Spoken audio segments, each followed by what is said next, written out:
And if it's indisputable, then it brings everything else into. Well, I don't think it's indisputable. Well, that's because you're following the fucking narrative. You're not actually looking at the facts. I'm not making an assertion. I'm pointing out something that has a gaping hole in it. Okay, that's a very different thing. What they want you to do is, oh, so you mean this? No, that's not what I said. You see, and then that's what they do.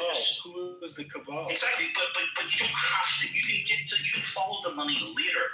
Like who placed all those trades? You know, I'm amazing. There's better ways to make money. David, you should know better. Being from New York, it's unbelievable. Okay, David, go look at this. You know, well, I believe that it was taken down by terrorists. Well, that's amazing because you don't know shit, and you want to believe. See, yeah, but they admitted to wanting to do it, so they tried to once before the car bomb. People that were from the terrorist CIA, those people. Terrorist organizations, they claim fucking victory over attacks that they didn't perpetrate all the fucking time. This is like, you know, not an unknown concept, right? What about the truck bomb in the garage at the World Trade Center that happened the first? Well, that's a previous incident. You see, like now you're just like piling on this other bullshit. But wasn't that a terrorist attack? But what the fuck has that got to do with Building 7 coming down? No, because like when it wasn't struck by a fucking plane.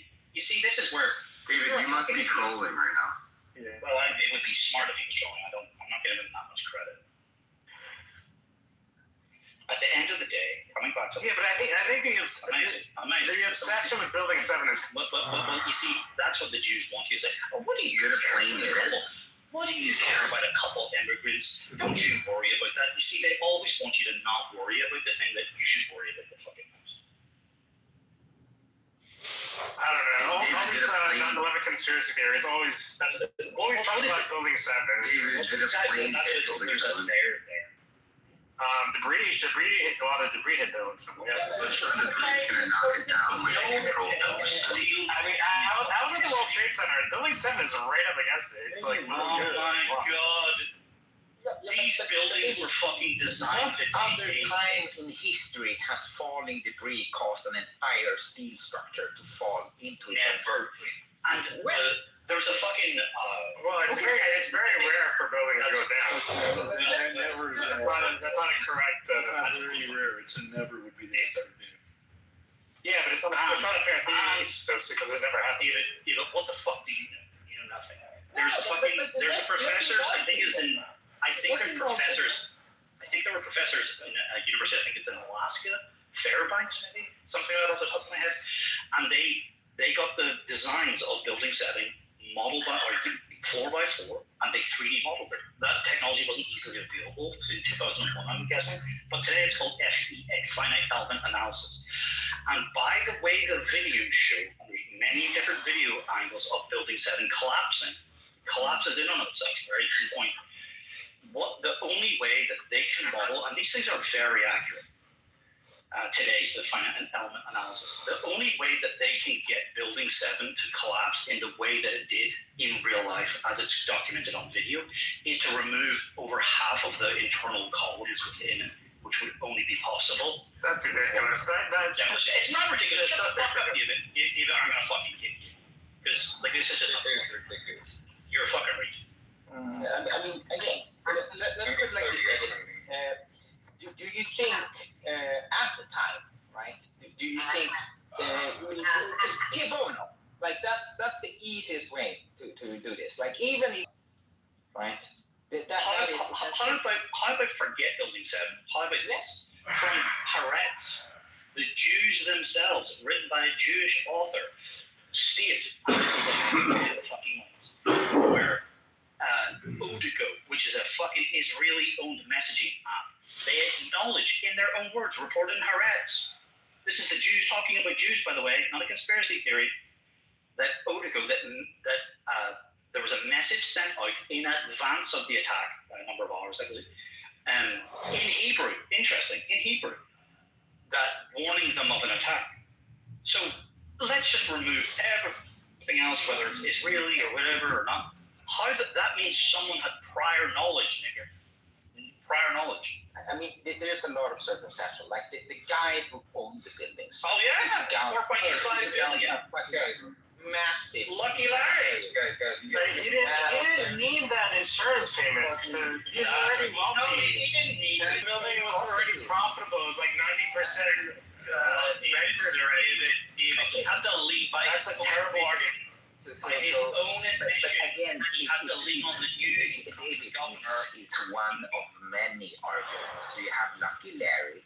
You have the fact that they have a training session. The United States Air Force has an air exercise the exact same day.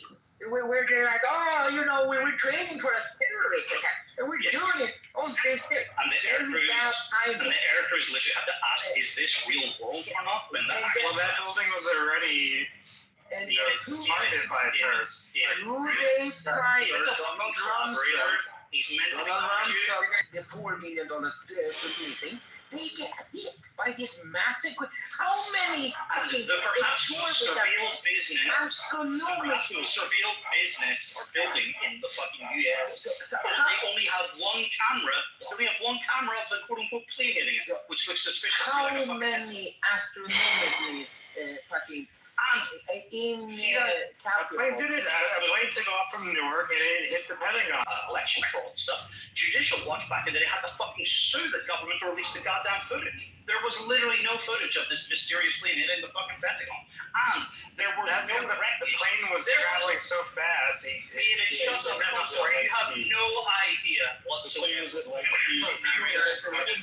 pieces left. There was literally a CNN reporter on the fucking ground who that's like, it's a little known clip, you can find it, it's never aired again, but you can find it, it's online, it's real, it's verifiable. And he states, there's no pieces larger than basically you can pick up with your fucking hands. If you ever look at an aircraft investigation, there's like the four quarters of an aircraft that Well, I mean, it was going so fast, it went in, you But see. how fast can a fucking It went so fast, the pieces disintegrated, you It see. can go over 700 miles an hour. it's just horseshit. This is the shit that they tell normies to get them to go along with war. No, if you take a plane at 700 miles an hour into a building, it's going to disappear. David, what the fuck? in history, magically, one of the hijackers' passports just ended up on the street next to it, so they could identify him. Do you know what I find? They- Do you know that during the recovery process, immediately, this was the fucking world's largest crime scene, but immediately they started putting all of the quote unquote scrap metal onto barges, and it wasn't processed intentionally, it was not processed in the United States. It was all sent overseas. It was all sent, you know why? So that there would never be a steel girder or some kind of steel structure that would be sitting somewhere in some fucking guy's scrapyard where you could then go and get the evidence and go and actually reevaluate this in the future. It was all immediately shipped overseas. Why would you ship? Why would Great Expense ship this metal which could be You recycled? guys know about the foundation of the World Trade Center complex? You guys understand there's a gigantic concrete slab and then like fucking support beams going down. No, underneath it was a subway station. Shut up, damn It's a near terminal. the Twin Towers themselves going down. Yes, I've been down there. It's a subway station. There's multiple reports. There's multiple reports of bombs going off in the base. Yeah, God. And then there's these fucking cables. This shit is a whole underground complex. Again, with steel beams going straight down to the whole building. Yes, I know. I was down there. I know what Shut up. And then you have these cables, these fucking long, fucking mile long, like hundreds of mile long cables holding the fucking beams and the big concrete slab on which the whole thing is built. It's fucking broke. Fucking the whole thing was cracked. It's a miracle war buildings didn't fall. I love this. That's Yeah, right. like, Sir. You guys finally, we agree on something. You guys have never took a statics class, dynamics class. You guys There was way too much there to. You're right. Why would we ask the engineers in the room? Like, David's the first. David's engineers. I want to hear David's engineering opinion. How is it that the buildings fell at your? I don't want to start. Yeah, how did it fall at free fall speed How did when it it has fall all at of your that free safety? near free? CM is correct. When the foundation is compromised, there's multiple layers. That's not how it fell. You see, that's irrelevant. When it fell from the foundation. Irrelevant. That's not how it fell from the foundation. even It a collapsed from the top in of itself. Even a compromise, even the entire. Yeah, but you did see the building on fire, correct? You did see that. What the fuck? We're jumping to It was fire. on fire on top, This so is not the down in the fucking basement. answers. Guys, This is the guys, shit I So don't. you weren't in the basement. You don't know. Yeah, I just told you about the basement and the foundation. There was no fire down You there. were asking me. There was no fire. Guys, this is the thing I hate the least. He's melted Steve in the basement. This is Yeah, the least. This needs to be compromised. You're fucking Correct. How did Ian it was compromise? correct. That's How did right. the fire on the 80th floor compromise the basement?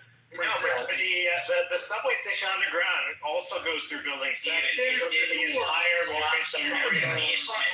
But when one is compromised, the whole thing is compromised. It didn't There's collapse. entire fucking tours on this that collapsed under the Twin Towers. Oh, that was the cause of the collapse? No, I'm talking about the whole foundation of it.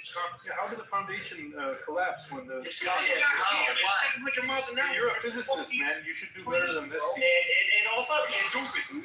you're not There was fucking fucking either, bro. the entire station underground was supported just by beams. It wasn't like No, and cables, and also cables, bro. Literal cables. Look at the fucking night, Look. See it. These guys are fucking idiots, bro. These guys are They're intentionally doing it to themselves. They're gone. These guys are fucking idiots, bro. Welcome to the idiot club. Alright, they're gone. I'm done. Again, it's The whole point was, you see, this is how they get you. Oh, did you assert this? Did you? No, I didn't. We're trying. This is why you try not to assert anything. You just poke holes in things. We weren't even talking about 9/11. The Jews, and clearly someone has learned the Jewish tactics. They want to make you fucking sink in the cum. They want you into the quicksand, but you can't actually make any meaningful progress. Oh, did you mean this? Oh, well, what did they say? Are they credible? Where's that source? Like, they just want to pull you down into the fucking weeds so you make no meaningful progress because good enough means good enough. You can have a meaningful, you can poke holes in something to a meaningful degree and make progress and convince enough other people. You don't need to have all the fucking answers. Where they try to do this Talmudic fucking lawyer bullshit with you, and then they think that they've got one, and that bamboozles a fucking lot of white people. You don't fall for this fucking trickery bullshit. It's like, it's very clear. Anyway, regardless. Yeah, no, but it was the same, like the clip that surfaced right after Charlie was shot. It was like, Hello. shut up, Ernesto, you fucking brown beaner motherfucker. Fuck you, man. No, fuck you, you fucking heretic. You fucking camel fucker. Thank you. Getting back to it. No, but he was talking about, because he went to Gaza, right? He was there. And he's like, it's the most fucking secure, like the most, Every 17-year-old's got a fucking weapon. Yeah, exactly. Like a 45-minute helicopter flight. Yeah. Like, the fact that they couldn't be there within like 6 hours or something, it's just like, when you start to learn the most minor degree of like secondary information, that wait a minute, how? Like, people just assume, oh, they got attacked, and then there was a response. They don't think about, well, how long did it take for the response to arrive? Yeah. And you'd be like, oh, well, that's interesting. How big's that country? Yeah. Do they, like, was there a standout order? Have other Israeli individuals stated as such that there was a standout order? Yeah. There are people that have said that. That's not my claim. That's not my claim. I'm reporting what someone else that said. Oh, but I'm not making a claim. I'm not making an assertion. I'm reporting what someone else has said. You see, you have to be you gotta fucking like do the Jew. And then once that becomes clear, it's like, okay, even someone as, let's say, compromised as Charlie Kirk, like eventually, even like the evidence is so overwhelming, even someone as big of a supporter of that thing as him had to concede that, okay, wait, this doesn't add up. And then, once that truth unravels, like, why shouldn't you question the other ones? Like, I Precisely. Yeah, it's like something like 67% of the American populace does not believe the Warren Commission's report on the killing of John F. Kennedy, right? And we're probably not going to get clarity there, even though there's enough circumstantial evidence to know which people wanted him dead. For a multitude of reasons, right? Whether it's like they believe it's about taking the control back of the currency, right? He issued an executive order. I don't know the fine details about it, but it's something to do with, I think it's actually silver something. Yeah. No, he wanted to. It was something. He wanted he wanted, so basically it's threatening the Federal Reserve. That was one, and he had and he's also then literally like, whatever he stated on this alleged private phone call with David Ben-Gurion, the founding Prime Minister of Israel, who's like considered like a demigod to them, where they're literally going to like rename or name this new canal they're fucking making after him, right? Like, so he's like a deity figure within fucking the Jewry. He forced him to resign, right? So like this was like, how dare that fucking boy ever, you know? It's like hurting a made man, right? Yeah. And what was it about? It was about them tricking them, right? Them trying to hide the fact that they were developing nuclear weapons, which Mr. Anderson, I just found this out actually 2 weeks ago. Do you know the guy, the penultimate, like the guy that was responsible for the hijacking of that boat? Who it was? It was Ben Shapiro's father. No, wait. What boat? I'm not aware. What do you mean, what boat? No. So because the way the nuclear program in Israel, the way it started was they needed to source uranium, right? Sure. So there was a French vessel that it was coordinated that, like in the middle of the Mediterranean, this other ship hijacks the contents of the boat and then it gets away. I'm not aware of this. So the Israelis stole uranium. Yes, and the CEO of the French uranium company was Ben Shapiro's father. So it's like, hey, bro. It's like it's an awfully small world, right? Yeah. What a strange coincidence, Mr. Anderson.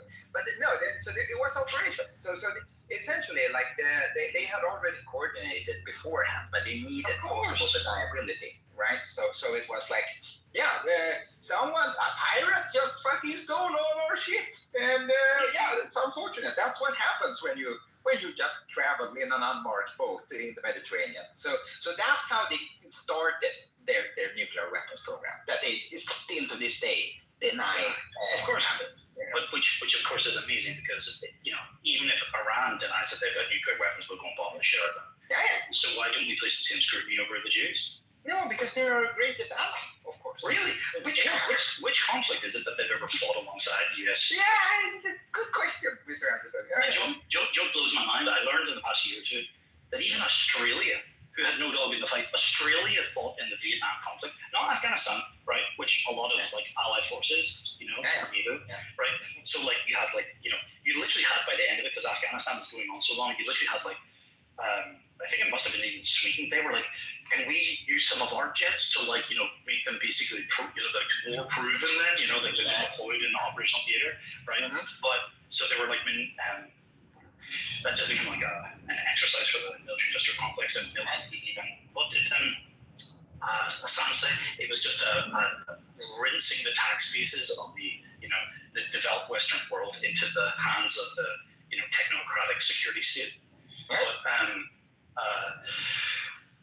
Australia, other nations, Canada holds the longest sniper rifle fucking shot record in the world for a kill in Afghanistan. So there's all these other nations. The British, we were obviously there. But would you have ever thought that the Australians fought alongside America in the Vietnam conflict? No. So you have even obscure allies fighting alongside you, right? In say for example Vietnam. But yet our greatest ally has never once fought alongside. And wait a minute, they were in the region for Afghanistan. They were in the region for Iraq 1. Yeah, but supply intelligence, Mr. Anderson. Very important information that they do not share with China or Russia. It's exclusive to us. No. They just don't sell that information. They don't supply it. They just sell that information. Like Mr. Pollard, This was also kind of interesting, Mr. Anderson, because again, getting into the lore, you've seen Munich, I presume.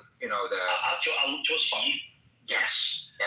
But a long time ago, before I had my eyes opened. Yeah. So I would like to revisit that. I actually quite like Eric Barnett and stuff. Yeah. I think he's a great actor. his filmography is a little bit all over the place, but Yeah. I think I actually really liked. I made another one with like Edward Norton afterwards, Yeah. like a couple of years afterwards. But I really liked his movie, The Hulk. Did you remember him when he was the Incredible Hulk? yeah. I actually really liked that. But regardless, and then he was he was in Black Hawk Down. He was a Delta operator. But no, I actually would. It's funny because there's so much now in life where I see it through entirely new eyes, right? It's like I remember hearing something about the dancing Israelis, but in my mind at the time it committed as like dancing sand niggers, like it was just clearly it was Muslims. I was like, oh no, it wasn't actually. No, you were like David before, but getting back. No. You see, the difference is David wants to believe, or David already has an outcome that he's already. He wants to go back to sleep and eat his steak. That's him. Oh yeah, for sure, exactly. Just let me come back rich and famous and blah blah blah. But getting back to Cypher. No, but like of course there's like a mythos there that they have to kind of because I mean clearly the Mossad has gained a reputation for the fact that they kidnapped the Nazis in South America and stuff like that and brought them back and then because was it Mengele or no Mengele survived. He actually died of old age, but it was. Or was he? It was one of them. I've never heard this. I know that there's obviously stories. There was even a documentary on History Channel, like hunting Hitler or something. Yeah. So there's a lot of German ancestry in South America. Let's just say. But hence all those South American Victoria's Secret models who don't really look that brown. Exactly. They're very European looking, aren't they? Or Giselle Bundchen. So it's more the German aspect, I imagine. Yeah, of course. No, but I've never heard this narrative where. That is. But it's the same with like the Navy SEALs, right? And that's why they produce like the American military so prone to give money to like Top Gun and like projects like this, because propaganda and recruitment. Yeah, of course. And the Mossad is no different. Of course, they want to build the myth of them being like perfect, ruthless killers. Like they have, like I think their motto is something like a ruthless man doing unspeakable things for the safety of their nation. Which again, it's part of the propaganda machine. But the interesting thing about Munich, right after the terror attack, they made this kill squad that essentially could act with impunity around the world, right? They were sanctioned by the Israeli government in order to fucking enact revenge on these towel heads that had embarrassed them on the world stage. And according to their intel, one of them was hiding in Oslo. So I just found out about this the other day. So they made, they did recon and they went there and they figured out where this guy lives. And he was essentially hiding in plain sight. He was working as a pizza delivery guy in Oslo. So essentially they went there. They rented a car and then they drove right up next to him at a red light and blew his head off with a fucking sawed-off shotgun, right? And then it turned out they were wrong. They just shot some random fucking Palestinian fucking pizza delivery guys in their face. And the reason they got caught, Mr. Anderson, you know why? Because they returned the rental car because they didn't want to get paid. They didn't want to pay more for the destruction of the car. Oh my God. Only a Jew. Yeah. So it didn't. I don't think they put that part in the movie. No, probably not. No. I think they omitted that section. But yeah, all in all, I mean, entertaining. But yes, I also heard the saw clip the other day where like a former officer of the Mossad, it was like, you think, you honestly believe that, you know, the Hamas thing, when we glue all their dicks up, do you think that's the only thing we've done? Oh yeah, absolutely. Yeah. We have explosives all over the world.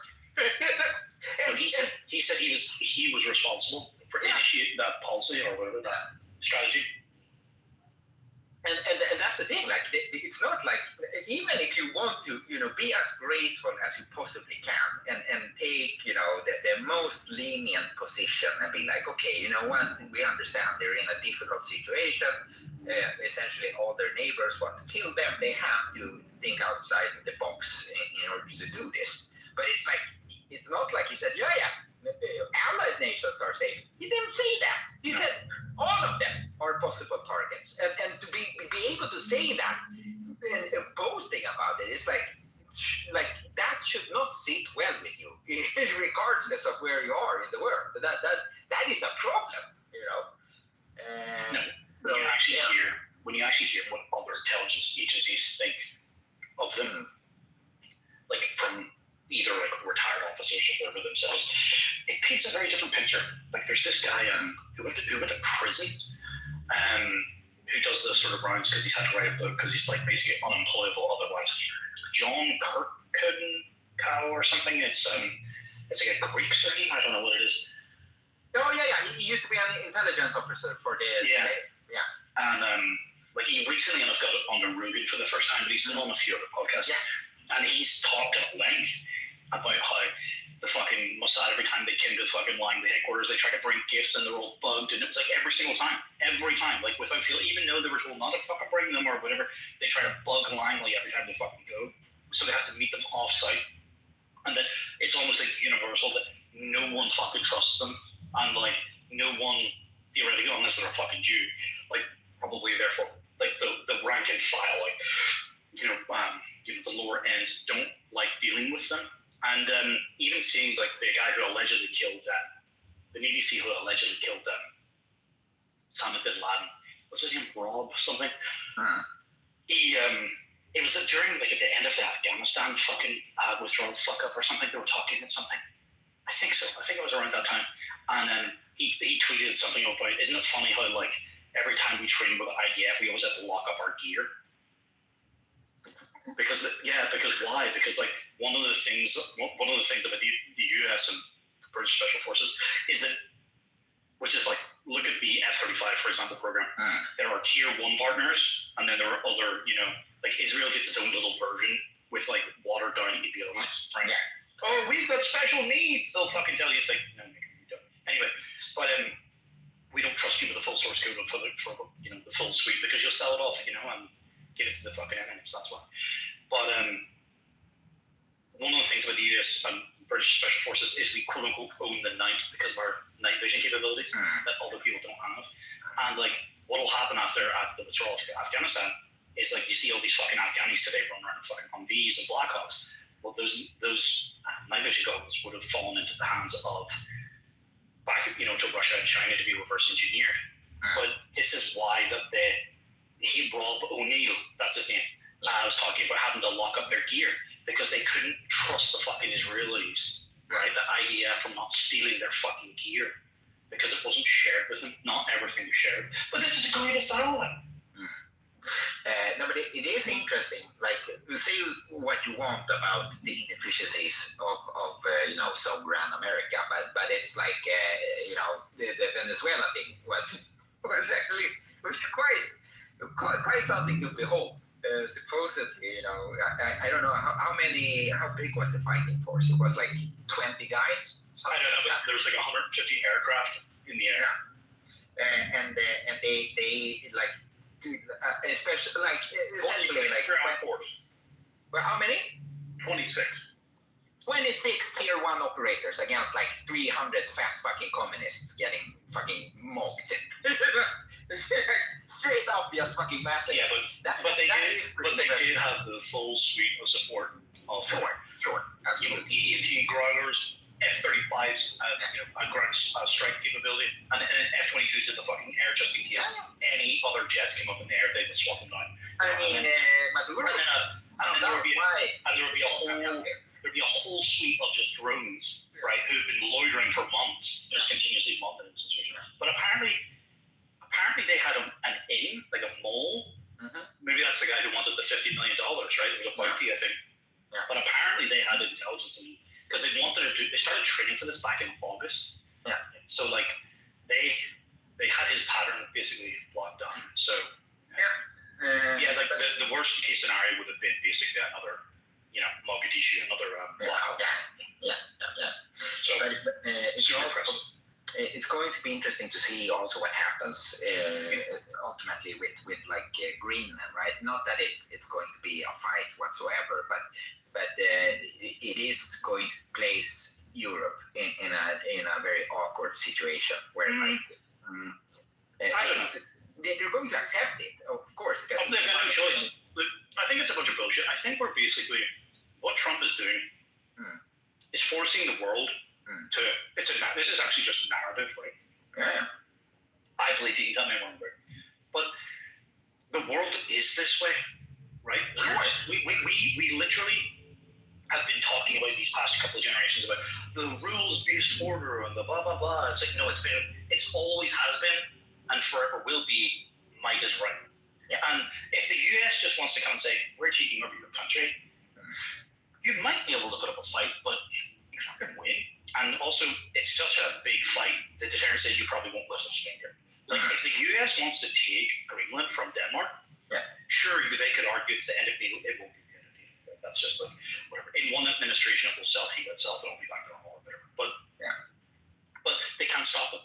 Like, here's, for example, the US, I might say I wasn't finished. Okay. The US, for example, just with 2 air bases alone in the UK, has equal, if not sometimes more fast jets, right? They have more F-15s, they have more F-35s in the UK than the Royal Air Force does, their own host nation, right? So, like, the US has more, like, if the US wanted to just wipe out the RAF, for example, right?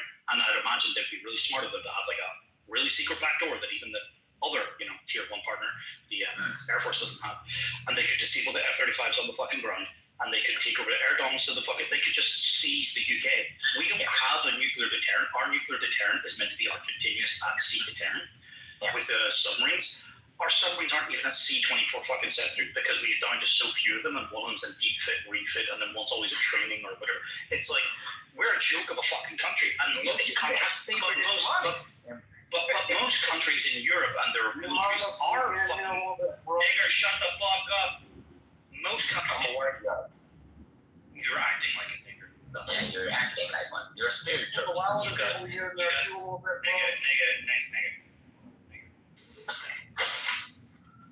Nice. Anyway, every country, there's no, like, how many countries have to combine forces? Outside of Russia and China combining forces, right? How many other countries would have to combine to actually somehow compete with the US when we literally just see what capabilities they're capable of? Right. So the US does fucking rule the world. This is a breaking of the narrative, right? The US has allowed these European countries to like spout and pretend that we're like serious leaders and blah blah blah and whatever. Like, the only things that they've got are the ability to print money. That's it. So we can fund Ukraine, even if the US doesn't. Sure, we can temporarily fund Ukraine for a little while, but like, we meaningfully, all of Europe couldn't win against Russia. Yeah. Right. No, you're right. Our armed forces in the UK couldn't fill a fucking football stadium anymore, it's a joke. It's a fucking joke. So the US just simply taking Greenland, this isn't like a change. It's just a change of narrative. They've always been able to. I think it always has been this way. I agree with you, Mr. Anderson, 100%. But I think like Europe is being subsidized with all these US forces in Germany. I don't know if they're in Sweden, and like in the UK. With these bases and they're subsidizing the defense budgets of everyone else. That's what Trump was complaining about. We're spending so little, not just in the reduction of our forces, but just in general. So it's the US which is really the front fight there. Like, why do they have like basically the equal number of fast jets that we do? That's insane. Of course. Right, comparatively. Yeah. So we're not taking our own position seriously because we're fucking, our politicians are jokes and if they compromise and so forth or whatever. Yeah. No, So it's America right. has always been, why does it have all these, influence on armies or forces in other people's countries? What you said, Mr. Anderson, is correct. Like it's the narrative, and I think that is ultimately what this is about, right? When I even heard this the other week. You know that the key impetus for the conflict in the Balkans, where it actually originated, why Clinton decided, okay, clearly he wanted to get off the heat from the fact that he was fucking an intern. But besides that, it was the fact that your greatest ally, our greatest ally, they needed, a new base somewhere. America needed a new base in the southern part of Europe to control, essentially dominate the airspace of the Mediterranean. And the Yugoslavian government, they were kind of pro-Russian. So that is why you had like rich Italians fucking going there and sniping children. What do you think happened as well with Romania? Was it an election? Mm-hmm. Was it an election or like the most prominent likely to win candidate? They just because there's this huge NATO base, which means American base, being built or constructed in Romania. I think it's like, maybe I'm wrong, but it's something like it was going to be the largest in the region or the largest one in all of Europe. Yeah. But it was like, he was like anti, NATO. It was like, we can't be having that. We're building a new base, So he just mysteriously got removed from the playing field, He just got taken off the board. Which seems to be the case quite frequently, right? So it's not that they haven't done this before. It's that the fact that they have been using quite, fucking faggy language in order to justify it. It's just like when you have there's no sales pitch, right? Like, because what would happen is Barack Obama would come out and he would make some, fucking some teleprompter speech, like blah blah blah blah blah, and that would make all the white people feel good about, oh yes, we're doing it for human rights, and Trump's like, someone asked him I saw this question. I remember the guy going to the press asked him saying, shouldn't you, if you're going to declare war on them, take this to Congress? Yeah. He's like, no, we're just going to kill a lot of people. He literally just went, no, we're just going to kill a lot of people. Yeah, that's all he said. He was like, or maybe he just said, maybe he didn't say a lot of people. He just said, we're going to kill people.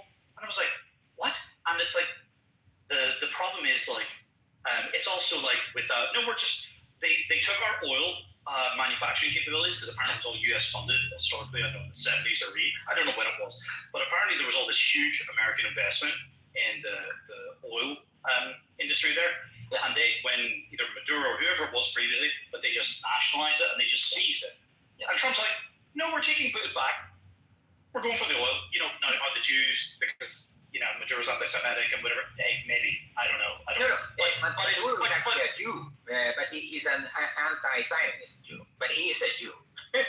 Interesting. Okay, but regardless, but Trump. My point is, they hate Trump because he says the little things out loud. Yeah. Right. Like, remember when Khashoggi got fucking cut up into fucking pieces? Yeah. Yeah. And I heard something recently about Khashoggi, which is interesting, about his family, and he's not just your average journalist. But anyway, so but that's a different story. Because why was the Washington Post so fucking outraged this winter? But what did Trump say about Khashoggi's death and the Saudis cutting him up? Well, they're buying billions of dollars in defense, and he was just shrugged his shoulders, and that was like, oh my god, how dare he? But Barack Obama would come out and would have said the lip sync narrative that he would have been much but the deal would have went through anyway. Trump is the bit that they've the new thing is that Trump is not really, he's not initiated a conflict before, but Trump just says the thing out loud. Yeah, he's crass. Yeah, right. Yeah. And before they used to hate him for that, although when I was pro-war, they love him, right? But this was he did a retaliatory attack in Syria.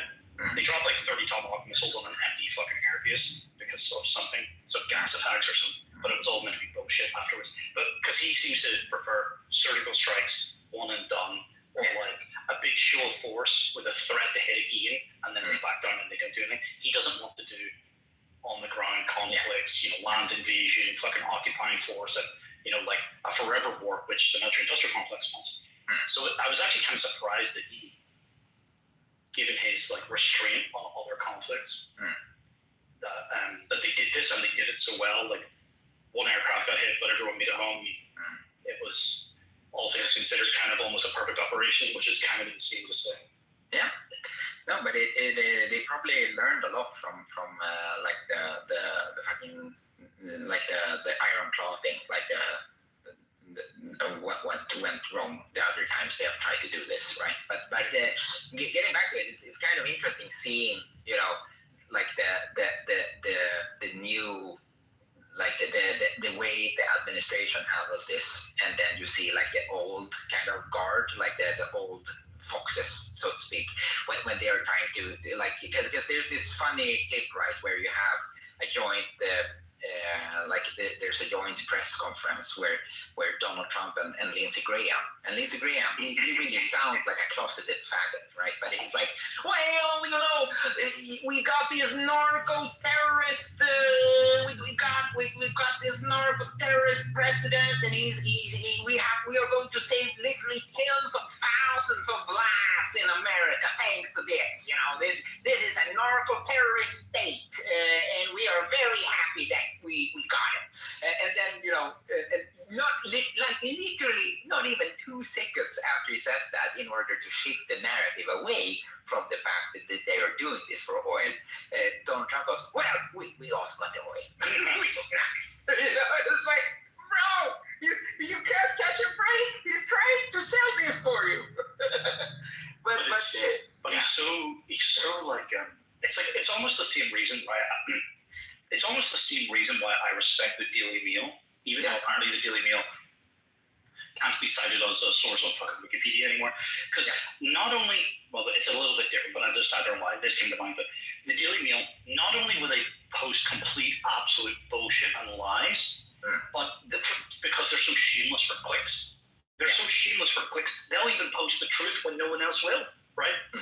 So like when the Hunter Biden type thing comes out or whatever, where Trump's just like, I want the credit for being so good. I'm going to say the thing you're not even meant to say just because, like, I can say it. You know, like, it's like another thing. It's like, well, don't forget about the oil, you know? Like, he just can't help himself. It's like, even, it's the same thing kind of with the vaccines. Even though I know everyone boos when I talk about it, but, you know, Operation Warp Speed was amazing and blah, blah, blah. It's like he knows people aren't fan of it. They wish they're even giving him a Bible on it because it's a product. But he can't help himself. He has to get the keywords out, right? He has to get the whatever it is. It's it obviously works for him typically, but it's funny to watch in these sort of the mixes of the old paradigm and the new, or the old narrative and the new. You know what the best possible outcome would be, Mr. Anderson? It would be if they found massive oil reserves under the city of London. Then you know, because Keir Starmer has a lower approval rating than Maduro. Oh, I heard that today. Seems like you're in deep need of some freedom over there. That's what I hear. You know, that would be fantastic if they found like a precious resource on their. But do you mean London City or the city of London? No, the city of London. Yeah, the city of London. Well, the problem is the Jews own that, so they. Yeah, well, of course, then you can't touch it. You're right. They just claim the rights. You know, that's the suck. What if the Palestinians occupy the city of London? Then maybe America. Remember when I was telling you about that guy John Kirkenow of the CIA? Like when I was talking about like when like former intelligence officers who are not free or whatever. Yeah. What they say about Israel, right? Yeah, no, they fight. Well, there's a former MI5, MI5 or MI6 agent who basically had to she was a whistleblower for a totally separate matter or whatever, right? But when questioned on something, at this safe clip, and she basically stated that it was one of her colleagues, right? It was another, senior agent's view that there's like a 1991 Israeli embassy bombing in London, right?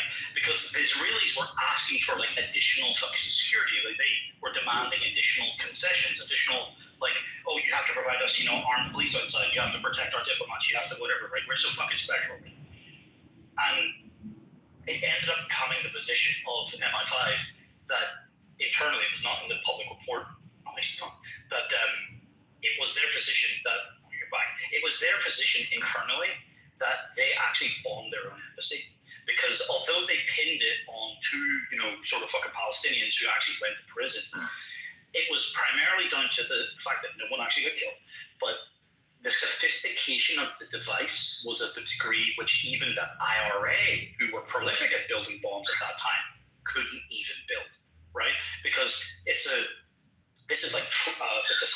signature of tradecraft, the ability for the device to detonate itself and leave no trace behind, right? Where it could be determined, like the construction of it, right? So obviously they'd be looking at the chemical residue of whatever the explosive was, but like the timer, the detonator, the whatever was to actually to trigger it, it was such a sophisticated device that it could only MI5 basically came to the conclusion that certainly two fucking sand nigger Palestinians couldn't have done this, and that this is reserved essentially for state-level actors, and therefore the internal MI5 position was that Israel bombed their own embassy for their own political. Yeah, it would be the equivalent of like some fucking street thug. No, it's the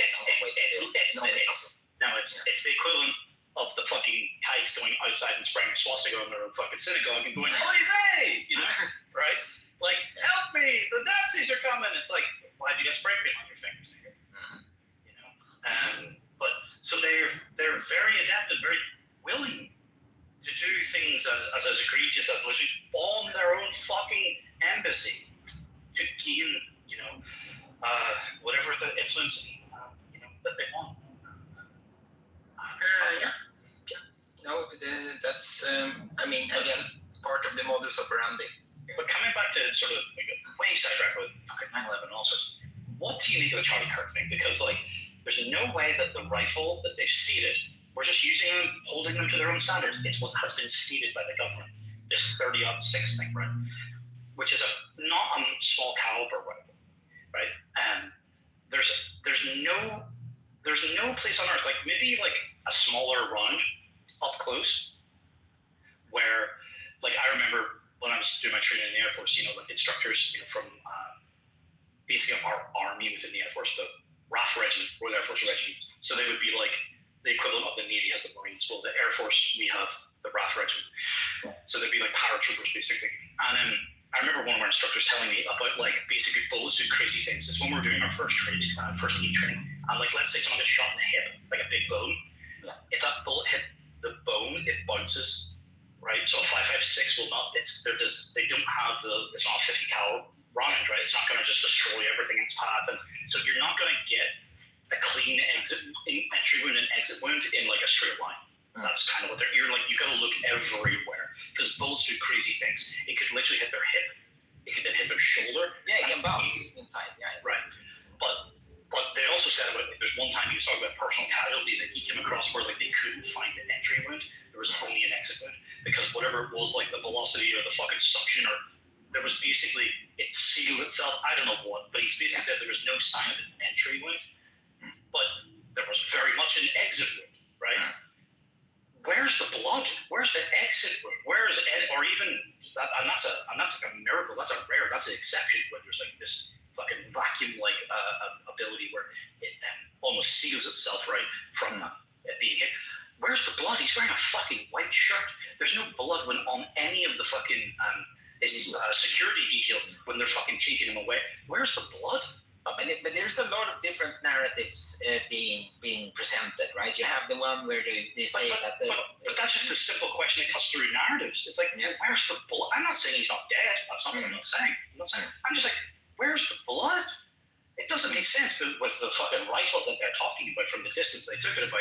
Like, I've seen people do fucking comparisons where they go and shoot a deer or they do the jello fucking ballistics gel thing. It's like, that's going to be cool. There's going to be blood everywhere, frankly. Especially hitting the fucking neck, I believe he's meant to have been hit. Like, I don't even know where it's meant to be stated that he's been fucking hit. No, but supposedly it went through, like, I don't know, because they did a coroner's report where it's like they said that the fucking bullet missed, the spine or some shit, but then there's the fucking exit. No, but there are again there are plenty of like different ones. Like one is that actually there was a bullet in the like an entraption or like within the fucking microphone that he had on his shirt. So that's one. I don't necessarily believe that. And even if it did, it would still leave blood. Blood.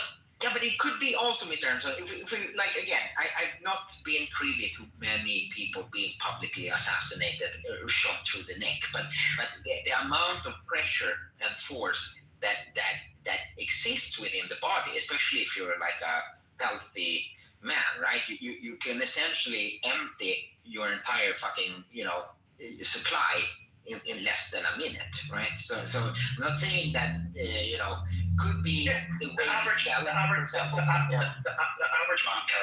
liters of blood. A tall man like me with a bigger body, maybe up to about 7 liters of blood. And you can pump out nearly half a liter of blood per minute. So let's say he got shot.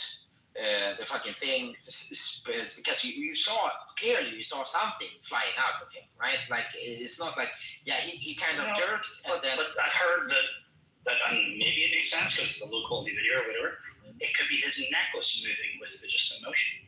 Could be. But there was a little blood in the video, right? You saw like instantly that it fucking started gushing out, and then he fell over. So why is it zero if it hit his shirt? It's sometimes, physics, it does weird things, Mr. Anderson. Like, I'm not saying that you're incorrect.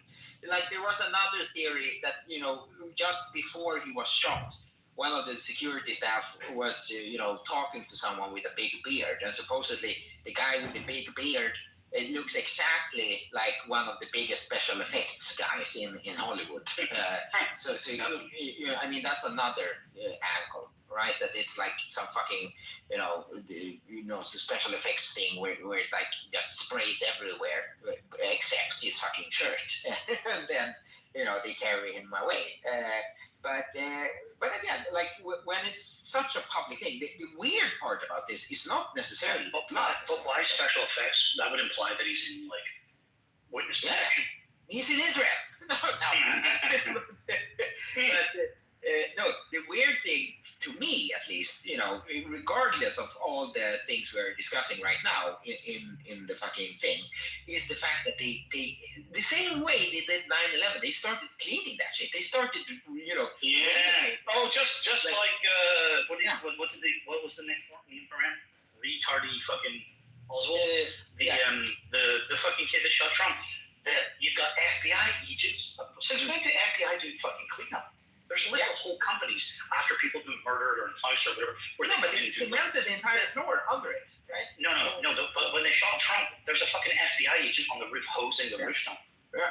It's like just like with 9/11. Guess what? They shipped all the fucking iron overseas to be recycled immediately. And then his house, they found out it was professionally cleaned, right? Right. So how can you like?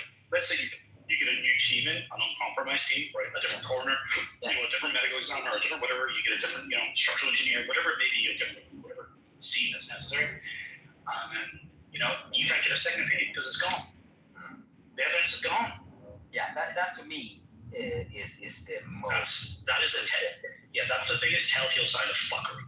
Yeah. I don't know what is going on, but I know it's not what we're being told. Yeah. Exactly. No, I absolutely agree with that. I think that is just healthy skepticism, right?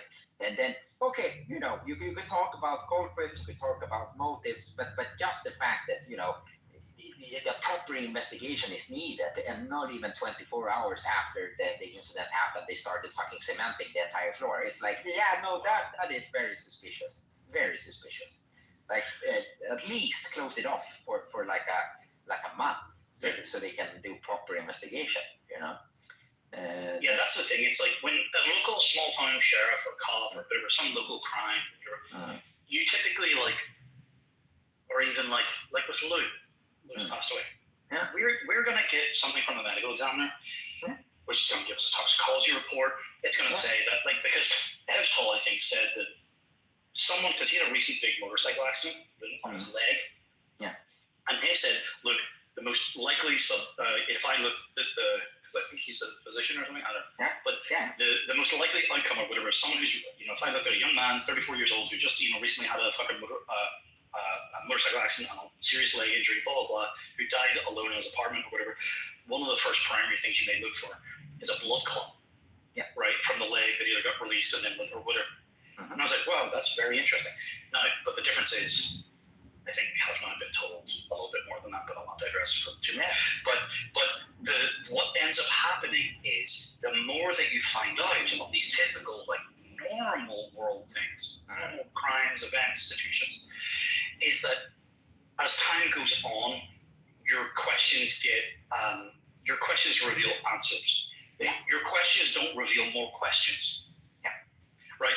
Where all of these major world events, these big things that go on, right? The more you question, the more you realize it raises more questions. Yeah. Right? You don't actually get conclusions. You don't get answers in the same way. It's like, isn't it amazing how, like, well, what does that mean? Or who was that? And then you're like, wait a minute, they're who? And the next, it's just like, you're like down fucking 3 rabbit holes, right? Or 3 different levels, right? Where every other thing in normal life, it's like, oh, they died of this, or this happened, and that. The building collapsed because of this fucking, these bolts were rusted and corroded over time, and the fucking leak in the concrete, or whatever. You get answers, you get conclusion, you get closure. With these things, it seems almost universally true. And the big one recently was, it kind of got reignited in me, which is crazy to say that this year would be 9 years ago. Holy fuck. But the Las Vegas shooting is mind-blowing. Yeah, that thing is still, to this day, a fucking black box. Yeah, like, no one talks about it. No one talks about it. And like it's like the silence is deafening, right? It's weird to describe it because I don't think it was the killing. I don't think it was a shooting or a event where the most amount of people have been killed, but there was like 400 people that took shots, like in the back, or like so many people, I don't know if they're paralyzed or whatever it may be, but there was so many people just injured in that one shooting. So you can't say the most deadly shooting. You can't say the most, I don't know what the real description is, but it's basically one of the most significant fucking events since 9/11, right? And the idea that, he could, squeeze off that many fucking rounds on his own in that time frame, and then the body cam footage that, apparently I didn't know this, but basically this guy, Ian Carroll, who I quite like. Yeah, I know who he is. Yeah. So he went on Tucker just a week or two ago there, I don't know if you saw it, and then it was like, I never heard this narrative before. I knew there was some fuckery where apparently the cops, when they breached the door, one of them let off a negligent discharge, right? Oh. He accidentally discharged How his weapon. convenient. This is convenient, and then they just find him lying, some fucking whatever. So it's like, that's a bit weird. Yeah. Like, since when to, like, I don't know. So that was a bit weird. But apparently, I don't remember this. I'll have to go back and look at it, but I'm geeking.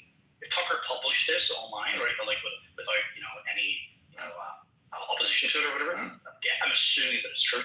But apparently in the fucking body cam footage, the cops breached the room or whatever, or entered, and they were pulling back the curtains and saying, like, where's the glass? Or, like, all the glass was intact.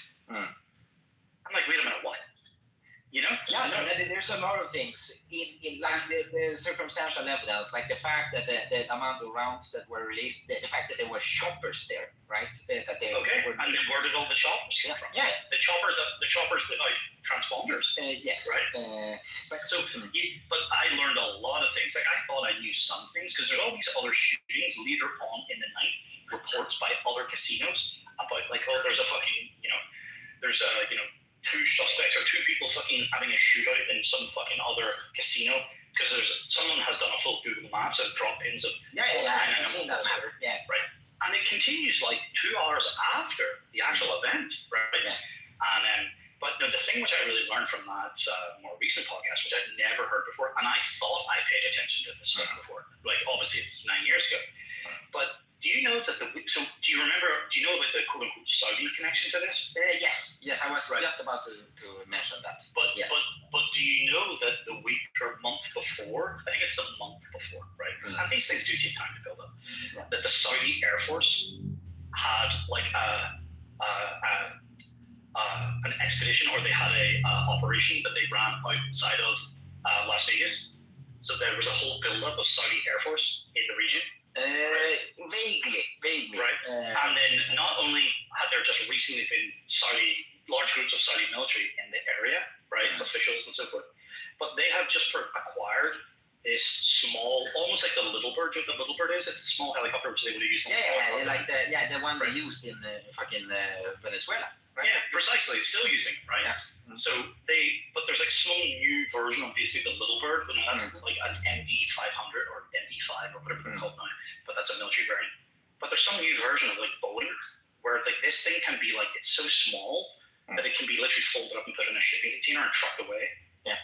Right. So like there's basically nothing, because these things, the transponder for some of these helicopters that did turn on their transponders and then turned them off, and one of their transponders came up as a call sign of a fucking like Southwest Airlines 737 or something, right? Yeah. So it's like very fucking bizarre here, because 737s don't hover over the top of Las Vegas, right? So it was like clearly some kind of error, let's just say there. But it seems like they literally have just procured or acquired these like highly concealable, highly mobile helicopters, which, like the Little Birds, you can hang off a range of armaments. Like, fucking little Gatling guns were fucking rounded off, which many people, like, because it's a Trump type of crowd in this country, like, there's people familiar with firearms. Like, even Dan Bilzerian was in the fucking audience, right? Yeah, I remember. Yeah. And many people see that they heard belt-fed automatic machine gun fire. That's what they felt that they sound.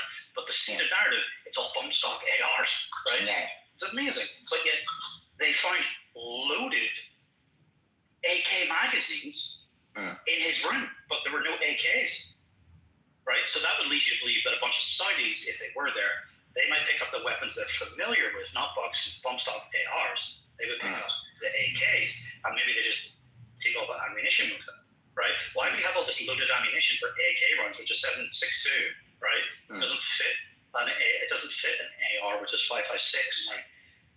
It's just like these major inconsistencies of like, I don't know. And then where are these women that were meant to be there with it that are just, and then the guy who fled to like South America but then came back and did a interview on Ellen and then has disappeared forever again. There's like, there's a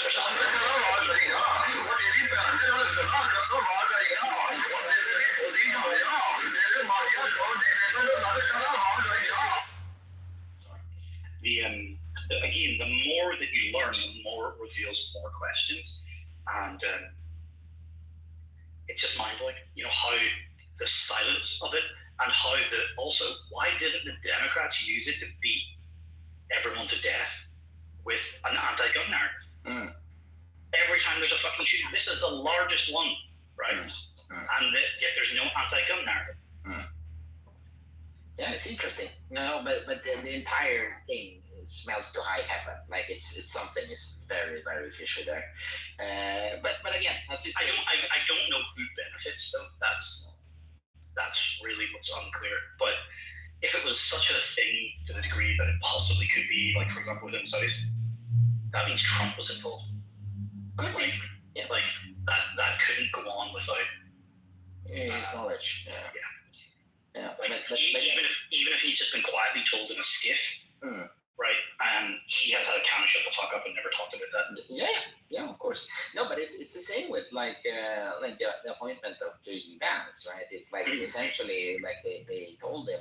That him or no one, or we're gonna. Yeah, exactly. Or they're gonna fucking kill you. So it's just, what choice do you have? Like essentially, it's like a popularity contest, and then when you get in there, like you're gonna run with this guy, or you're gonna fucking die. So are you saying J.D. Vance is the new Manchurian candidate? Sure. Yeah. No. Yeah. And there was me thinking it was Barack Obama who was the Manchurian candidate. No, but they always have one, right? They need someone.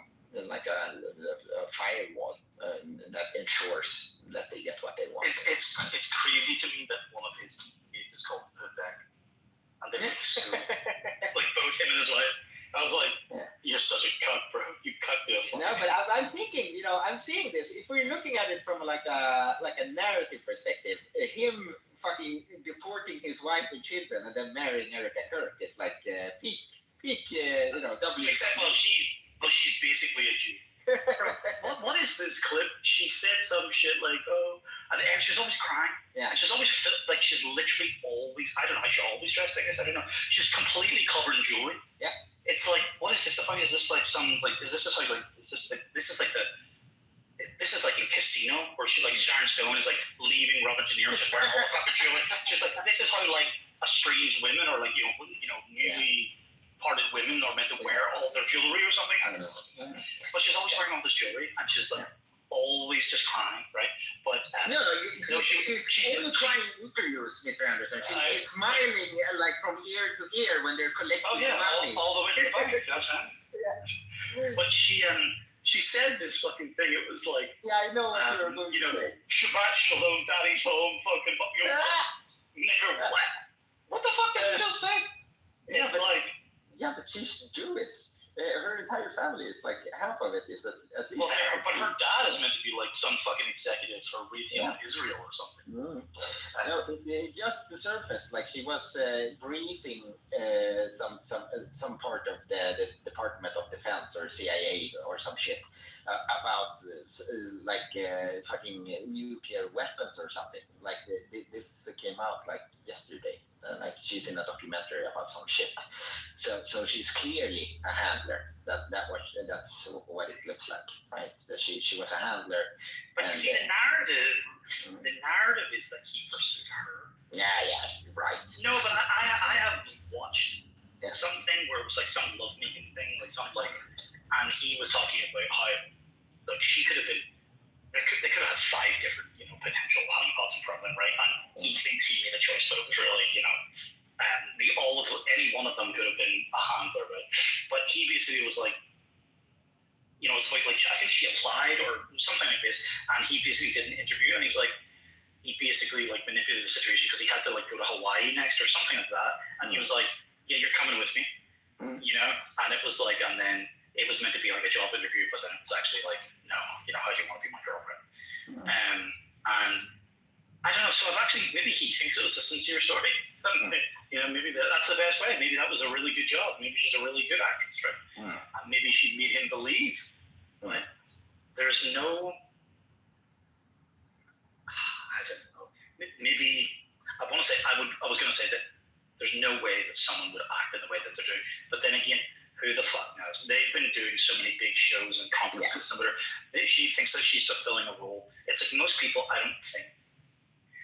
just NPCs, right? Most people are just going about, like when people argue, I think that they're literally, when you can see it in a different language, you can sit in an airport and you can like nudge the person beside you, or your people watching, be like, look, it's about to kick off, because you can tell people are going through it's like a music, it's like the notes, you can see like all the fucking, crescendos coming or whatever, the like bass drops coming, you can just feel it, you're like, watch them. It's like you can see people, I think, have absorbed throughout either culture or media or just watching other people in their lives argue. Like, I think she is performative in the sense that this is what she thinks that someone who's grieving in this position is meant to do. I don't think any of it's genuine. Now, I suppose I'm actually giving her a little bit of grace in saying that there's a scenario which I believe that she's not compromised. She's just a dipshit because she's young. I got a big spotlight on her.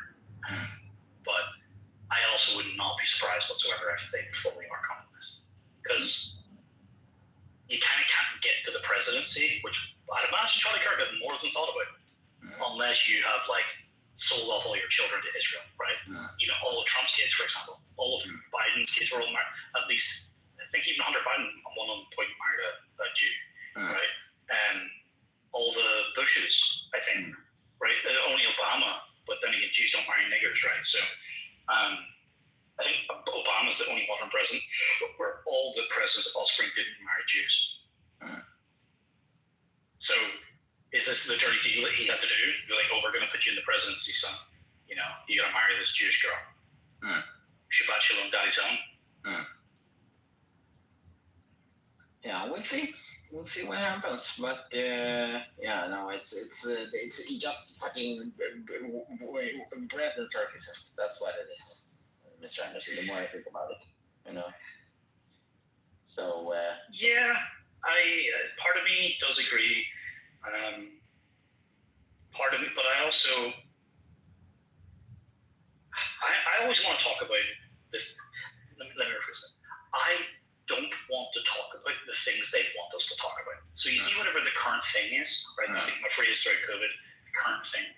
You know, the people took down their COVID masks to start putting up their, Ukraine flags or whatever. You know, they're just whatever the current thing is, they're with it, right? I never want to talk about that. I want to always cut through to the thing. Usually, when they start screaming that I'm talking about it, it means I'm over the target. Right? So if I'm talking about what they want me to talk about, even if it's argumentative, that's a distraction. Right? I want to talk about central banks. Right? I want to talk about money creation. I want to go to if someone's flooding, if there's a bunch of niggers coming downstream down a river and filling up my country, I don't want to stop. I don't want to stop the river. I want to go upstream and see who's throwing them in. You know what I mean? I want to Who's throwing the niggers in the water? That's right. Yeah. The usual suspects, my friend. And that's where you come in. No. There's the song throwing the Jew down the well, but we really should be talking about the kites throwing the niggers in. Yeah. That's right. The well that is America. I just found 4chan is undefeated when it comes to humor, right? But you know what's kind of crazy that Tucker, it's crazy. Tucker was literally the most popular fucking news host in basically all of the world, right? Because the US is probably the biggest television network in the world, right? But he was never the most popular. Oh, shut the fuck up! By number of votes in the Jews, literally by the ratings, the only fucking metric that you can truly do this might be at the most. Yeah, he did have the highest rating. That's right. To be fair, there's only one mainstream right-wing station, and he was the prime time guy. But he had the highest. He had as many as the next 5 shows combined or something. It wasn't even close, right? But regardless, whether or not you fucking agree or disagree, it is a fact that he has the highest.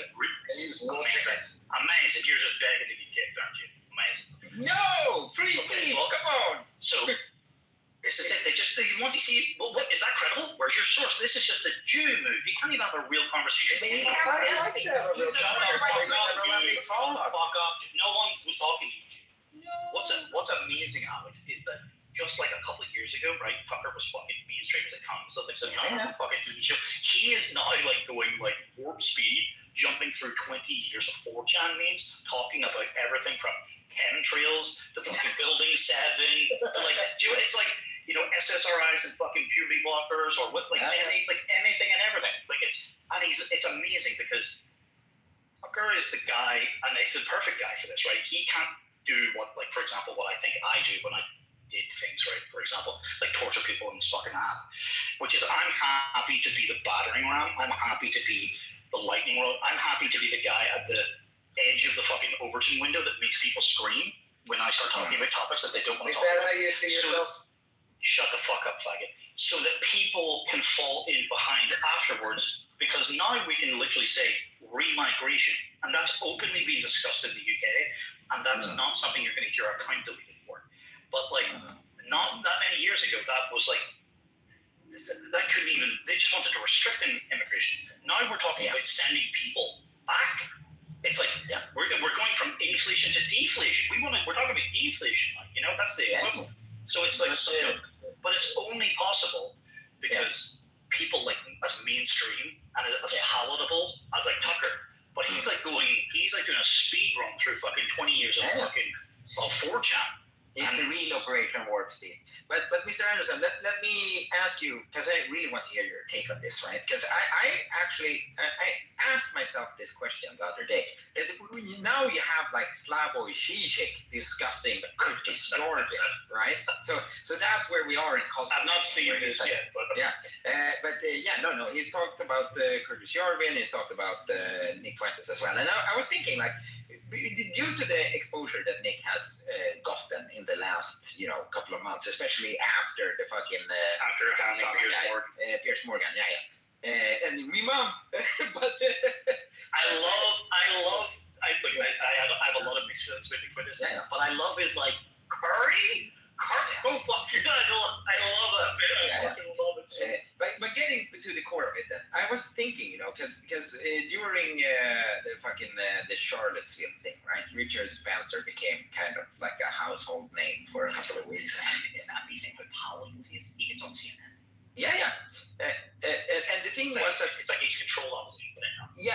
in a sense, sure, but this was the thing I was thinking about, because I wanted to know, what does he think about someone like Nick, right? Because essentially, at least at some point in history, they seem to agree on many points, right? So I wanted to see what does Richard Spencer think about Nick Fuentes today, and ultimately he seems like super duper blackpink. It's like he essentially his entire thing was like, he's young. He is going to grow up, and he's going to become, not disenfranchised, but he's going to become like jaded to all these things, right? Because ultimately, what you're going to realize is that regardless, like even if we deport every fucking illiterate drug member Mexican in the entirety of the United States, it's still going to be shit, But now it's just going to be full of white people. But what's going to be shit? Like the poverty rate, the fact that That's firstly that's bullshit. And secondly, what I say to these people, you're a GDP nigger, right? Yeah. These are the people who are like, oh, but my GDP. It's like some things are worth more than GDP. Some things are worth more than money. To be able to say that, like these are the people that believe that it's like this is perfectly okay. Well, see, he doesn't, but there's a lot of people that believe stuff like this where, like, you literally have fucking Brian People. No. I have to answer this. You've got Brian People issuing. You've got Brian People issuing passports to other Brian people in the UK, and you're like, Yeah, no, we get it, Mr. Anderson. Take the call. It's fine.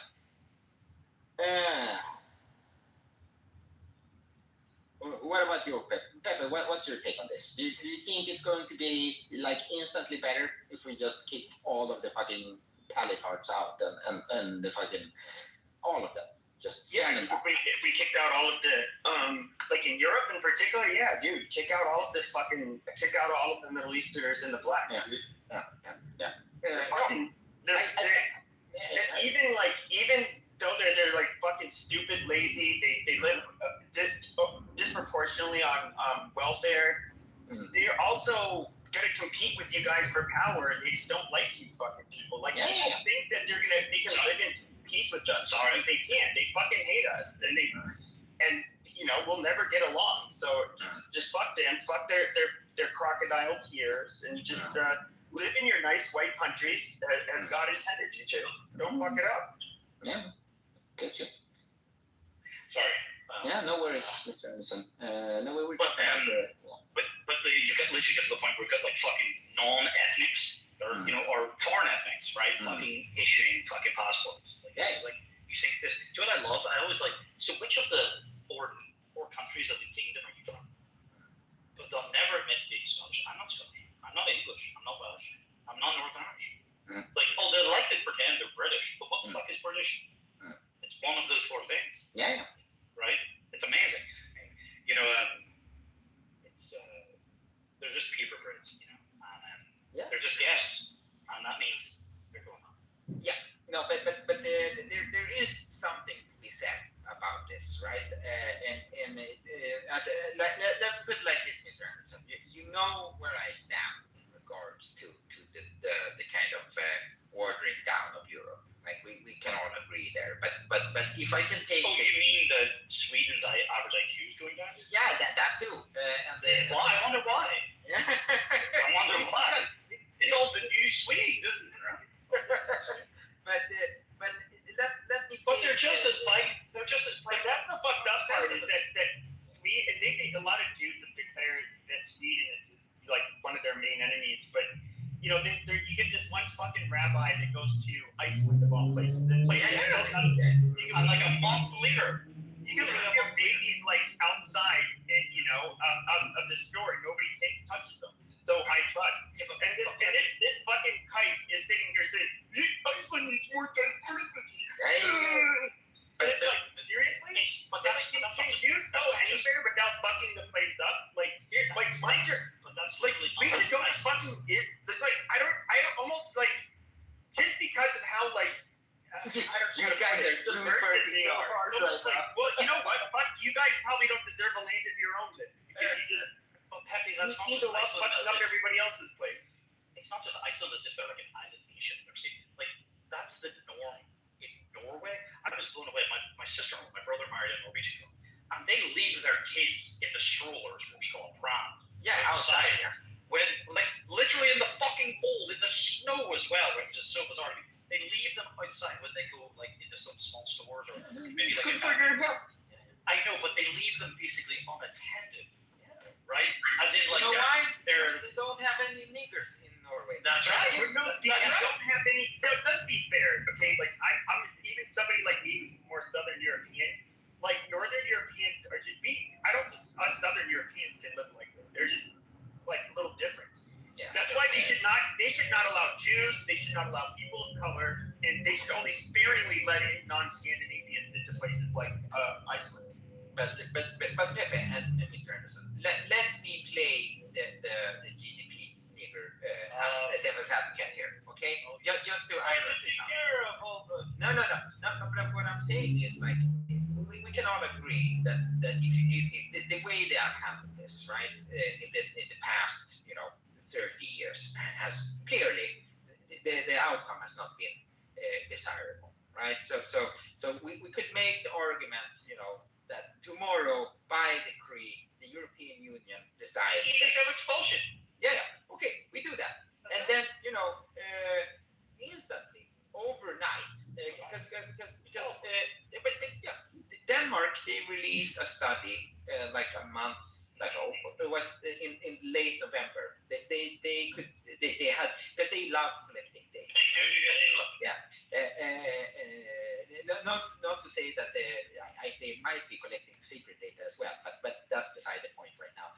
So they have seen that for every percentage increase of immigrants to their nation, the surrounding neighborhoods from this fucking ghetto hellhole that the migrants move to, the price increase is tenfold the percentage increase. So for every percent, yeah.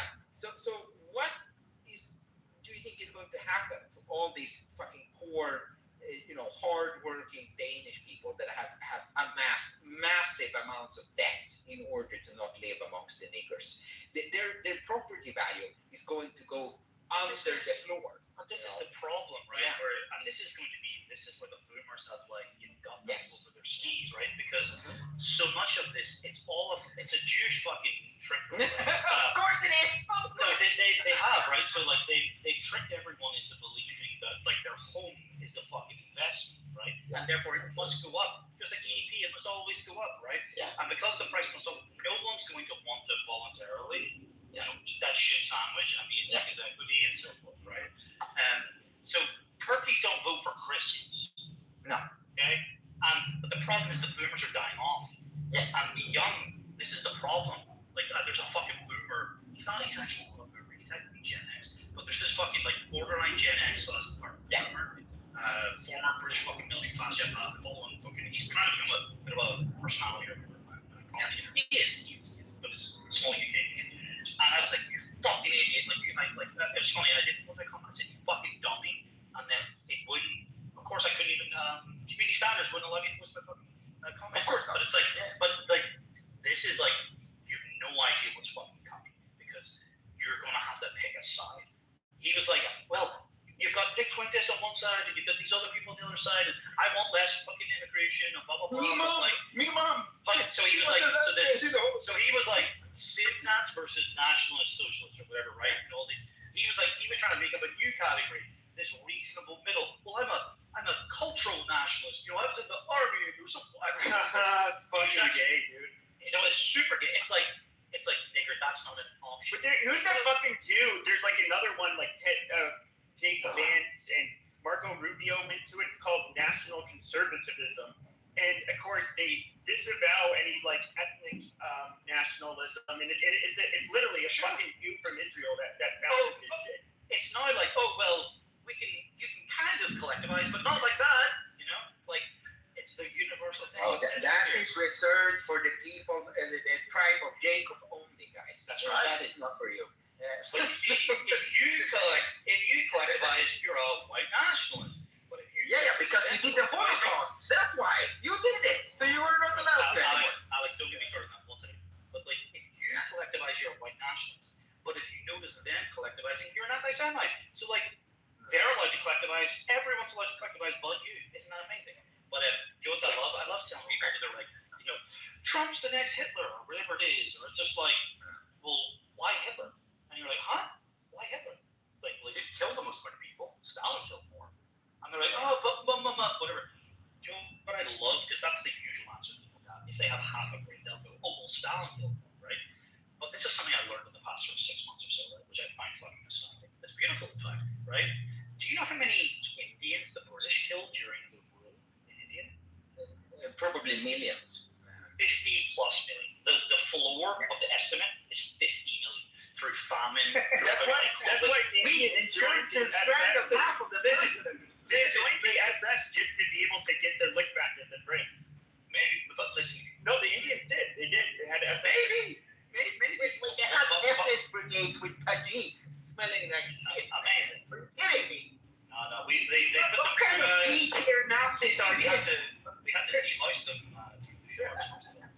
But seriously, like, let's think about this. If the British, if we killed 50 million fucking Indians, and you've never heard about it, okay? Of course not. Why might we kill more people than fucking Stalin and Hitler allegedly combined?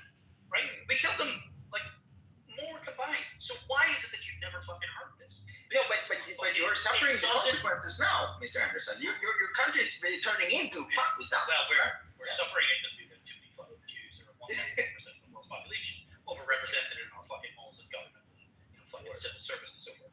But regardless, I'm the simple point. But no, it's just like, why is it that you've never heard this? You've never heard, like, you've heard about slavery and the blah blah blah, the Holocaust, right? But you've never heard about the fucking, like, you know, oh, we genocided 50 million fucking Indians. Because no one gives a shit.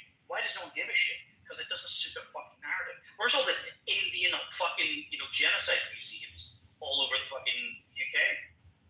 Where are they? They don't exist. They're toilets. Wow. That's good, you know. So it's just like, it's amazing how we ourselves killed more fucking people than all these bad men.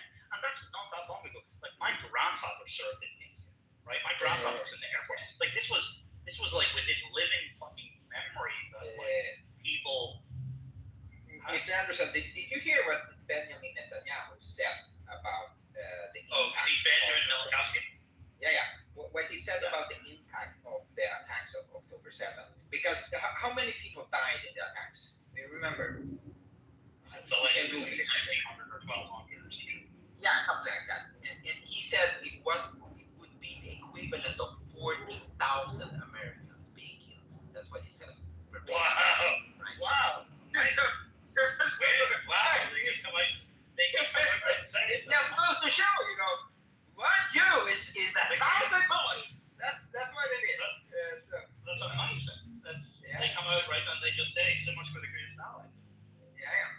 But circling back to 4chan, Epstein's razor. Have you heard about this? No. The intensity of a politician's loyalty to Israel is directly proportional to the number of children he has raped. Yeah. I can believe that. Yeah. Until presented with other evidence, I will assume that we will. Sure. But getting back to another aspect. See people like me, like Israel is fucked because you gotta put like a blonde, blue-eyed Irish girl in front of you to compromise, right? Yeah. And like you're not gonna get a Jewish fucking blonde-eyed blue fucking, you know, that's just not. I said blonde-eyed blue, whatever. But you're not. This is not possible. Like I'm just not gonna fall for you.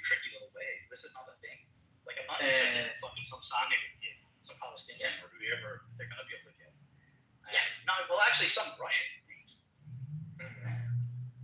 But but it is interesting, you know. And again, I know what your answer is going to be, Mr. Anderson, because it's quite clear that you understand history.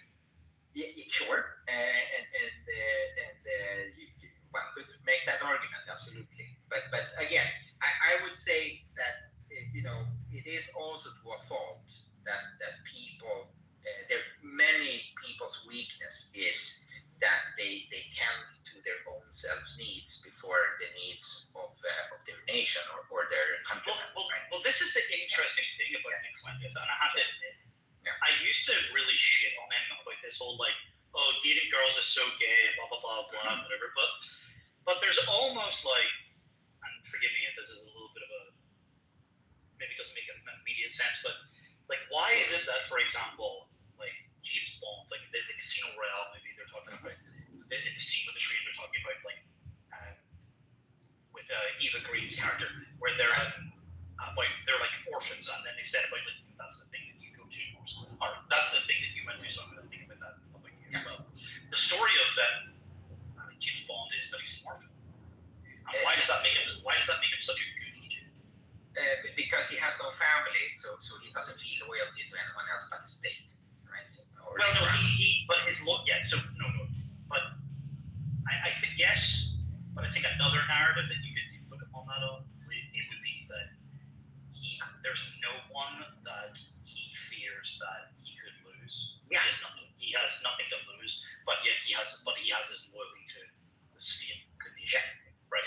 So like, the Jews can't get his parents, the Jews can't get his wife, the Jews can't get his kids, right? Okay, and that makes him unstoppable. Yeah. Right?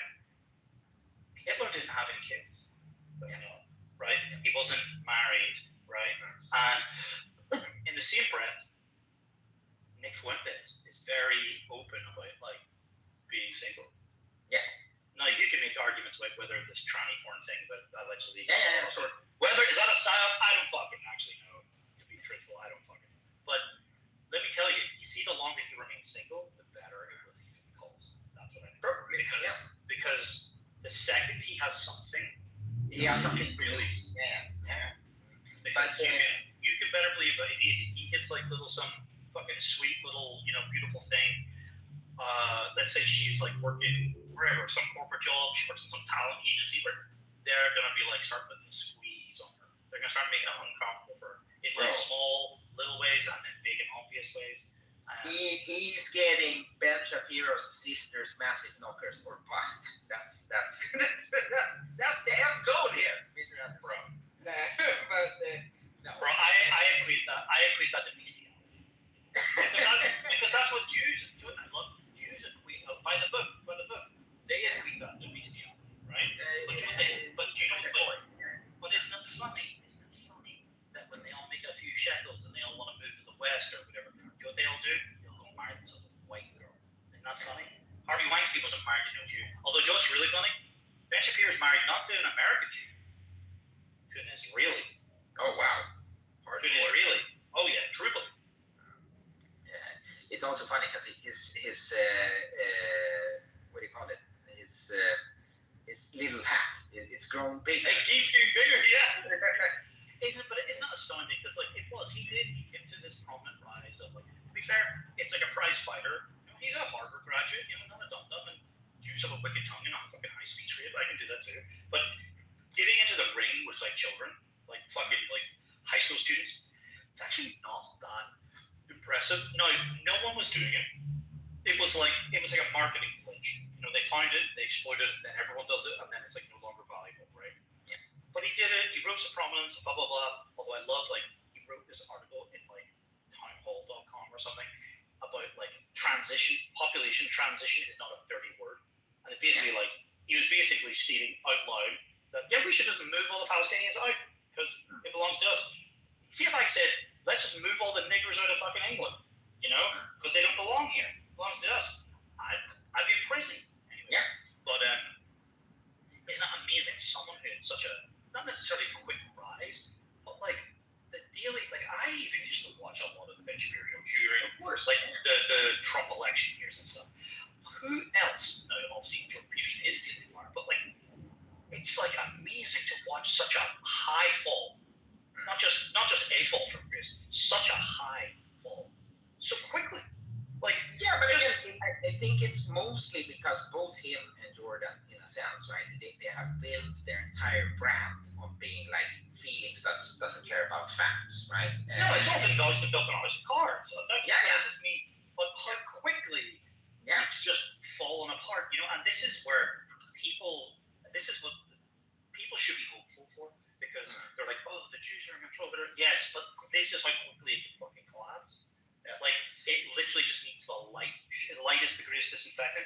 You show a light on the fact that they're not the Daily Wire, they're the fucking Israeli Wire, right? You start everyone starts calling it the Israeli Wire, and their business is gone. Right? But Like, Mr. Anderson, sorry to interject, but did you hear?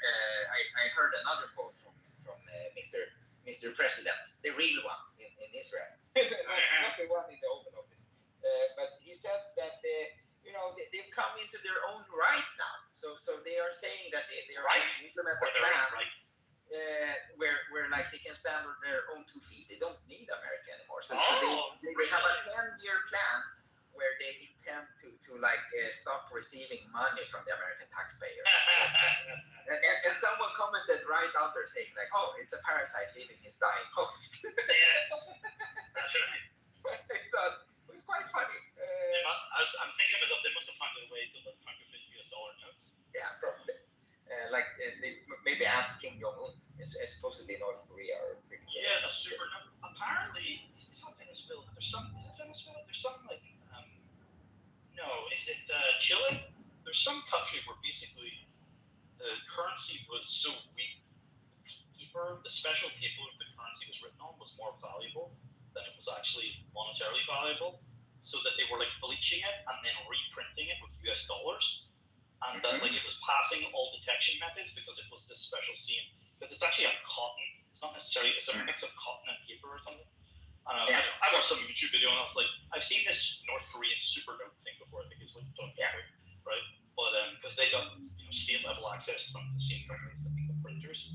But there's this thing where I think it's in Chile, where they basically like bleached the notes, or they got the fucking original printing off it, or we were able to dissolve it off it or whatever, and that's how they were doing it. So yeah, dude. But hey, why do it illegally when you can just get into the tribe and print the money legally? Yeah, exactly. But getting back to the core idea, right? Where essentially, like, it's not only to a fault of the fucking retarded policies, right? Because they are retarded, but it's also the kind of exploitation of the lesser nature of people, Mr. Anderson. So there is like the fact that wait, are you still there? My phone. Yes. Yeah. It still says that you're on a call from the iPhone. Oh yes, yes, I've heard me too.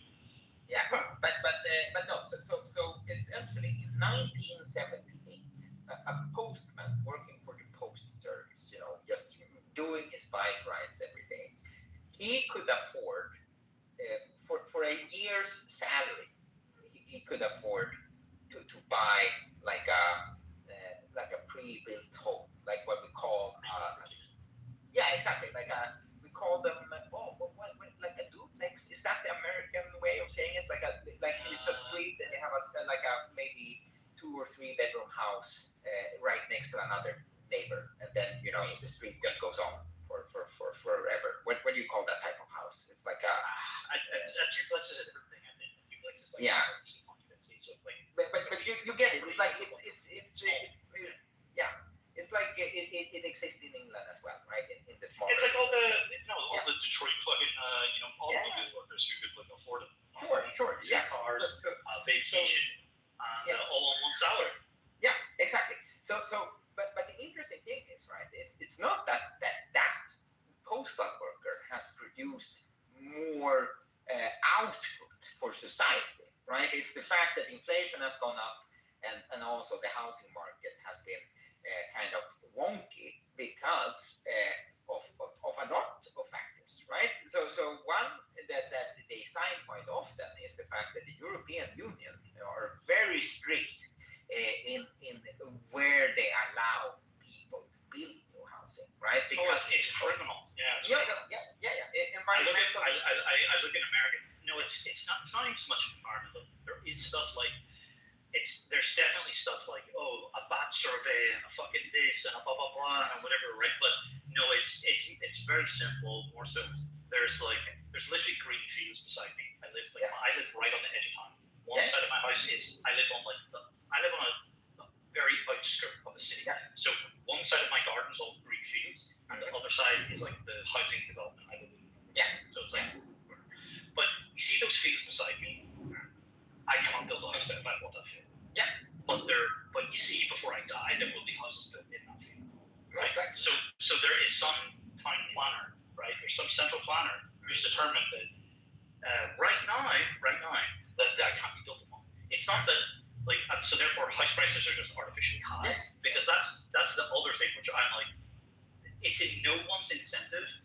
There's no incentive for anyone who's already in the pyramid scheme to allow the creation. Precisely. Because otherwise, because you see, if you could just go and build new homes, all this old housing stock from the 1920s or the fucking whatever, the 1970s even, were like fucking insulation and run down. Like people would just go and build a new home because it's cheaper to go and like the bill of materials to construct a new home is not even close to being the actual price of it. So it's literally the artificial constraint, right? And the lack of, so it's just supply and demand, and they're artificially controlling the supply. Yes. You know, and as demand increases for fucking population changes among many things, right? You know, it's criminal. You know. Yeah. No, but this is the point, then, Mr. Anderson, because you're entirely correct in your analysis and your assumptions here, and it's not only in England, of course, it's the issue here as well, right? So, and of course, the people that currently reside in the house, they don't want their property value to go down, so they are going to vote for the parties. Oh, it's like a famous person giving away too many signatures. It devalues their signature. Yes. So the people in the permits and planning office, the more rubber stamps that they authorize, the more theoretically they devalue their own home. Yes. And they don't want that. They don't want that to their own house. No. Because they would be stupid. They are stupid, but not. And I don't even. But the thing is, I don't even know if they truly understand it to that degree. I think a lot of it is like my sister and my dad also did that about 20 years ago. They built what Americans call a custom home, where basically buy land, whether there's permitting on it or not, you go through the whole process. The process itself is so arduous, right? So painful and can be expensive, but it's so drawn out and whatever, jumping through hoops, and then there's the game you have to play, where basically, like, let's say you want to build a house, and just make up a number, it's 10,000 square feet, whatever. You have to like apply for one which is 50,000. Right? Because they're going to want to no, you can't have this and that. So you're hoping it's like a negotiation that you overextend, and then they go, no, you can take it back, and then you hopefully get what you want. Because if you apply first time for what you want, they're going to knock you back, and then you don't get at all what you want, right? So there's the whole. I don't think the people in the planning office. I don't think that they're thinking this is like. Let's say one of them built a custom home, right? Or I don't think it's going to be that they understand that every time they approve a development or a home that is going to potentially devalue their own home by whatever, some incremental amount. I think a lot of them just see it as, this was really fucking painful for me. Yeah, like they're just like, well, it's got to be painful for you too. Like there's no one would be willing just to be like, oh yeah, this is just the way it should be. You know, like it should just be easy. Like there's places, this is what the European mind cannot comprehend. You know those memes, right? You know, the European mind cannot comprehend that it's like some American driving a pickup truck with fucking, you know, right? There are places in America what are called no code. Like you literally don't, like there's a lot of people I follow on Instagram, on YouTube from northern Idaho. Ruby Ridge. Anyway, but from northern Idaho, right? And they literally have to file like a $25, some like, you know, nominal amount for like just a piece of paper. I don't know what the fuck it's actually called. basically just let the state know that they're building something on this land, right? And they can build whatever they want. And they can build it to whatever building standards they want. So it's literally, there's no building code. There's no building, like, now, don't get me wrong, most of them build to standard, if not above, because it's their home, and that's what, like, you know, but there's no requirement. Like, there's states in America, like, I think Florida's the biggest one, where there's no annual inspection of vehicles.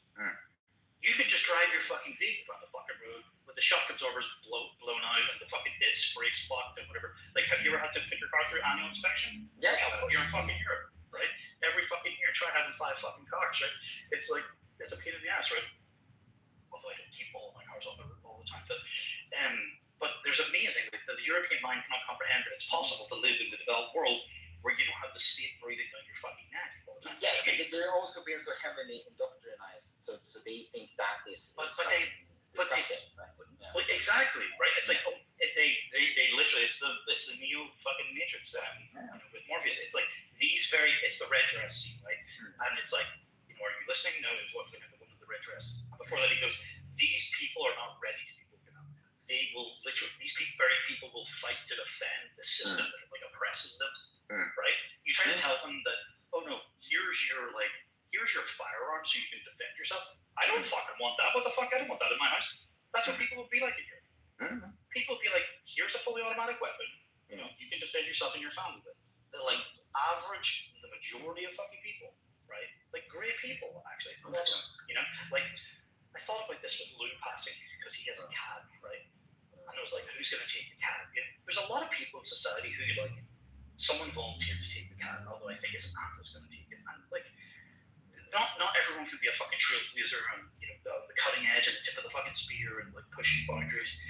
But like we do need these quote unquote good people who, like, you know, if people like me die, like, you know, they're gonna raise my kids in my absence. They're gonna take care of my dog. They're gonna take, you know, like it could be your mom, it could be your aunt, it could be a good family friend. They're gonna take my dog if God forbid something happened to me. Right? Your society needs some of those people, right? Of course. We can't all be like, we need the good little teacher who like type like my aunts and uncles, right? You know? But those people are also the first ones to reject any new system, even though it's technically the old system, the system that was once here. They've been so slowly, the frog has been boiled so slowly for so long, they wouldn't even recognize it. You know, it's why I'm convinced they don't want us to know about Rhodesia, because Rhodesia is like if Britain and Texas had a baby, it's Rhodesia, right? Yeah. Rhodesia is well known though. Rhodesia is well known. Rhodesia is globally recognized.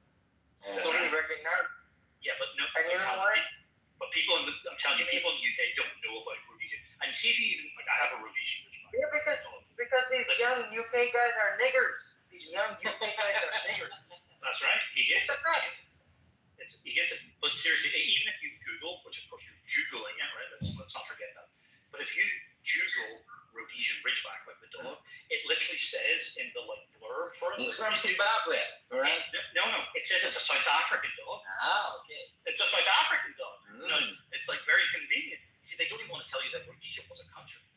You see, because they don't want you to know what happens. You see, Alex, what happens if you live like 100,000 Swedes or 100,000 Norwegians and you drop them in Africa? Yeah, it's gonna be Rhodesia. It's gonna be Rhodesia. It's gonna be the breadbasket. You know, they dropped 100,000 fucking Swedes in Minnesota, right? They dropped 100,000.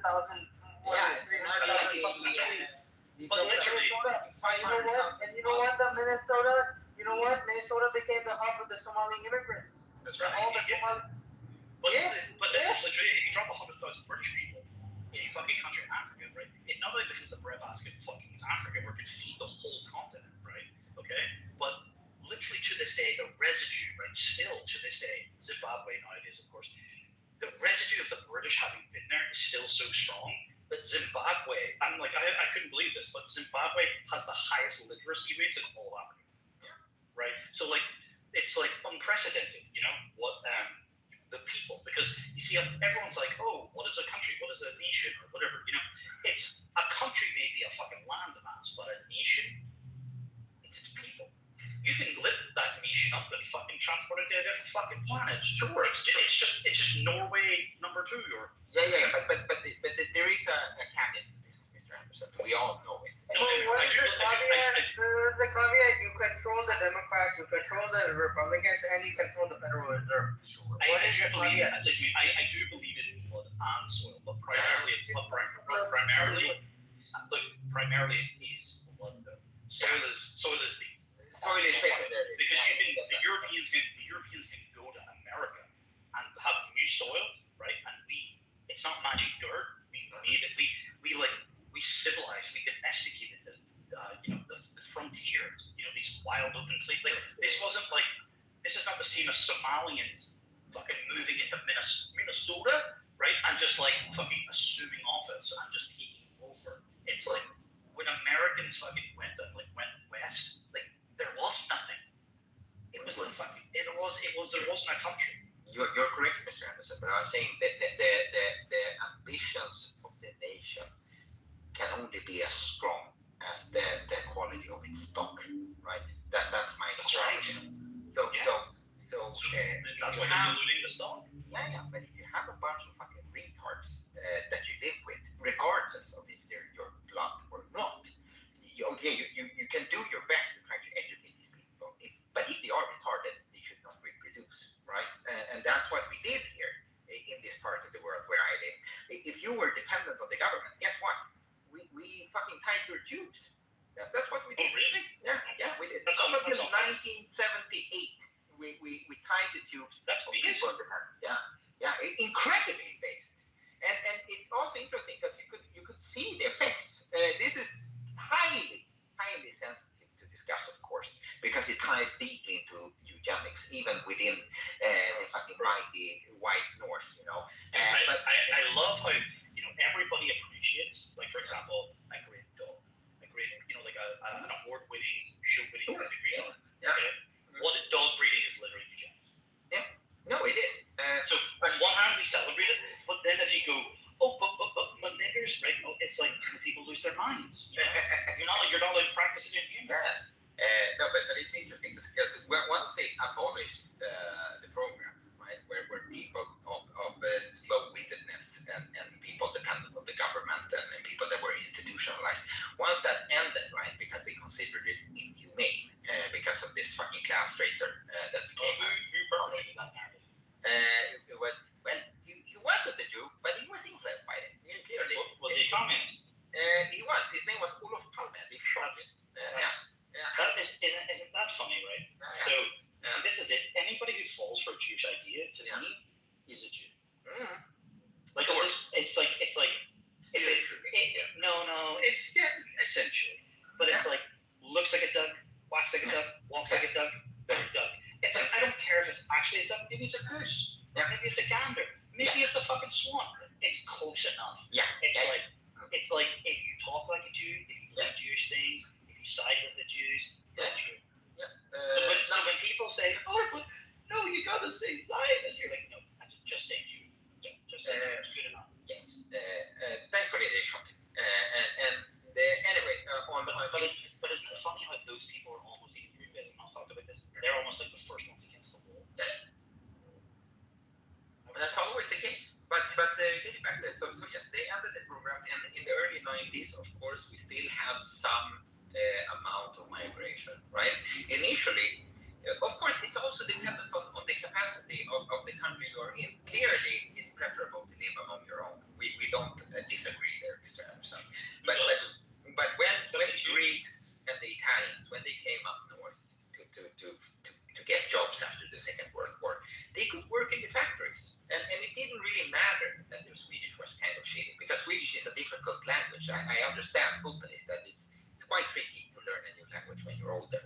But they could support themselves. They had dignity because they could pay rent, they could pay their taxes, and they could provide for their families, right? So they had some skill that they could take pride in.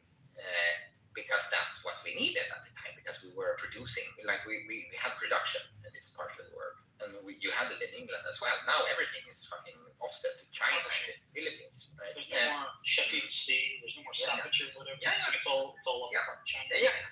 Now it's just the global supply chain bullshit. But yes, so then people were suspicious, of course, because these people were darker and they ate different food and they were a little bit more exotic, but they were still tolerated because we understood that if this country is going to prosper, we need workers, right? They have something that we don't have. They have skill. So we opened the doors gladly, and they contributed to this society. So and for that we owe them a debt in form of money, which they have received. So You weren't indebted to give them fucking citizenship. no, of course not.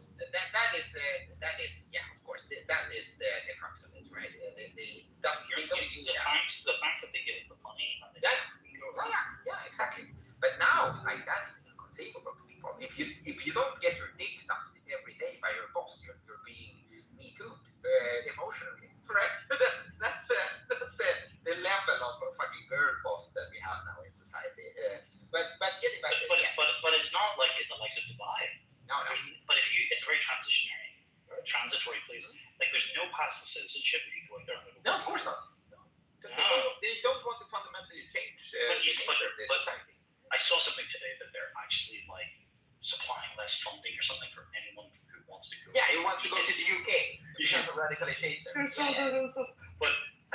isn't that amazing how like nobody lose their minds when they apply? It's only the white nations. You see, this is the thing. It's like when you poke, right through to like the underlying layer or the common denominator. That's fundamentally it. It's the common denominator. I could write a book just called Common Denominator. Yeah, but it's the Jew. It's the Jew and Jewish ideas. Yeah, but it always is. It always has. Yes, but it's also the people that are tricked by them. They don't fucking deserve to live in Israel. Because when you see because some but who's tricked? I don't blame the nigger. I don't blame the Somali, bro. If I was living in Mogadishu and I thought I could come there and mug a bunch of fucking white people, and I'd probably do it too. But I'm not a nigger. But Mr. Anderson, I'm talking specifically about this fat fucking neckbeard, fucking receding hairline, haven't done a fucking push-up in their entire life. Reddit moderators that are being raped to death by niggers. I understand, but these people, right? Here's the thing. Like the fact that we don't have a strong culture, the thing that this is the picture you're missing, Alex. These people are being programmed. Yeah. Okay, but what can you derive from that statement? That they're programmable. Yeah. Okay? That we just have to be the ones. We have to take back the programming rights, the ownership rights, and we have to be the ones to program them ourselves. That means we have to take back the culture. We have to expel Jews. We have to own, this is, politics is downstream from culture. Right? Yes. As a Jew once said, actually. Andrew Breitbart. So this is an issue which will solve itself. Bro, are you telling me you've never dated a girl and she could have been a fucking liberal a little bit and then eventually she ends up liking your music? Of course. Politics. Yeah. These people are programmable because they're too agreeable. Yeah. They're just being programmed. So this is like I think it's called the 3% rule. Have you ever heard of this? Yeah, I have. Where it's like basically like you basically need like a fucking not violent, but you need like a militant group of like 3% of true believers. 3%. It's enough to change the public opinion. Yes. It's like that's the tipping point that's actually required. Yeah, but it's also okay, yeah, I get what you're saying, Mr. Emerson, but you place yourself in this position. It's 3.5% in political science in regards to country protests. Wearing a skin suit of you, trying to fucking fellow white people, Yeah, no, but some fellow white people, and he's gonna try and infiltrate you.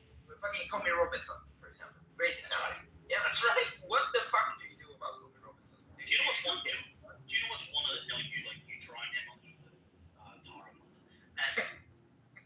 London Bridge? Do you know what's one of the most beautiful things? Do you know what one of the most Jewish things about him is? Besides him actually being a Jew. Yeah, what is it? That's not even Jewish. Yeah, of course not. Yeah. You ever thought about that? Right? Stephen Jackson Lenley. Okay. You're sure it's not a theme there in that as well. That's right. But it's just amazing, like Oh, I've got the photographs of them. I think I'll send it to you. Of like the full fucking IDF Mossad T-shirts. Like it's like a Jew, but he's in Israel.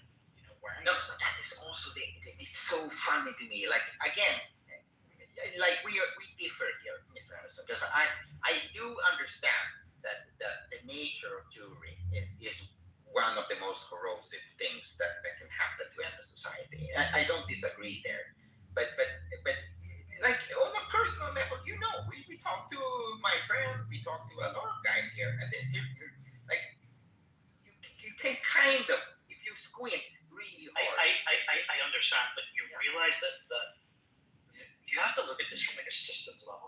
Yeah. Okay, the fact that you. No, but I agree. It's like, put it this way: if I don't avoid niggers in my country, there are no niggers fucking my bros that they should. Yeah. Right.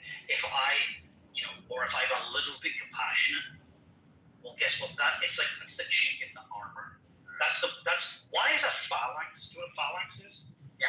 Right. Why is it strong? Because there's no gaps, right? They stick together, right? And it's uniform. Yeah. Right. And everyone acts in unison. Yeah. What happens if a single person was left-handed? No, it breaks down, right? So I get that. So when they say shit like diversity is our strength, that's a humiliation ritual because it only ever has been and always will be unity of strength. Yeah. No, it's only applied to us. Like That's when right. it comes to their countries, it's present. Then it's the opposite, right? So I get that. Like in principle, I understand. So, from but and it's also a negotiation tactic, okay?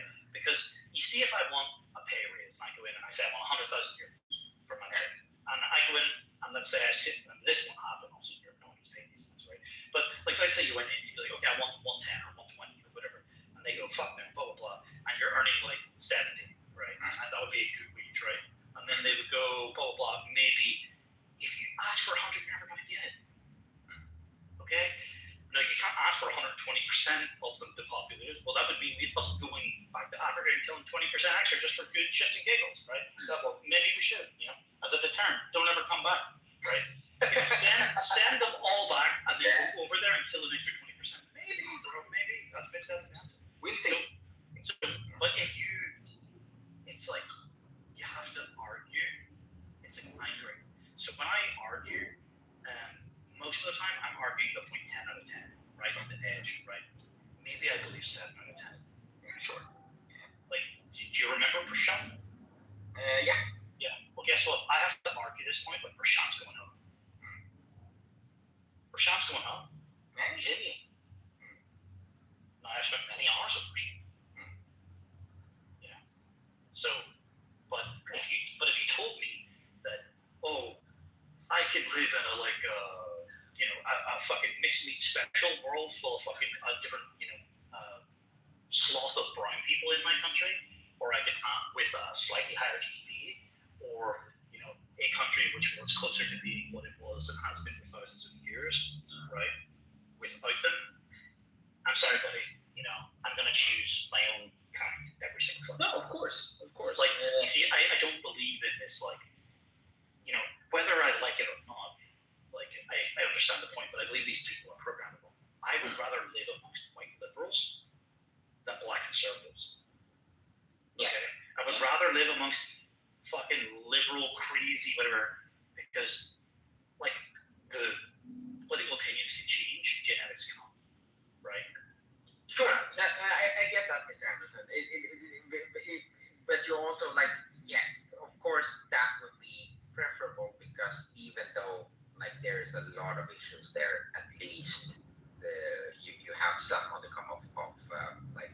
Well, it can be brought back from the point. Yeah. Right. Once you have some mud, right? Like, I mean, truly, like, they're no longer white, they're no longer black. What are they? Right? And I love this about, like, I've seen Man on the Street videos in England, and they're like, like, if you're called up for a draft, they'll be like, oh no, I'm leaving the country. These people have no. No, they have no loyalty. They have no common bond with us. But that is also the evil aspect of this type of discourse, right? Where you have like a bunch of fucking liberal liberal arts fucking professors talking about whether or not. Oh, but is there even an English culture? Is there like? Oh yeah. Is there? What even is Sweden? We fucking know what it is. Bro, you We know what like it is. it's like We never get it. you see these black people or whatever, like these noms. They just call them ants, niggers and noms, right? Yeah. The ants getting interviewed, like man in the street interviewing London. Like, yeah, like I don't even know what it is. What is British culture? Like, While they're you're like speaking your you're language, fucking speaking your it, exactly. part. You're fucking speaking it. You're looking at it. Look at the buildings. Look at the society. The fucking like alleged freedom of one side, right? Like literally, we fucking ruled a quarter of the surface of the fucking earth, right? And we didn't need no fucking nigger to help us, okay? Like this is my point of view. Honestly, this is where they've pushed me. This is where they've radicalized me. What's the point of having niggers in my country if they're literally not like serving and like helping my grandmother, my mother, like they're like me, like they're the help. No, we're literally getting like in America. There's niggers running around in fucking supercars in America. Yeah, make that make sense. Yeah. No, And, no, and there's white people on the fucking street. Mm. Like we literally have these fucking noms that have just arrived off the fucking boat in 4-star fucking hotels, heated, being paid for, fucking 3 meals a day, prioritized healthcare. Dude, I had to go to like a private clinic to go the other day. I had to go to an emergency. Alex, introduce. Sorry, what? Alex, you're from Sweden, right? Yeah, sure. Yeah. I remember you. Where have you been, man? You're That's out of amazing. the soups. Are you truly a nigger? Me? Yes. No, Are you sure? Because you're acting. Do you know why you're acting like one? What characteristic is it that you displayed that made you call you? I don't know. Maybe you felt interrupted. You've got no impulse control. Yeah. Right. Like you realize there was a conversation. Yeah, but again, I mean, it's not That's easy. yeah, I know. Niggers are niggers. I'm nice. And I don't have the energy for this. No, I had an emergency. It wasn't like a I had to go to the hospital. But basically, my dentist couldn't perform a procedure. And I had to go to a specialist clinic, and I had to go and get this. Oh, there were these fucking nuns in there, and I had to pay for it privately. Oh, they did the fucking golden treatment. It's like, so these people have just arrived in the fucking country. They're getting to go to the best fucking clinics to go and get the best treatment all on our dime. Isn't that amazing? Like, meanwhile, like, my mother or like my grandmother would be like struggling to pay for their fucking heating bill because it's so fucking cold and whatever, and they're all paid for. It's like, if you made the argument to me, well, we do this for our own, like, our homeless, right? All of it. Like, if there wasn't a single British citizen, if I was to be so, not crass, but if I was to be so just business-like and say former taxpayers, there are former taxpayers on the street, right, who previously paid into the system. That why is it that there are former taxpayers on the street, starving and freezing, and we're putting people who haven't paid a single penny up in fucking hotels? Well, the government's obviously making an investment, and they're investing in who they think is going to be in the future. Sure. Right? Like, that's the insanity. Yeah, no, it's understandable. I think your nation. So I've never been like a quote unquote socialist by any stretch of the imagination. But if you tell me there's only 2 options, where the options are, well, we can put all of our homeless. Like, don't get me wrong, I understand there's incentives and we're incentivizing people to pretend that they're homeless. But if you told me we were putting British citizens in 4-star hotels, heated, fucking 3 meals a day, blah blah blah, there's people that would pretend to be homeless just to go to the fucking hotels, right? Yeah. Right? Just like they're pretending to be economic, or they're pretending not to be economic refugees, they're pretending to be asylum seekers to show up here. But if you told me the option was that we were going to have to pay for our own citizens to be in fucking hotels so that they weren't living on the streets, or a bunch of fucking Somali Nigerian niggers, you're going to force me. This is where it's like, I saw this, I actually think there's a lot of truth into this. People are going to reunite under one flag or the other, and you have to pick a side. And it's going to be National Socialism, or it's going to be communism. Yeah. Like, there's going to be no in between. There's going to be none of this, like this fucking boomer former fast jet pilot guy, like Saxy Gen X or whatever earlier. He was like, well, I want to be a cultural fucking nationalist. No, nigger, that's not a thing. You're going to, as things progressively get worse and degrade, decay, as your society decays, you're going to be pushed to choose a side. And I never would have necessarily thought I was going to be a socialist, but bro, hey, if it makes an ethnically pure country, yeah, consider me a national socialist. Yeah, I think that the issue, right, which I hope they have learned from their mistakes, Mr. Anderson, is that there is, whenever someone like fucking the Babylon Bee or Ben Shapiro calls this the woke right? The Jews. Yeah. Who is the biggest promoter? The man boot guy with the beard, the fucking James Lindsay. Whenever he talks about the woke right? There is a kernel of truth there, and that's the purity tests, right? Which is going to become more and more stringent the more power they collect, right? So on principle, I agree with you. Like, if the choice is between Europe perishing because of the demographic decline, right, exacerbated by the policies, clearly there is a reason why people want to go to the West, and it's because they have produced it's magic dirt. It's magic dirt. If only they occupied the magic dirt, they too would be great. Yeah, and then once all the white people are gone, it's going to be a third world country. I love magic dirt theory. I just love it. And people telling it to people for the first time is like, wow. But still, like, it's going to be very, very difficult for some people to and maybe that is a price worth paying. I don't know. Like, for instance, me, a product of what the Jews would consider bestiality, right? Alex, you're white enough. Yeah, I think so. I think I am. And honestly, even if I was a retarded communist, if I spit in a fucking cup, it would come out as at least 90% European. So that's not the issue. But the fact of the matter is, Mr. Anderson, as long as you are not Führer, you don't decide the rules. So if you ask blood and soil guys, like the real hardcore blood and soil guys where I live, they would absolutely put me on a fucking boat tomorrow. But it will never be 100%. No, of course. Even quietly, I can acknowledge that. Right? But that's not what I say publicly. No. Because you still need to shift the overtime window. Precisely. I'm negotiating in public. Yeah. And believe me, I come from a long line of fascists, so I understand. I understand the allure. Do you know what the truth is as well? It's just more fun. Yeah. It's just more fun to argue 10 tenths. Yeah. Like just to argue you're all niggers at me. Like it's just more fun. Yeah, sure. But it's also like in practicality, I think we are going to have to find, once people have woken up enough, you need to find a common framework. Here's a comment for it. Yeah.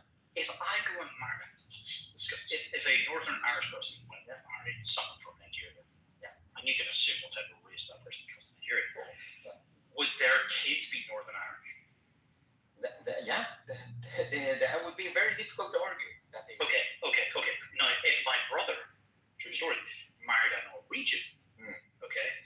Sorry, let me rephrase that. Let me go back. If a Northern Irish person married a Nigerian and they had children, would those children be white? No, of course they wouldn't be. Okay. Right? My brother married a Norwegian and had 2 beautiful boys. Are those children white? Yes, they are. That's right.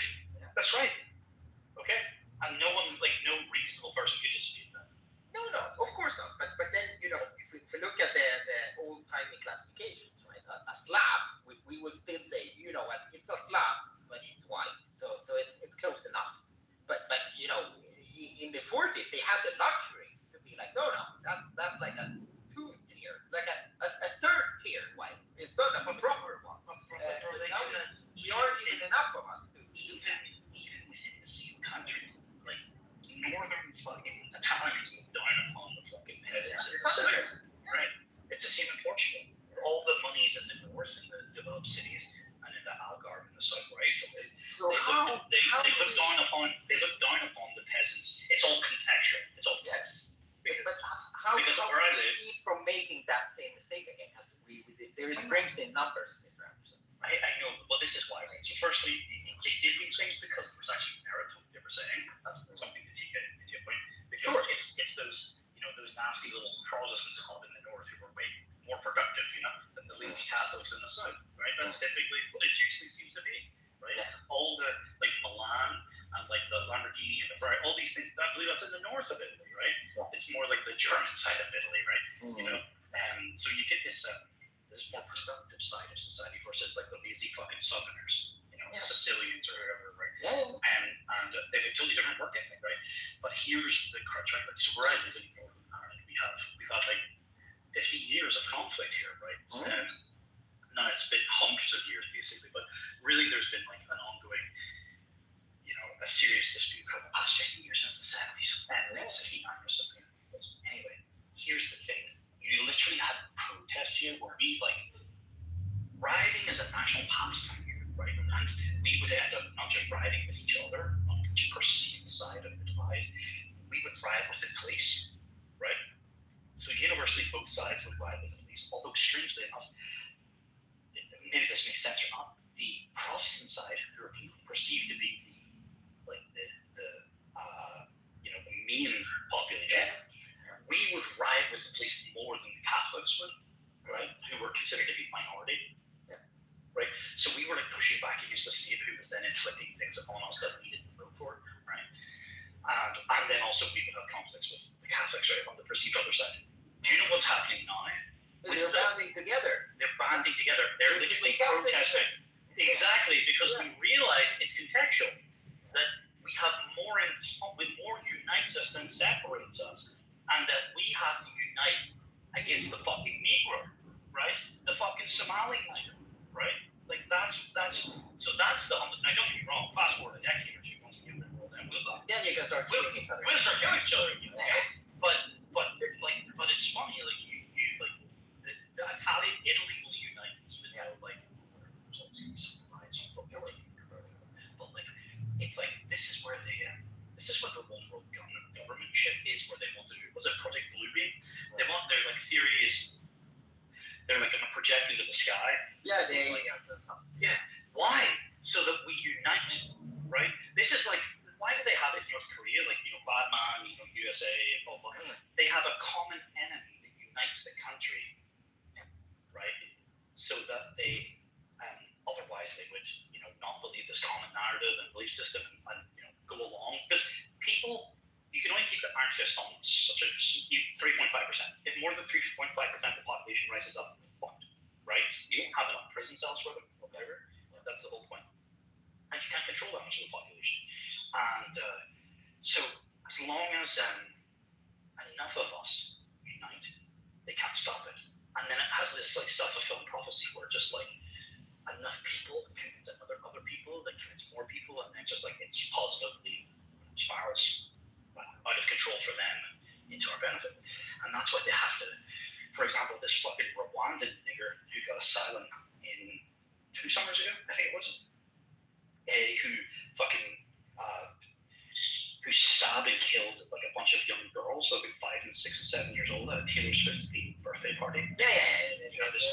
He made a fucking Jew Netflix show about it.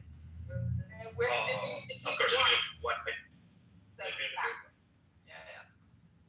But what they really did is our Keir Starmer, our Jewish Prime Minister, to quell any uprising, he brought about 24-hour courts where they process people. There was a woman who's currently in prison, Lucy Connolly, for a tweet which was posted for something like 10 minutes, and then she deleted it, where basically she said some shit at the heat of the moment or whatever. Meanwhile, we have city councillors who were basically saying, like, off with their fucking head. Some fucking nigger is saying shit, an elected, like, leftist fucking party member, saying some shit like, I know he got quietly, devoted or whatever, and then, his court case was delayed until basically all the news cycles changed, and then he got a little slap on the wrist and let off. Meanwhile, there are white people in fucking prison right now for deleted tweets, right? Like, it's insane. So, because they're terrified of 3.5% of the fucking population waking up at once, because they know they can't stop it. Yeah, Yeah, no, we'll see. I think like you're gonna love this, Mr. Like the fact of the matter is, like, we all know that the socialist parties in Europe today, they are not catering to us anymore. They're catering to the imported demographics, right?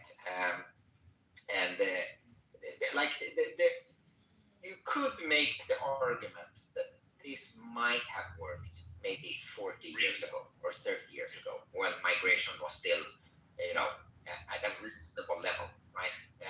Where like there could be some benefit. Like go work in the meat packing plant. Yeah. Don't like the difference is now. Yeah. There's a chance where like it's sickening me. This doesn't. My mom has a part-time job, but I saw it in her employer during a different shift, a different area. There's some fucking Indian bitch nigger who's like, they all have on their name badges, joined the company in this year, 2021, 20. So this young girl who joined the company in like say 2021, who'd been working in the store longer than this guy, 2023, and here's him like, no, he seemed polite enough or whatever. There's nothing what's going on, and he was like, oh yeah, you can take your break at such and such. I'm like, here's this fucking veggie who's just landed off the fucking boat, giving orders to a fucking white girl. Like, what type of fucking? This is not a serious country. No. This is not a fucking serious country. What kind of fucking country are we living in? That this is, you see, the meme basically is, it's like, today you're arguing about, how many or, like whether you should have them, right? And then, the next thing, or 10 years from now, the next argument you're having is whether they should rule over you or not. Yeah, no. That what we're doing now, Mr. Anderson, is forced mixing. That is the platform. It's always been forced. Yeah. But one of the most amazing things. Let me say it. Do you know what's one of the most amazing things? You know where they forced integration in like Little Rock, Arkansas? Do you know that they deployed like the 101st fucking Airborne, and they literally at gunpoint with bayonets fitted, they literally forced white people to submit to allow the fucking niggers in their schools? Yeah, no, I know. Like in the 50s, they literally deployed the military with bayonets fitted. So you literally have like little fucking wholesome white girls in her pleated fucking skirt and her whatever going to fucking school with her books with the 101st Airborne with a fucking bayonet on her back. Like that's what the fucking Jews will have, because people will never go along with this, will they? Now those photographs you can find them. Yeah, I've seen them. But they're not openly talked about. No one ever votes for this. No, that's true. You're right. But the way they do it here is a little bit more, let's say, Scandinavian, right? It's more sophisticated. It's not as hostile as it's not as on the nose as the. Well, they appeal to your compassion, and that's where your compassion, I believe, is your weakness. Yeah. No, I'm not saying there shouldn't be compassion. No. But the right context. But it should be reserved for humans, not savages. No, but let me explain that what is about to happen. So right before the fucking libtards lost the last election, because now supposedly we have quote unquote in your elections. Yeah, no, because we're going to have new ones now. But for the past 4 years, we had what's the conservative party called? Is it the Tories in Britain, right? So we have the Tories in essentially. They're literally called the Conservative Party, but people know them as the Tories. Yeah, exactly. And it's the same here. They're part of Zog. So it's like. They're Zog. I love it. Yeah. No. Have you ever seen a photograph of Randy Weaver from fucking from Ruby Ridge, and he's sitting on the couch in his house with his wife and kids, and he's wearing a T-shirt that this is in the early 90s. He's wearing a black T-shirt that says "Say No to Zog." No, I haven't seen that one. From Ruby Ridge, you know about Ruby Ridge? Yeah. He's wearing a fucking T-shirt that says "Say No to Zog," bro. Anybody who notices gets fucking marked. Yeah. But getting back to it, so they have in a coalition government together with our nationalist party, supposedly nationalist party, right? It was founded by a former officer from the SS, right? So that actual SS. Yeah, no, like a proper one, right? How old is it? No, he died in the 80s, but he was the founder of the party. They were essentially 100% of Jews not overtaken it by now? No, they have, because they talk more about the rights and the sovereign right of Israel to murder little children, more so than So it's been of their own. completely infiltrated, is what you're saying. So that is absolutely the case. But getting back to it, so even though on paper they have been boasting about the fact that we have net zero migration now, that is not the case, because within the data, it doesn't include family reunification. So we've had about 100,000 fucking shitskins coming in the last 4 years, every year. Okay, so they filled up the country with 500,000 more fucking functionally illiterate people. What's the population? It's like if you take native Swedes, we're 8.2 million. But if you add in the fucking parasites, it's 10.5. Okay, so almost 20% of the populace is just people dependent on the government. So how many million non-natives? 2.5, I would say, something like this. So they're bringing in 100,000. Yeah, every year. Yeah, even though they claim, the asylums has gone down. Yeah, but they're anchor babies, right? So they're taking their whole fucking families here because they got their asylums before they won the election. But right before the fucking socialist assholes like the Keir Starmer party in Sweden, when they lost the last election, when it was clear that they were going to lose, they snuck in a rule change just before they handed over power. And this kind of contextualizes an old Cold War era law that we have in Sweden. So essentially, the Swedish state is able to enact a veto whenever someone wants to sell their land. The Swedish state has bidding rights on this land. Like they have preferred.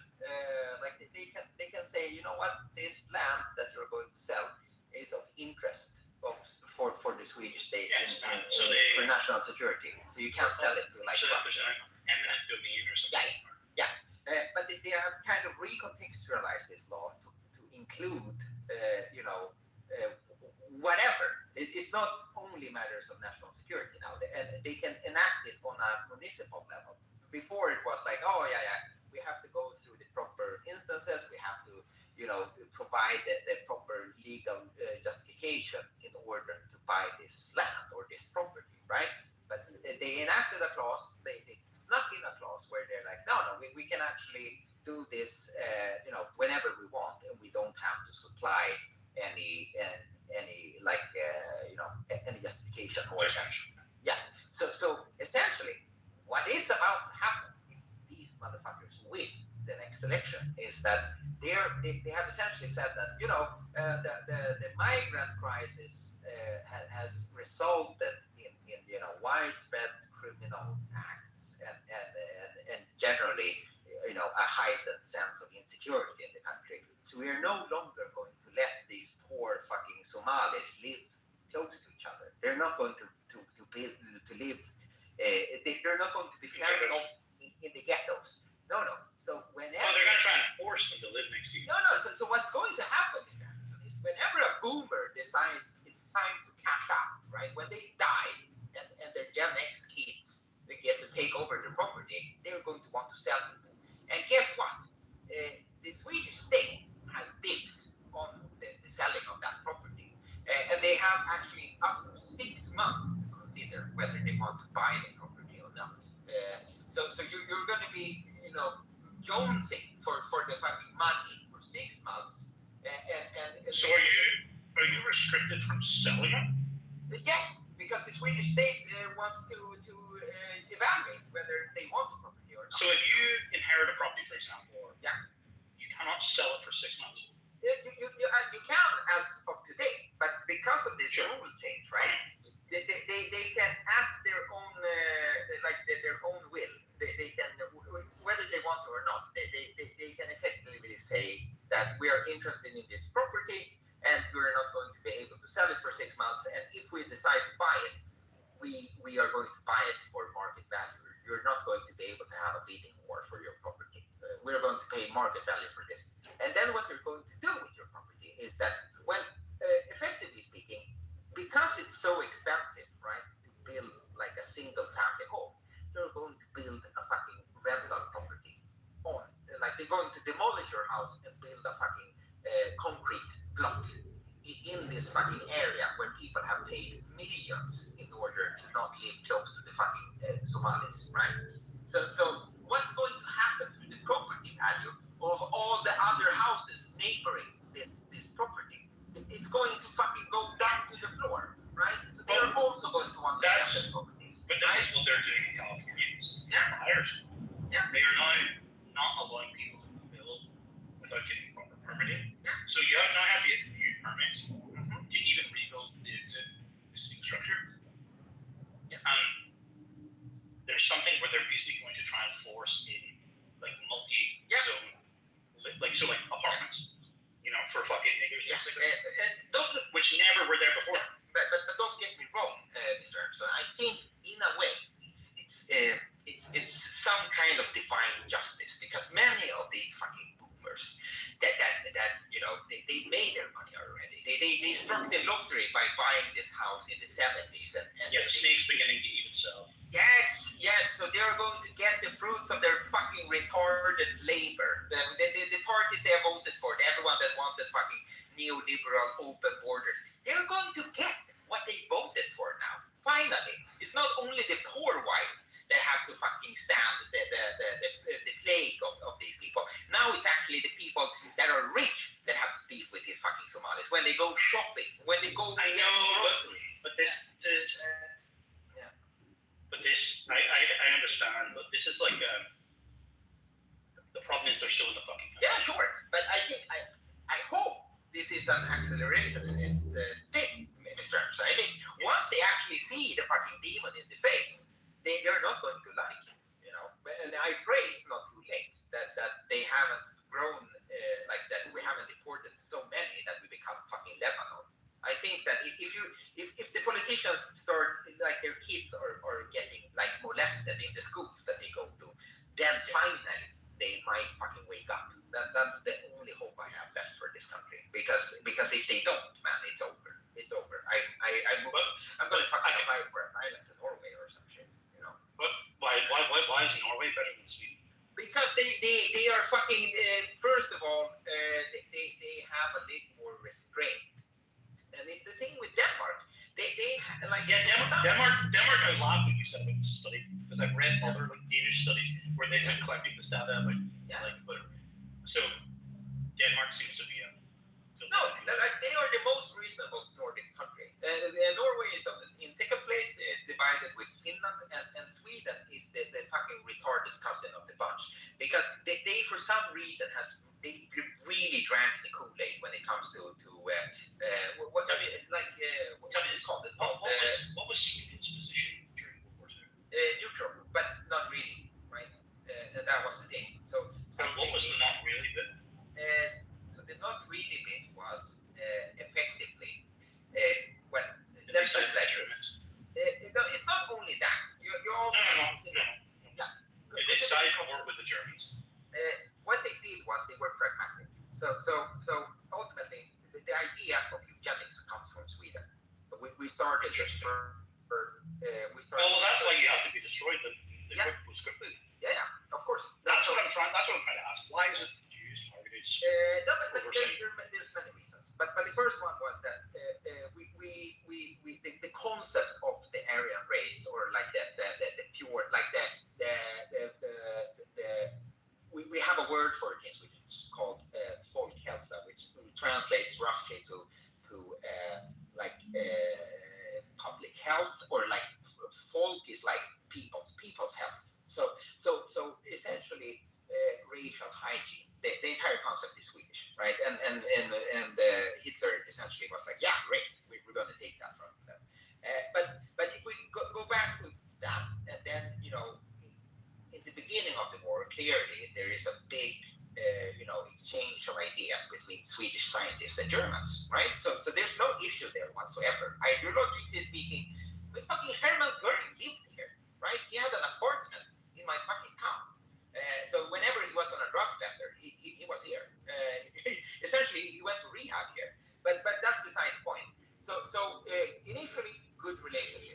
issues whatsoever. Then, once it became clear that his ambitions were quite big, right? Sweden realized that, okay, we've had this principle of neutrality for basically 150 years, and we're not going to break it for the Germans. But that doesn't mean we can't do business with them. So all the ball bearings, you know, for a fact, is a Swedish invention, right? So we supplied them with ore, metal ore. They had free reign to use our railroads here in Sweden. So when they decided to invade Norway, we helped them. Circumvent. Is that like a thing known to this day, or Yes. are we just resented shit? Yes. It's like it's not talked about because. But it's understood. It's understood. Yes, that Swedes they failed. They were the coward, and the schoolyard bully beat their cousins, and they didn't say shit. Right? You see, I've also heard Jews talk about Ireland the same way. Yeah. Because weirdly, I don't know why. Maybe because of the bankers who are funders. Yeah. But the Jews, I literally heard fucking, what's that maker called? What's the fucking, like, the famous Jew lawyer called? It was on Epstein Island. Dershowitz, Alan Dershowitz. Yeah. Alan Dershowitz, I literally heard on a fucking Irish news radio show. And he basically, first of all, he started this by, like, not started, but he started his point about this. It was obviously a much bigger topic than that. He said something about, there's only two countries that were neutral during the war, Switzerland. And he said something that basically gives Switzerland like a pass. And he was like disgusted that Ireland was considered neutral. They didn't act in Germany's favor. In the Jews' favor. Yeah, but realistically. So my point is, like, if they feel that way about Ireland, who just did nothing, right? If you help the Germans, oh my God, you must have destroyed. Yeah, no, absolutely, no. So yes, but what you know, you could also make the argument that once Denmark was taken over and once Norway was taken over, then like what could we really do realistically? We didn't have the defense capabilities really to do anything, and Hitler was already planning on invading the country anyway. So like the most like pragmatic thing you could do was that, okay, you know what, we're not gonna fight you, and you can essentially you can do business here, but we're not going to support you more than just doing business with you, right? That's the gist of it essentially. And then once it became clear that Germany's position after Operation Barbarossa, once it became clear that the tide has turned, then we started trying to we were keeping essentially, it was essentially a spy hub, Sweden, because a lot of there were a lot of British here, there were a lot of Russians, there were a lot of people all over the world, so it was quite active during this time, right? Because of their outspoken neutrality as well. So it was a natural way for people to kind of switch, conduct intelligence work. And not to say that we didn't help the Allies, of course we did, but it was very, very hush, and it became more and more overt once the tide has shifted. So yes, you could blame Sweden for being cowards, but we were also one of the few countries that weren't bombed to shit after the war, and that's why we became rich. But we had to pay. But Sweden doesn't have any, like, Norway has, which is insane to me because Norway has oil, but it only has half of the North Sea oil. Britain has the other half. But the Norwegians decided to put it in a national sovereign wealth fund and grow it, right? And hence they're immensely wealthy per capita. But Britain just fucking squanders it. Like we get the same oil. Like I don't know if it's 50-50 or what, but like we share the North Sea oil fields, right? Because like they fly out from like North Scotland on helicopters to the oil rigs, and the Norwegians fly it from Stavanger, where my brother used to live. Right? So like, and they just basically meet in the middle of these fucking oil fields. And it's like you just took prime example of like how they deal with their unlimited money basically, and how the English and they fuck it up.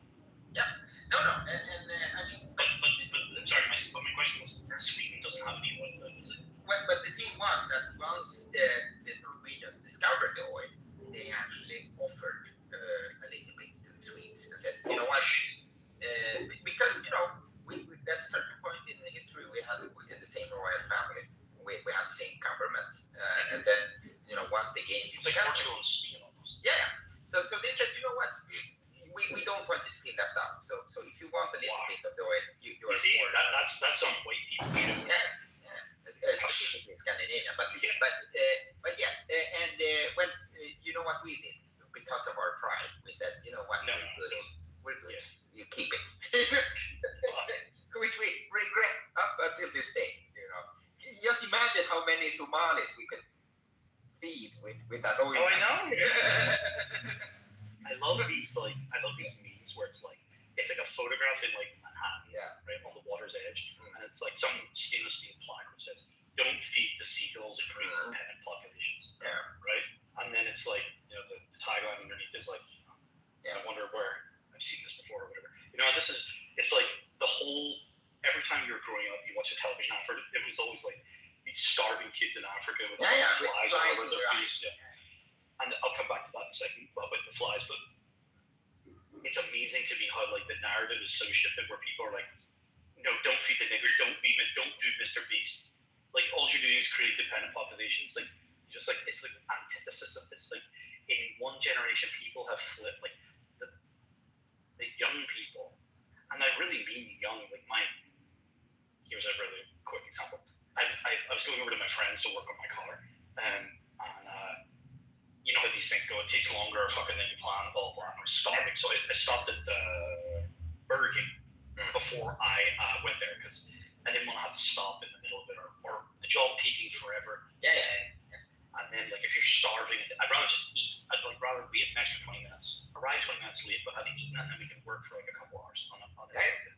And I, when I arrived, his son got out of his car, 7 years old.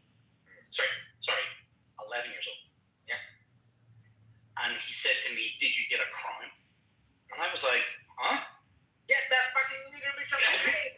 Bro, he fucking knew. And my friend started joking. And I was like, wait, what? Like, because I didn't know if he knew what the fuck. I thought he just like wholesomely meant it. And you know, so his dad, my friend started joking or laughing.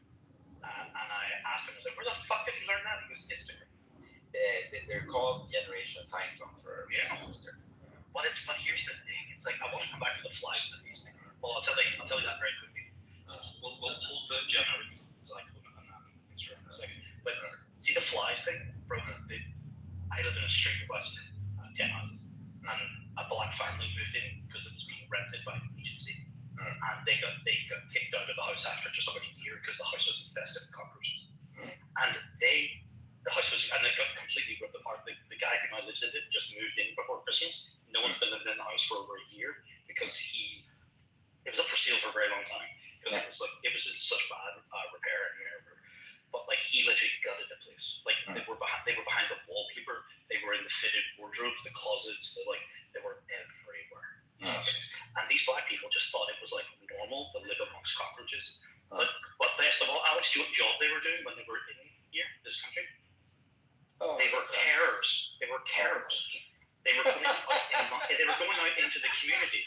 Literally, our most vulnerable people in society with weakened immune systems, and they're living amongst cockroaches, covered in God knows what, right? And they're literally going to our weakest people in society, our most vulnerable, and like bathing them and cleaning their homes. And, well, at least they aren't raping them as they do here in Sweden. You know, they do that too.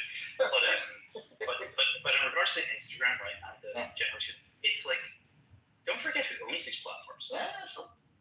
Right?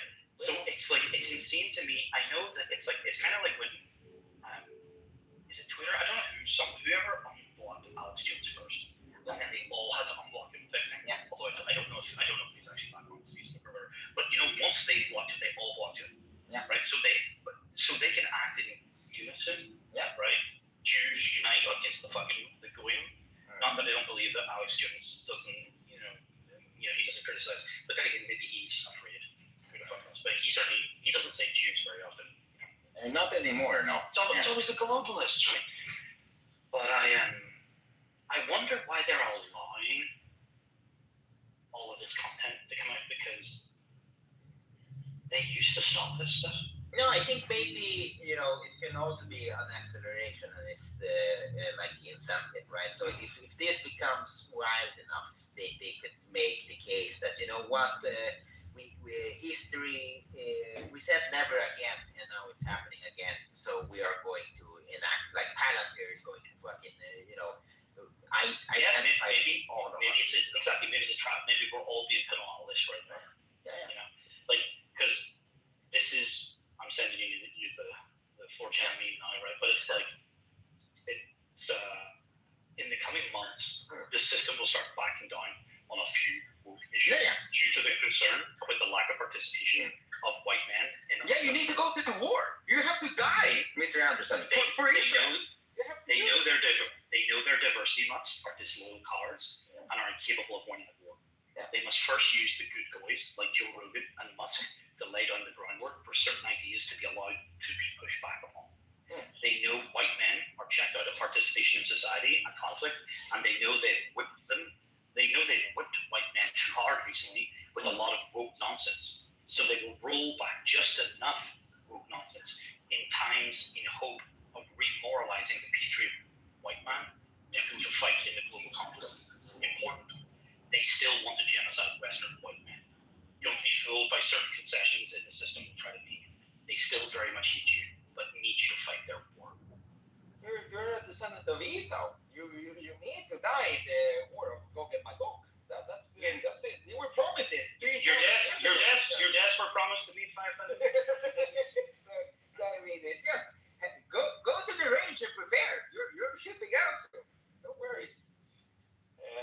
No, we'll see. I find it very, very funny, however, Mr. Anderson.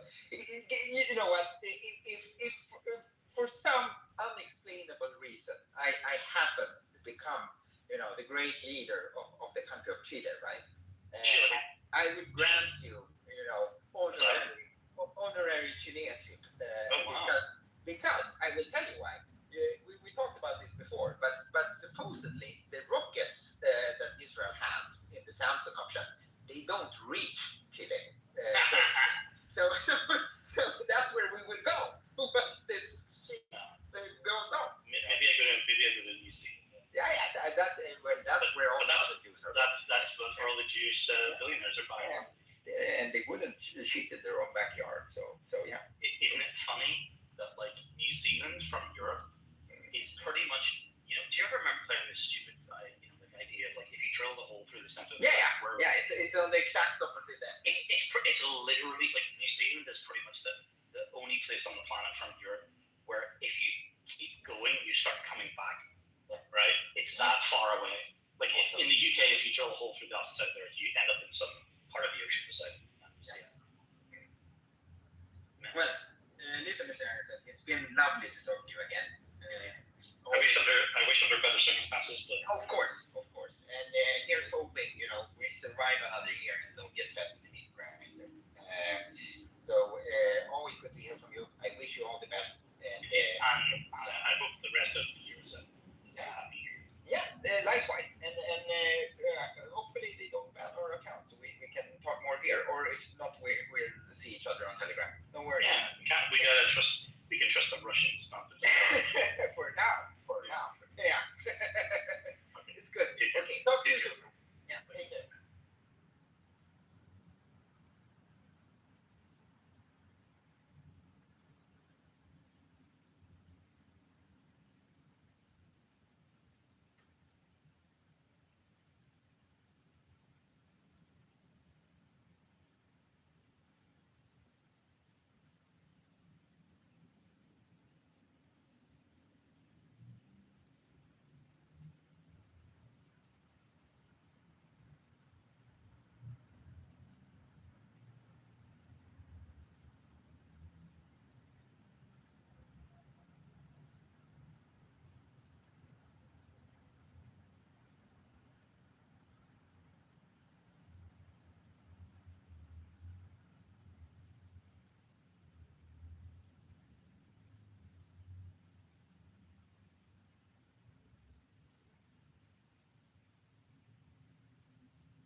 I submit that you're a misandrist, that you hate men, that you find men unworthy of lifting up and praising for jobs well done. I find you lacking, but you can be ignorant. You can say stupid if you want.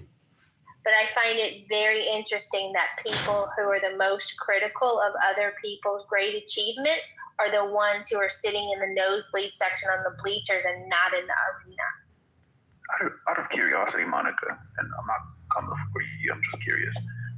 Why don't you hold, let's say, Tony Robbins, Anthony Robbins, with the same sort of like reference as Jordan Peterson? Tony Robbins? Yeah, Anthony Robbins. You know? I think there's a commercial aspect to Tony Robbins, but I don't find him objectionable.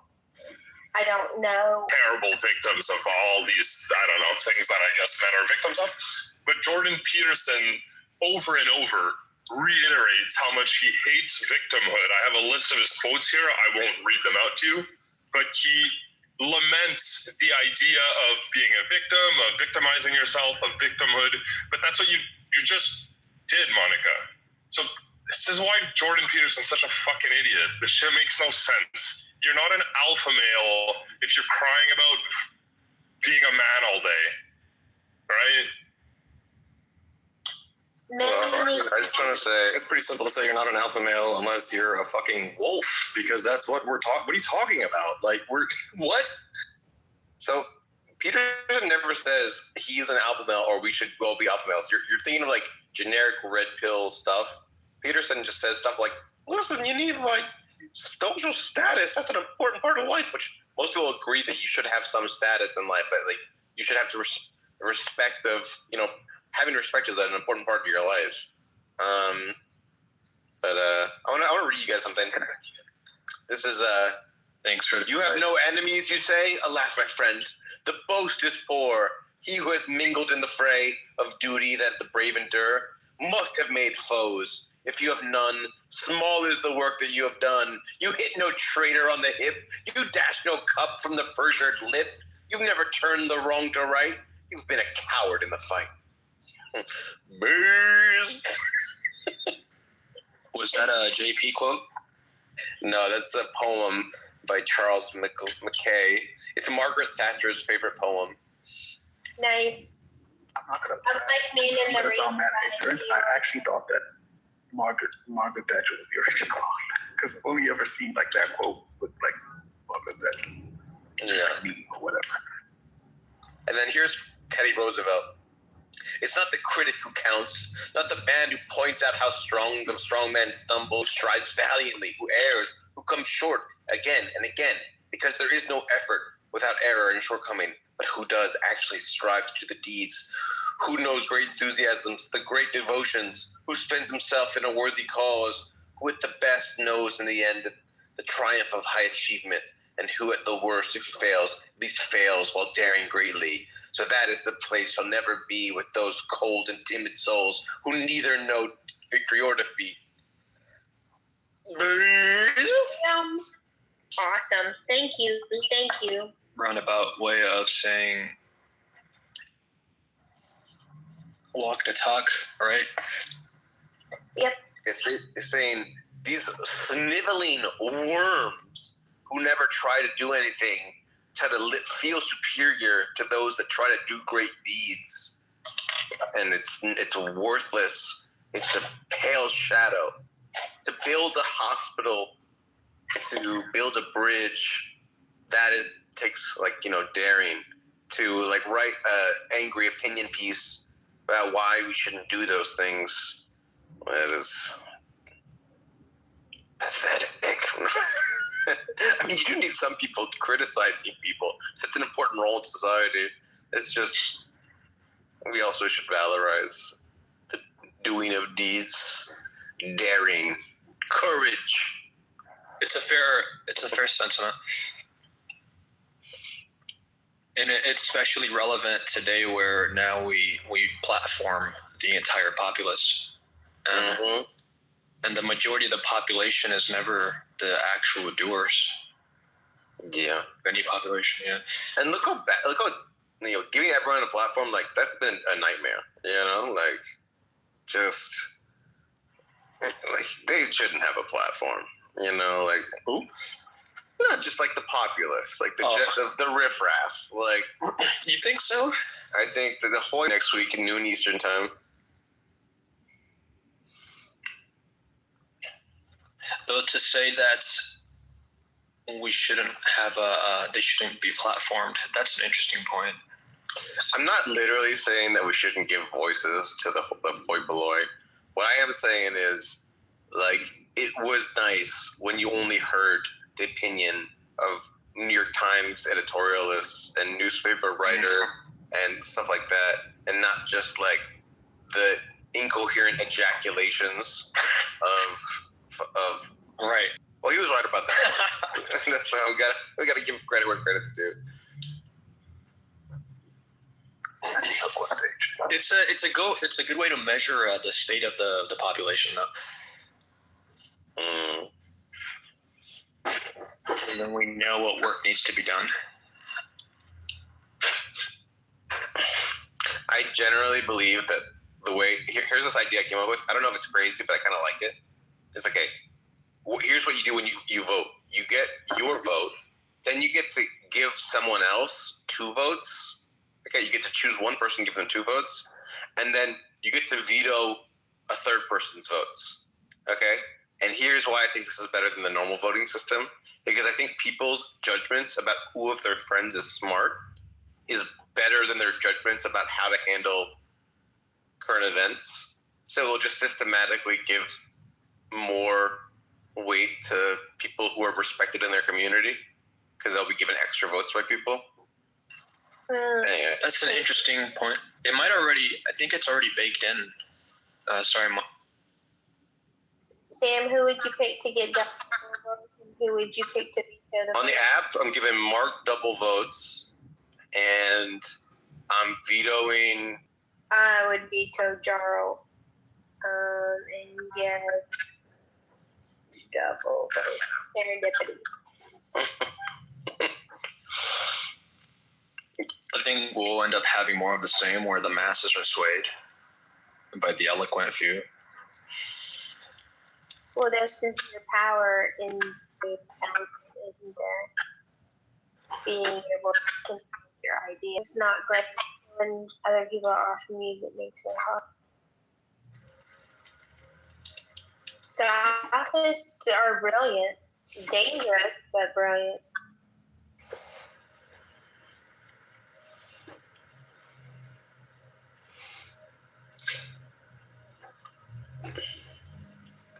What I like about my idea is it's mostly just counting on people to who have a good intuition of which of their friends are smart.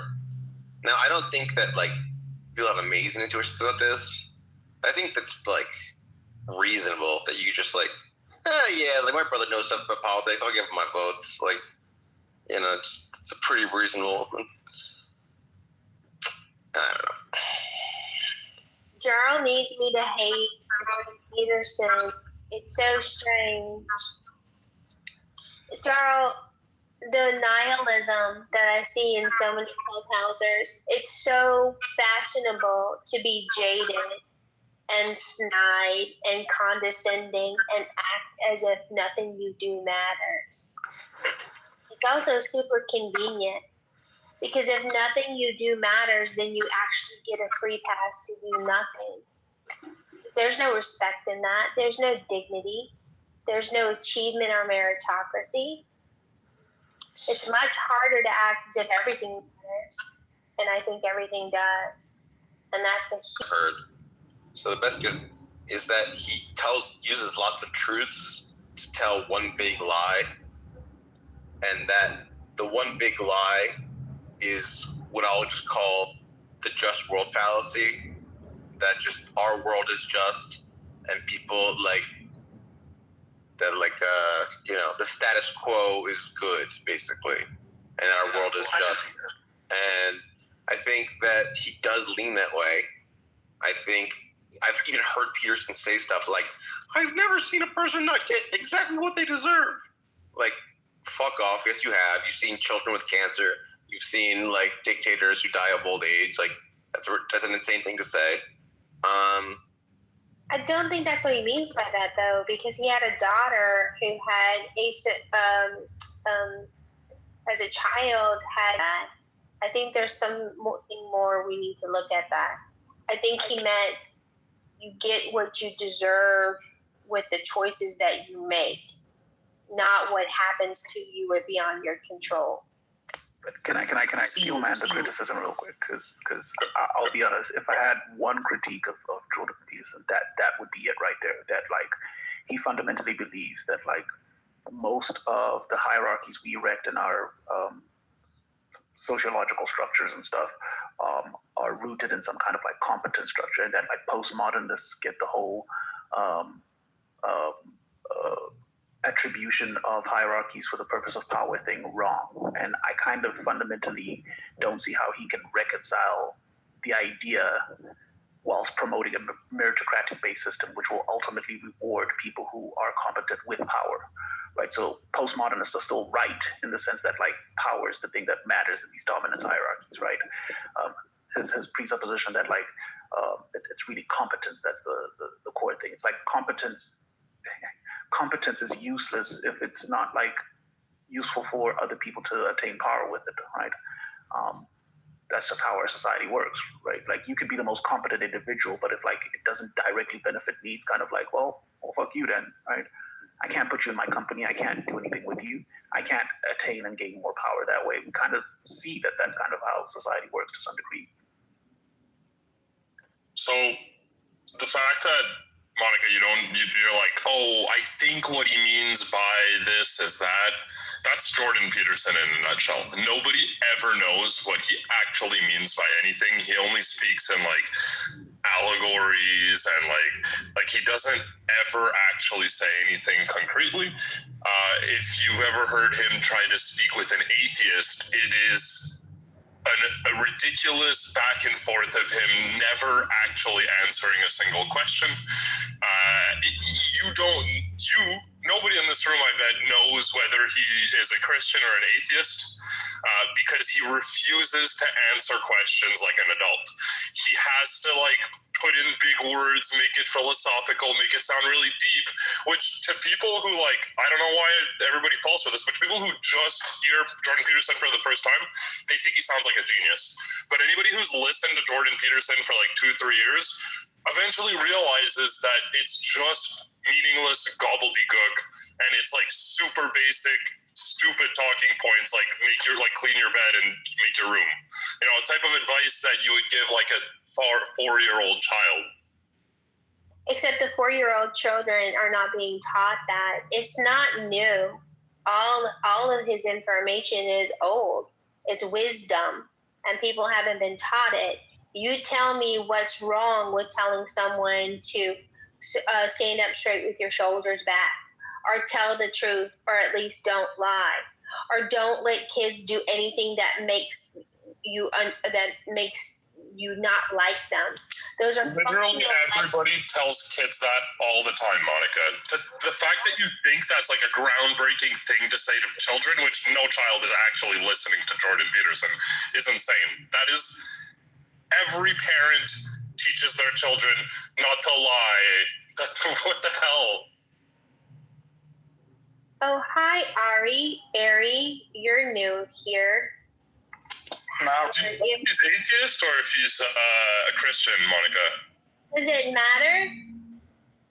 I give a fortune cookie. If I think there's universal wisdom in a fortune cookie, I will appreciate the fortune. No true Scotsman is observed. You deal with logical fallacies all the day. You spout them daily.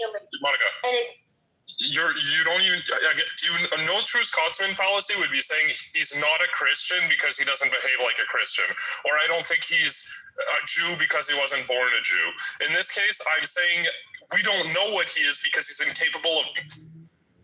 I try to act as if God exists. That's incredibly honest, because he doesn't know. So if he doesn't know, why would he say he knows when he doesn't? He has doubts like many of us. I try to act as if God exists because if I try to act as if God exists, I have to be fearful of God because he's omnipotent. What is a no true Scotsman fallacy? How did I do that? I didn't accuse him of not being a Christian because he doesn't follow the rules. But what? I also don't have to fear God to simply think it exists. Sure, it's in the Bible somewhere. I'm with Monica on this one. So, Matt, do you think, is he a Christian or an atheist? That's the appeal to authority. He has to have a qualifier before Jaro finds appeal out. to authority would be something like saying a scientist wrote this, so we must believe it, or I don't know, the WHO said this, so we must believe it. You're saying appeals, Monica? They make no sense. How did I make an appeal to authority? What is the authority I'm appealing to? What is incorrect in what I said? Yeah, please explain it, because again, this is the second appeal to whatever the hell that you say, but you don't seem to know what they mean. Explain how I did an appeal to authority there. Who's the... Are we trying to determine if Jordan Peterson is Christian or atheist? Is that what's going on? Yeah, but also I'm curious as to why Monica's doing all these debate fallacies, like calling out these debate fallacies that she seemingly doesn't know what they. If anybody else to correct me, I don't think I did an appeal to authority, but if anybody heard it, go. You're verifying his qualifications to talk about the Bible by insisting he needs to be a Christian to talk about the Bible. Well, Didn't say that. Prager Did not say that. You said, Joe, you can't even tell whether he's Christian or not. What does it matter? If he's telling the truth. Of him being unable to express anything logical.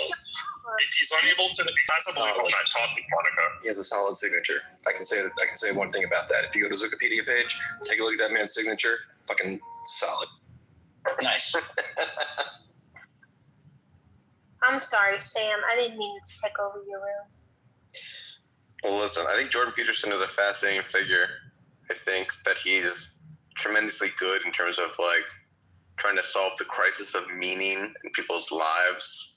He's thought about that way more than most people. He's very good about pushing back against wokeness and like kind of leftist ideas that go a little bit crazy. I think he gives men a positive sort of archetype of masculinity that they should follow, as lest they like fall into the hands of like someone like Andrew Tate. So I think all of that's for the good. I guess the two big criticisms I think have already been raised. One is he seems to sort of speak in these like riddles, where he can't just say what he thinks, which is like a little bit annoying sometimes. Yet he also criticizes the postmodernists who do that same thing. So it's kind of funny that he's like does. I think he criticizes the postmodernists for it. But then also he has this idea of that our society is just. And, you know, in many ways it is just. So there's a sense in which that needs to be said. You need to point out the ways it is just. But then the ways it's not just, you shouldn't try to rationalize them. So it's one of these delicate tightropes you got to walk. I just think it's kind of funny. You say like, oh, like he fights this woke stuff, right? This is a grown man who spends his days crying, literally, about how it's tough to be white, how it's tough to be a man, how evil feminism is, how, you know, all these other races are whatever, they're playing victim all the time. He is obsessed with discussing social justice issues, discussing race, gender, and LGBTQ issues. He is what we call a social justice warrior activist, right? He is a race-obsessed social justice warrior activist. I have 2 points to make. So the first one is the culture war came to Jordan Peterson. He didn't seek it out. The Canada's C-16 bill that was going to compel use of pronouns because preferred pronouns because people felt like a Zimzer that day. He refused to play along. He gets to have an opinion on what he says and what he doesn't have to say. And because low IQ nitwits who have difficulty with comprehension skills pin him as a transphobic piece of shit, he was brought to the forefront. Cultural Marxism decided which groups would be oppressors and which groups would be in the oppressed class. He didn't pick out those identity markers. They did. And so you think that he's focused on them, it's only because they were brought to him to be focused upon. He doesn't have a problem with women. He has a problem with third and fourth wave feminism, but so do I. Think we should have stopped with the right to vote and the sexual liberation of burning bras and sexual indiscretions as my power, and then my body, my choice, and then co-signing, allowing men who believe they're women into private public spaces for women as a huge problem. So you can hate on Jordan Peterson all you want, Jarl, but you're doing a disservice smearing his name and his character. The fact that he weeps over the lost men in our society and the fact that you can't understand the value of fairy tales, as evidenced in many of my replays that I've brought to Clubhouse and talked about the Pinocchio and Peter Pan and Snow White and the fairy tales that are more than true, not because they teach us that dragons exist, but they tell us that dragons can be beaten. A misquote of C.K. Chesterton is not my problem. I'm giving it back to you. Thank you. Wait, so you want to go back to a world where we wouldn't even let you have the time to tell us what you just told us? I will keep my right to vote, sir, and I will keep my equal wages for the same amount of work. But I don't co-sign the, I think we've done a disservice to our girls where we've told them that body count doesn't matter. It absolutely matters, and inconvenience to their life when it's the one thing that women can do that men can't yet. Just very quickly, just a quick correction. Monica, the Bill C-16 did pass in 2017, so we've been living with that for about 8 years. I suspect you have no idea what it did. Bill C-16 added LGBTQ essentially to protected persons in the Charter of Human Rights. Just like white people, black people, immigrants, religious people, people with mustaches, basically everybody is protected from discrimination in Canada under the Charter of Human Rights and Freedom. So all the Bill C-16 did was add them to it. It does not compel any kind of speech. And the proof of that is that we've been living with that for about 8 years now, and no one has ever been charged with any kind of crime or anything under Bill C-16, because what you're saying is fantastical, right? And everyone in Canada knew that when Jordan Peterson made his full grift. It's just not real. It's delusional. A comedian who picked on a disabled boy, and he was put upon the tribunal and prosecuted. And also, they were Mike Ward. Jordan Peterson. Wait, are you talking about Mike Ward? Because I'm like an expert on the case. Mike Ward, he went to Supreme Court of Canada. He won his case, meaning he cemented our right to make fun of handicapped children. Thank you, Monica. Great example to prove. We have no safe crowd in our society. We allow people to be jerks, and because we allow people to be jerks and say asshole things, I get to say the things that I don't think are asshole or jerkish. I protect the free speech of jerks. So should you, but you don't, because you're too busy virtue about how Mike Ward, the example you're talking about, took that case that he lost to Supreme Court and he won. They overturned it. He made a shit ton of money. And he enshrined our right in Canada to insult handicapped children. So your example is wrong. Your example is flat out fucking wrong.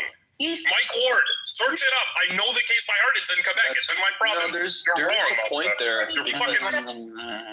It's actually, it's good for people like that to be able to express themselves and make themselves known. Would you rather they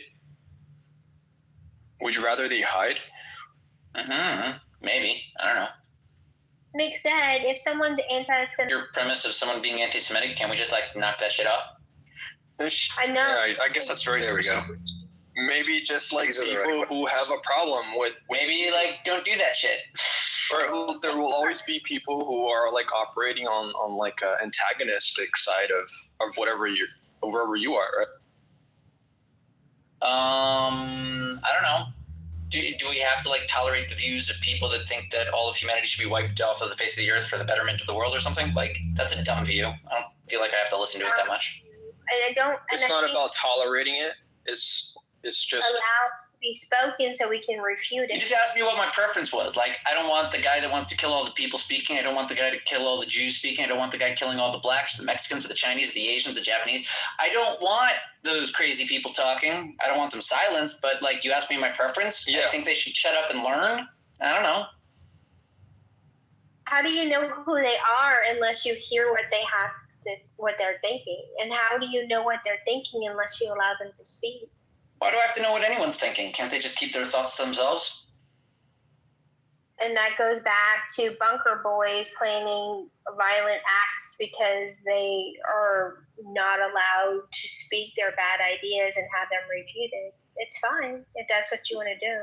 No, you speak his bad ideas and you should learn. Yeah, that's the point. Also, on the same page with that.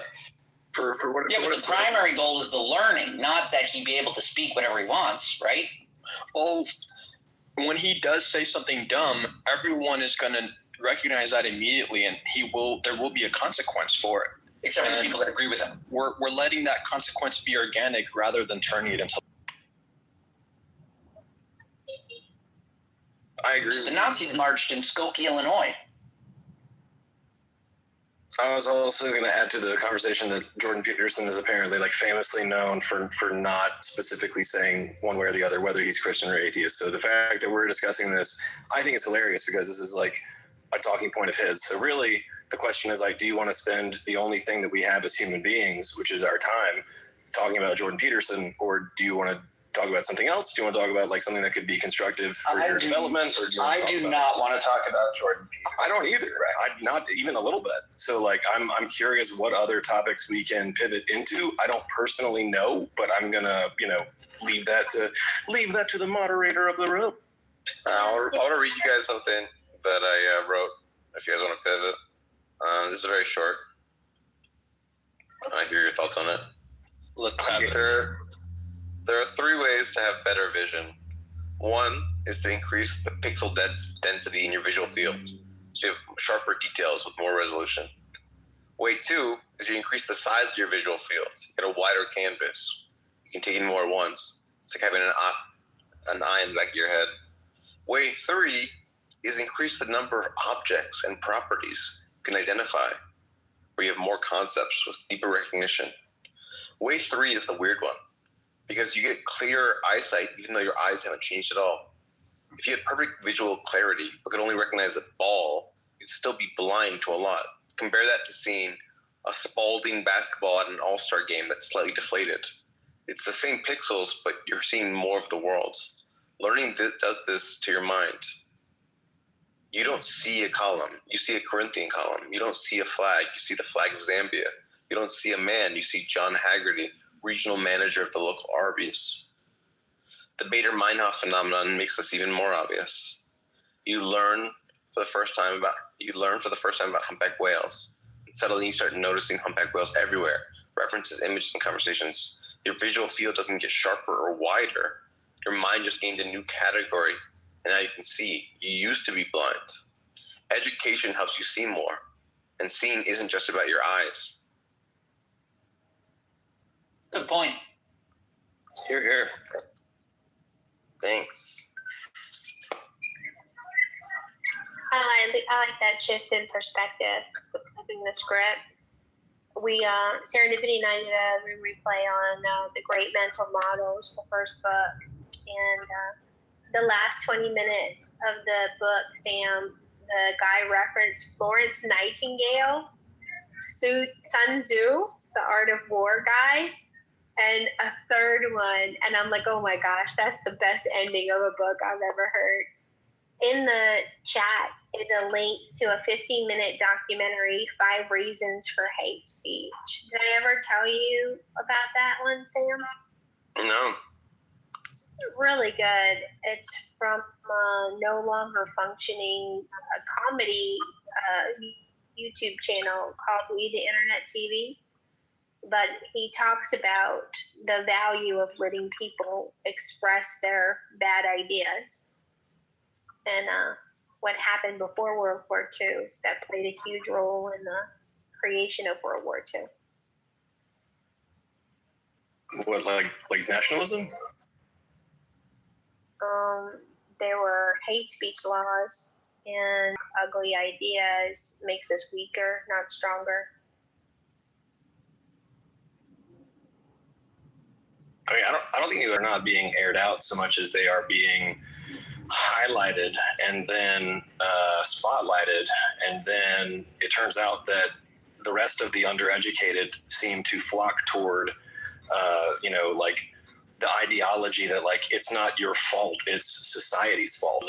Exclusively is the only person responsible for our behavior, and do you follow what I'm saying? Like it's extremely harmful that there are people capitalizing on ignorance and hurt, which is what happens to, I guess, kids through their, developing years. Like, I get it. At the same time, like, platforming ideology that is anything other than helpful, to me, is anything other than helpful. Thank you. You inadvertently brought me back to Jordan Peterson. He's got a 6-minute video on PragerU that's got 2.5 million views called Fix Yourself. Talks about the activism in our society and how it's detrimental to the mental health and well-being of many of our young people. We kind of saw that play out with Renee Good recently, where she thought it was a good idea to impede law enforcement, thinking that what could possibly go wrong. And it was a terrible cost she paid. She learned the hard way. The link to the video from PragerU is in the chat. I'd like to understand, Monica, you want people to have the right to, companies to have the right to, say hate speech and discriminate? Right? So far, are we in agreement that you want companies and people to have those rights?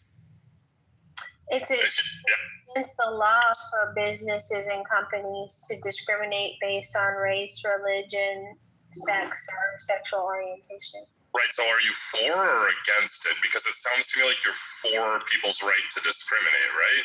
Are you not for the right for people to discriminate? Because you're pretty... Not really. I don't think it's okay. No. I don't think people should have that right, or companies. against. But I'm asking you, are you for that right? Do you think it's like do you think companies should be allowed to discriminate and to just let's use the word discriminate? Yeah, I think having a position anything other than anti-discrimination is worth investigating. Okay. The point being is that if you do believe it, and then you also want to ban DEI, those are contradictory, right? The idea that you want to ban DEI is because it's racist, it's bad for white people, and it's discriminatory, right? But you just made the case that companies and people should be allowed to discriminate and be racist. So now, you know what I mean? It's like it's very contradictory to ban wokeism or DEI and then argue that we should have those rights to discriminate and be racist, right? So it's racist, right? Sam, I'm gonna need an interpreter. Can you help me, or Bima, maybe someone, Matt, anyone can help me? What he's trying to say is that if you're pro-discrimination, then why the fuck can't DEI be allowed to discriminate if discrimination is okay? Discrimination, I'm pro-human, and being pro-human means that I'm going to let people live, and if they want to be stupid and be racist bigots, they're allowed to be racist bigots as long as it doesn't trespass upon the freedoms of other people. As soon as their discrimination and racism affects the lives of other people, well, that's illegal, and we have to have a conversation about it. But if a black person hates it, shut up, Jarl. You already made me break my New Year's promise.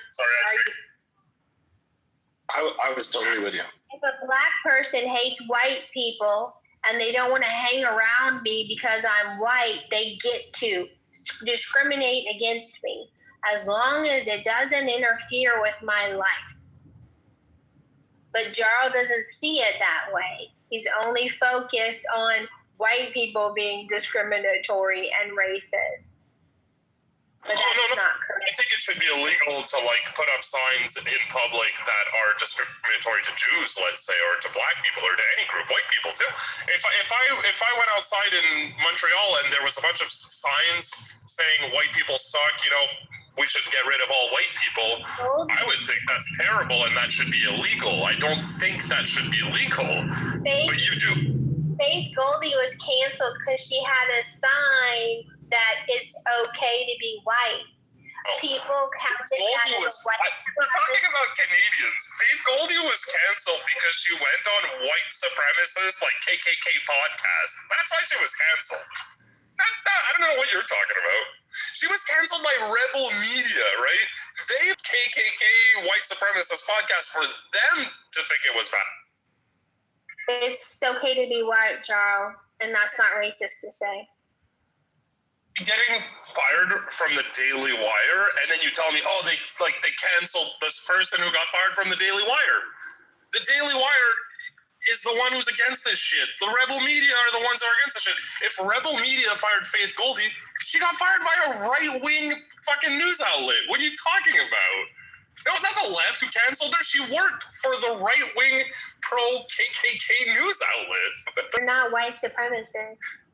They're conservative in Canada, which I admit is sin to many, many Canadians and many, many social justice warrior woke types.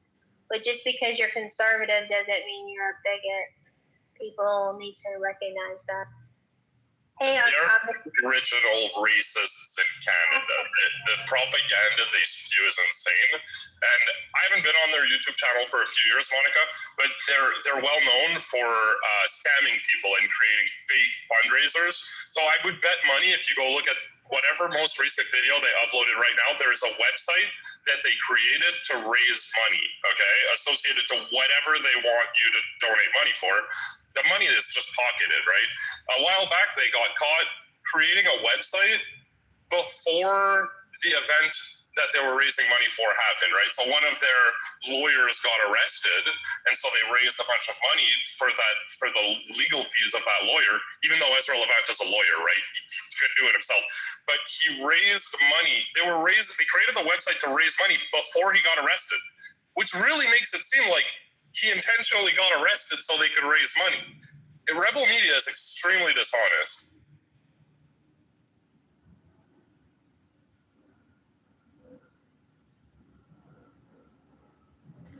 Gavin McInnes is pretty funny though.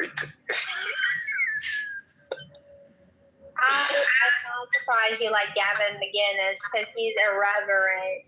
He has no sacred cows either, does he? He's just a funny guy. Like, just ignore his problematic political opinions. Like, can we just admit when funny is funny? Like, I can admit that Jon Stewart's funny, even though I don't agree with him politically. Like, I don't know. It's just, I don't know.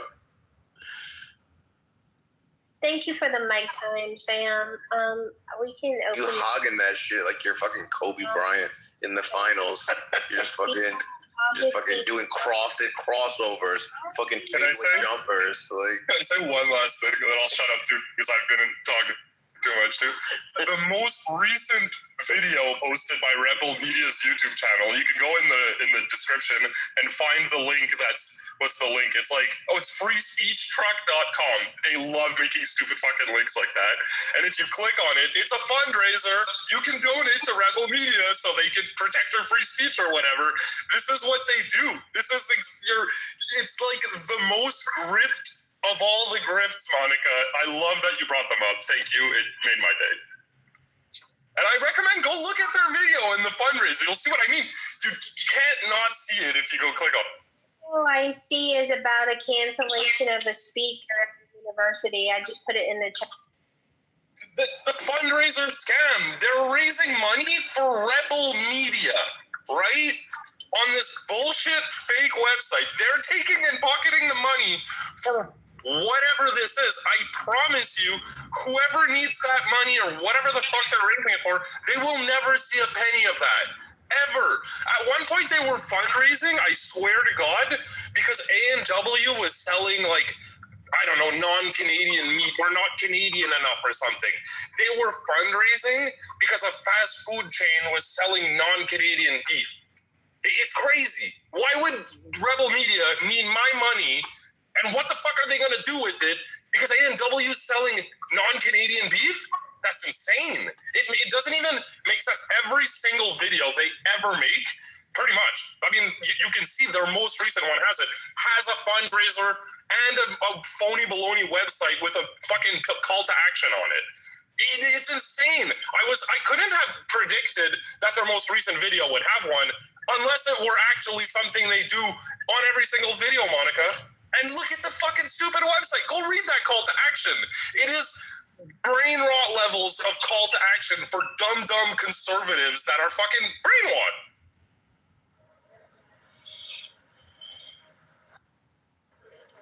It seems like you're a cynical leftist who hate, but like, why aren't you cynical? I understand being cynical towards right-wing people, but why not just have this cynicism both ways where, like, you know, lefties like to protect their sacred cows and can be hypocritical too and humorless. Like, I don't like a dumb MAGA Trump supporter, but nor do I like a person going into stand-up comedy jokes and being like, that joke is problematic, and I don't sound like that joke. Like, that person also sucks. And I guess why is your score? Sorry. Like, do you know the comedy mothership? They're there too. What?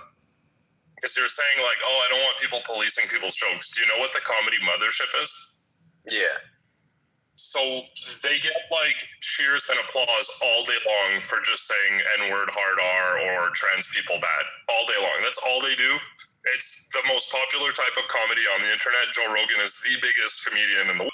Black people or trans people has become the most, like, easy to do, like, unbrave jokes ever. You want to be brave? Call out these fucking losers who spend every single night making fun of trans people. That's brave. Because guess what? If you do that, you're going to have Joe Rogan's posse of mothership comedians going after you, trying to cancel you. This is happening currently, if you're familiar with the comedy mother. Well, I know that you're wrong, that what they are just doing is just saying the N-word over and over. Like, they have lots of comedians come on and new people come in and try stuff, and it's mostly just what's funny about it is you just have, like, random strangers do their opening acts. Like, that's the appeal, not the fucking, they don't just say the N-word over and over. Like, I don't know. This is like the fundraisers in the Rebel media description. If you go watch the most recent Kill Tony video, it's just a bunch of anti-trans jokes. That's all it is.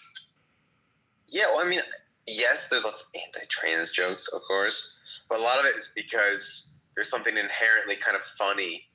In fact, it was a genre of comedy in past generations of men acting like women. That was like a whole genre. Monty Python, if you watch Monty Python sketches, like a tenth of those sketches are just, what if there was a man in a dress? So, yes, men, we find this kind of funny to talk about and think about. I don't like cruelty towards trans people, but like there's also a sense in which like there's an overreach for saying not just I want to be protected and stuff like that, but also that like we should enforce by law. You have to say that what I am is with a penis that I am a woman. Like there's something inherently kind of silly about that whole situation.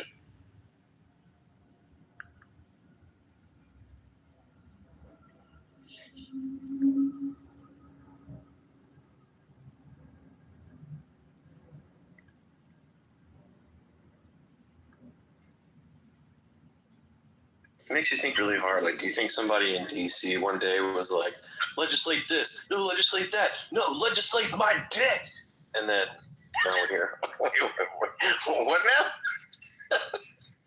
That's what we're getting down to. We're talking about legislating dicks. That's it. Free the penis.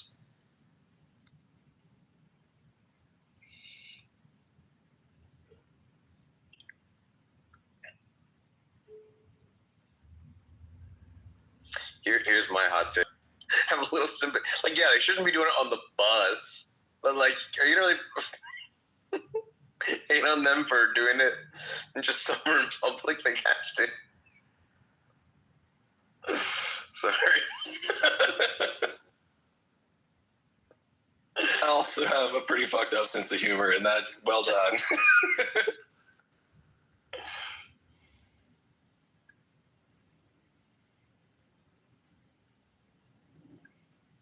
Oh my god, have you seen Master of None? It's the Netflix show of Aziz Ansari. No, I haven't seen it. Oh, dude, it's worth a watch. You know, whenever. Anyway, Master of None, put it in your mind if you want. Okay, but there's this scene where he and his friend are like on the subway, and this homeless guy is like clearly beating off on the subway, and like they perform a citizen's arrest. And it's fucking fantastic, like, because they have this whole conversation beforehand about like, is this even a fucking thing? Like, can we actually do this? Is this real? They're like, yes, it's a fucking real thing. We're gonna, and then they like jump up in front of this guy and like, this is a citizen's arrest, and it's a good time. It's a good time. Are citizen arrests even real? Like, can I citizen arrest someone? Oh yeah. Myth. What the fuck? I can just see someone doing illegal shit and just arrest them. I wouldn't advise it. I think it would be a really unwise and very potentially dangerous thing to do, but citizens arrests are a real thing. It just seems like there's no way this is going to go well for me. I mean, it's kind of like, it depends on what it is. Like if it's somebody stealing your fucking radio out of your car or something, then like, cool. Like you might want to chase them down and be like, what the fuck? But at the same time, it's like at a certain point you're like, this isn't worth it. I don't want to trade, things for bullets. Thank you. I'm good. Yeah.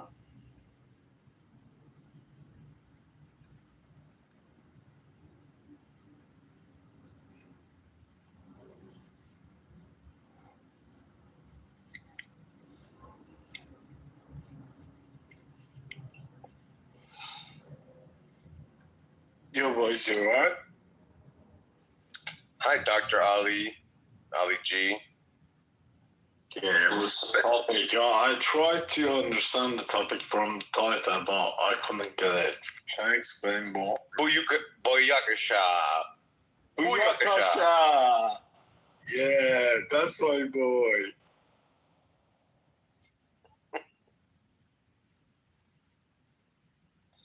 Well, the title of the room is just, we talk about philosophical things, but we're also just chilling, so don't take it too seriously.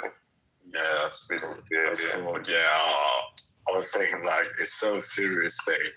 So I love talking about people when they're not around, but I'm saying this as though if Monica were in the room, I would still say this. I didn't love.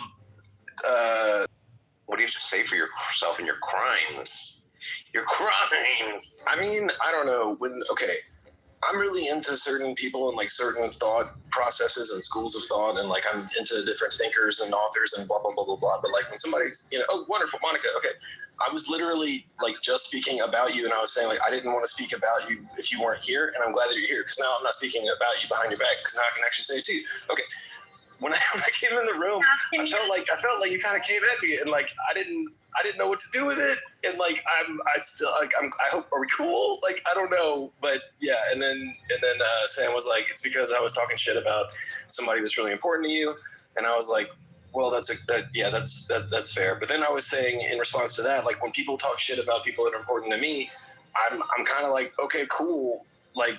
Let them, like you're like, who am I to interfere with your personal relationship to something else or someone else? Like, I don't, fine. Like, like, okay, cool. I'm sorry that you're not into that, but yeah, you know what I mean? Like, I don't know. That's what, yeah, thanks.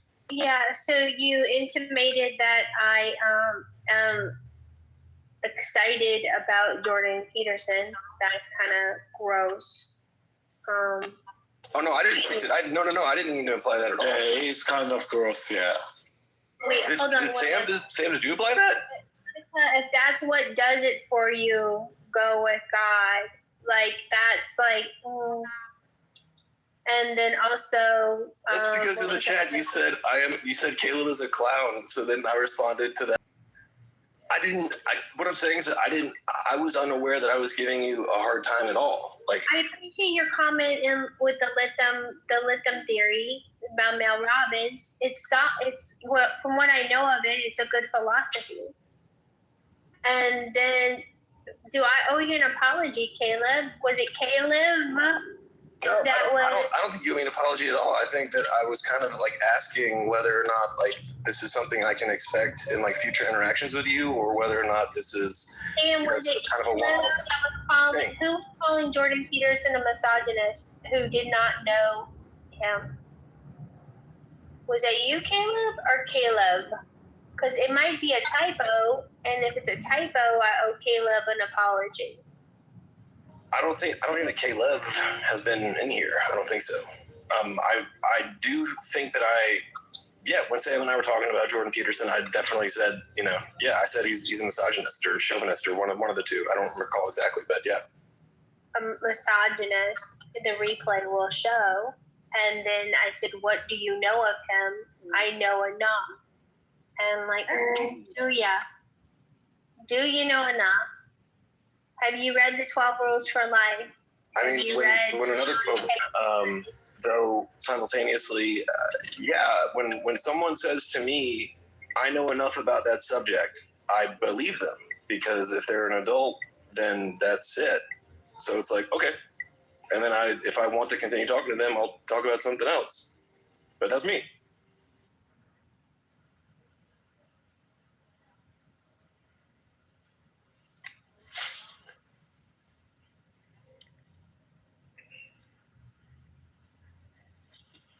So is it cool if I ask again? Like, can I expect that you're gonna kind of?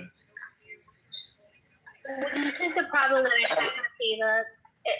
I have a problem with people making character assessments on people that they aren't familiar with. I get that a lot on the app, so it's very frustrating for me.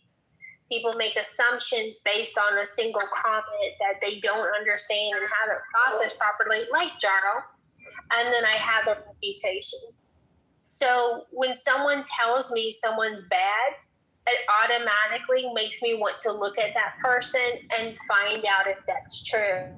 Because the number of people that have called good bad.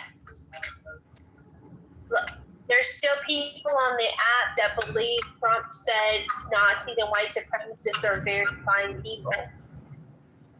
I'm going to judge them for that as ignorant and willfully ignorant, because he's on record stating publicly 37 times, different times, that he doesn't support white supremacy. He's not a fan of white supremacists.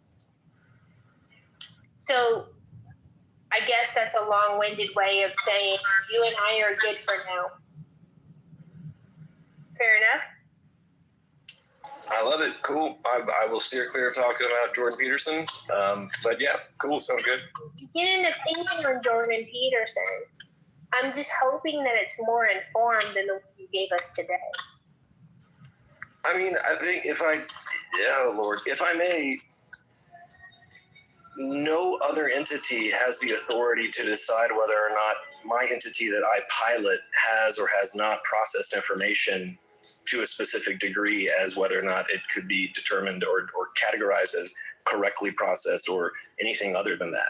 Do you follow what I'm saying? What I'm saying is that, like, as an adult, I have autonomy in the same way that every other adult with whom I interact has autonomy. And I respect my autonomy, and by extension, I respect the autonomy of every other adult with whom I interact. So, Monica, I'm actually speaking. Yeah, Sam, could you? Monica, I'm speaking actually. Thank you.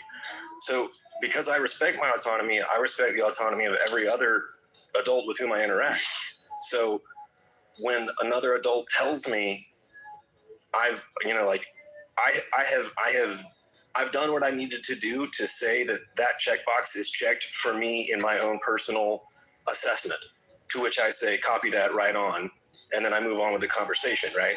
And then if later in the conversation, their actions or their behavior or something like that indicates to me that, like, oh, this person is actually not only ill-informed, but like wildly ill-informed such that it's creating negative behaviors that I now have to mitigate by simply being say that you're not entitled to an opinion.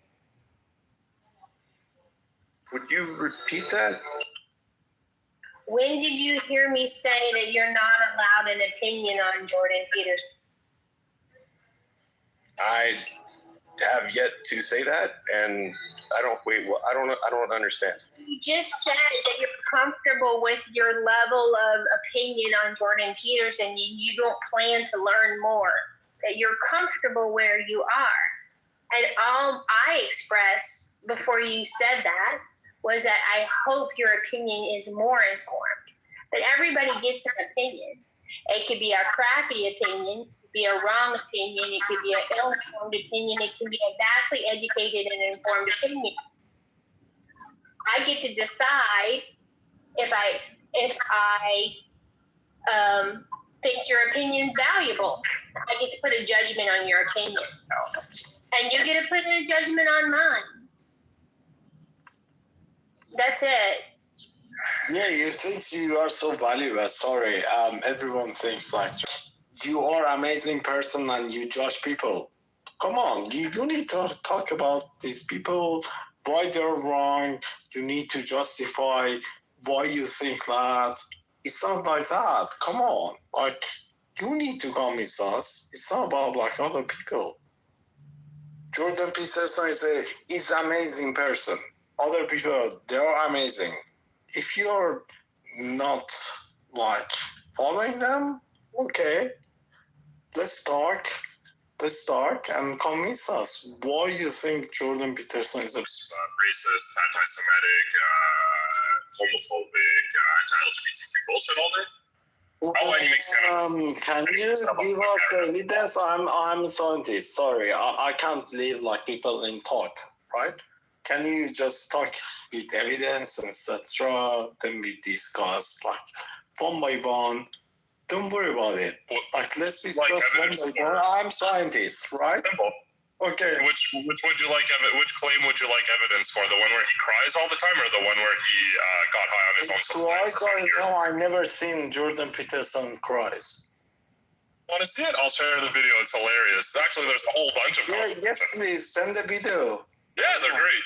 I'll share them in the chat so we can all enjoy Jordan Peterson's conversations. And isn't that fake AI? You know, that's my job, by the way. Well, actually, Doctor, I have seen Jordan Peterson cry. Do you want to know why? He was overcome with emotion and shed tears because he was mocked for being an influence, a positive influence over young men. I know. It's pretty evil, huh? To be a positive influence for young men. Jarl, It's pathetic to cry over that. Yeah, that is pathetic for a guy who tries to tell people how to be alpha males. And, and for any girls that say, like, for any girls who say that guy is feminist, everyone is okay. Even terrorism is okay. If there are, like, feminist guy. But what I'm saying, we are all spoiled. Like, the way you're talking, you're all spoiled, guys. Come on. This guy told so many right things and so many wrong things. I agree with that. But why you disagree with every shit? Like, come on. Every person has their opinion. We can talk about it. 3 of it is right. 2 of it is wrong. Even your opinion can be wrong or right. Whatever. Why you so, like, I don't know how I can say it. Like, why you think like everything he says is wrong? That's my question. I think it's because he doesn't trust him. The guy, if you doctor, you actually haven't watched the compilations. Jordan Peterson has a mental issue. This is totally my opinion, right? But I believe it's caused by the benzos that he took for too long. He fried his brain. If you go watch the videos of him crying, most of the time he's just having a normal sit-down discussion and he becomes overwhelmed with emotions. That's not normal. Normal people can talk about like the death of their children without breaking down crying. Jordan Peterson has a hard time talking about like God without breaking down crying. You can see there's something wrong with him. If this was someone in your family who broke down crying over such like simple mundane things, you would want them to seek out help. I like that opinion. But I'm not a fan, by the way. I'm just trying to just investigate everything scientifically. But he talks so many like fact stuff that you don't like it. He talks about many facts about men, right? Maybe women they don't like it. I don't care. He just talks about the facts. Half of it is true, half of it is wrong. Right? I mean, you said he's talking about facts, and you followed that up with half of it's right, half of it's wrong. Yeah, I'm telling you, I'm not following him like as my God or as a circle. Half of it is wrong. I don't believe in him. Right? But he talks about like true things that nobody talks about before. Okay, so what happens if I throw a complete total left field? I'm intentionally throwing a wrench into the gears of this conversation. This is an intentional decision. Sam, if I'm fucking your shit up, please stop me. I want to disrupt this current energy pattern because we're simply talking about Jordan Peterson still. So here's something that I think about. And I think it would be an interesting thing to discuss and maybe even analyze and, investigate deeper, explore perhaps. I've been thinking a lot about the relationship between power and response, how they can be affected by one another and how they can be. Does that make any sense? I don't know. It's something I've been thinking about a lot. So yeah, power and responsibility. That's where my head's at.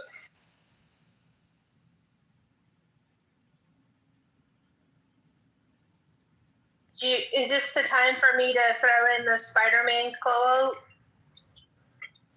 from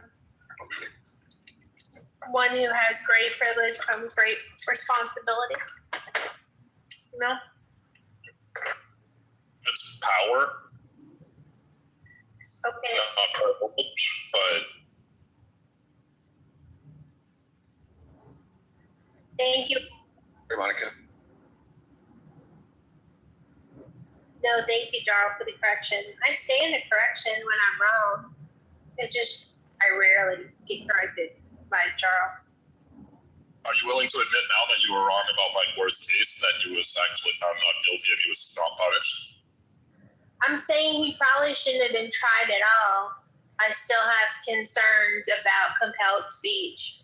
But I don't live in Canada, so that's not my problem. That's yours.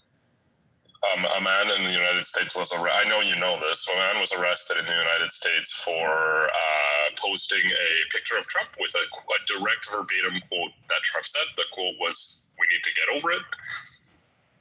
I don't see that as being very different. You know, sometimes you have these exceptional cases in Canada or in the U.S., and then we use these cases to create precedent and define the scopes of the law. And in this case, Mike Ward is the only person in Canada to ever have been tried with something like that. And guess what? He won and created the precedent that now no one will ever get punished for that.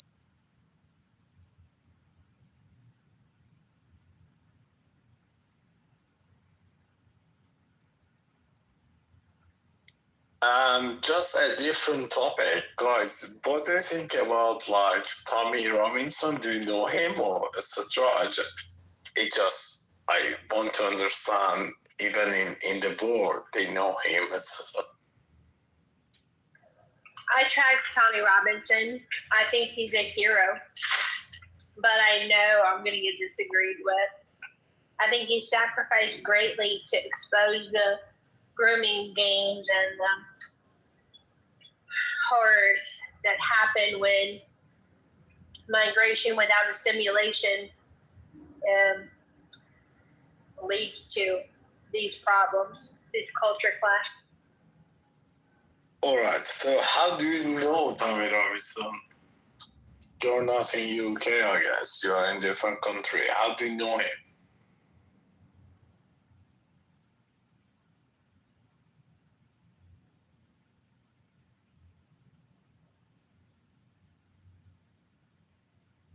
I'm trying to think the first time I heard of him. I can't. I've been tracking him that long, 7 or 8 years now, maybe even longer. 7, 8 years. I didn't know him, like, because I live in... He was cruelly treated. They tried to kill him several times. Put him in general pop with a high Muslim population. He was attacked several times in prison. He was put in solitary confinement. He was given food prepared by people who hate him and want to see him dead. He subsisted on cans of tuna. He was emaciated. He was convicted 5 times in UK and went to jail 5 times. Since 2000? Since 2000. Dangerous assumption, doctor. What do you How mean? do you know what I know unless you ask me what I know? I know his sorry, I know more than you. Doctor has a PhD. Yeah, I know how Doctor has a PhD. Hey, guys, our opinion is necessarily diminished because doctor's got a PhD. Damn, I just added you. That's so disappointing. What do you mean? What do you mean by that? What do you mean by that? I just asked you a question. Do you know Tommy Peterson? Do you know Tommy? Even do you know blah blah? You say like I read so many books about that guy. If I say like, do you know about me? You're gonna say again, I read like 10 books about you. Come on.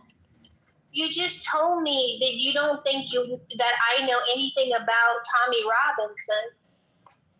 How long have you been in UK? How long have you... Socrates. Doctor, when did you meet Socrates? What about Marcus Aurelius? You know the guy? Marcus Aurelius? You Yes, met him? I know that guy. Yes, I know. You met him? Yeah. You met him. Met him in war. I mean, you could say, if you've read his stuff, you could say you've met him in a way that no one else has met him. You've met his mind. Like, that's, I don't know. Caleb, you know what I'm talking about. He just did 2 logical fallacies. Wait, who, Marcus Aurelius? No, doctor. Oh.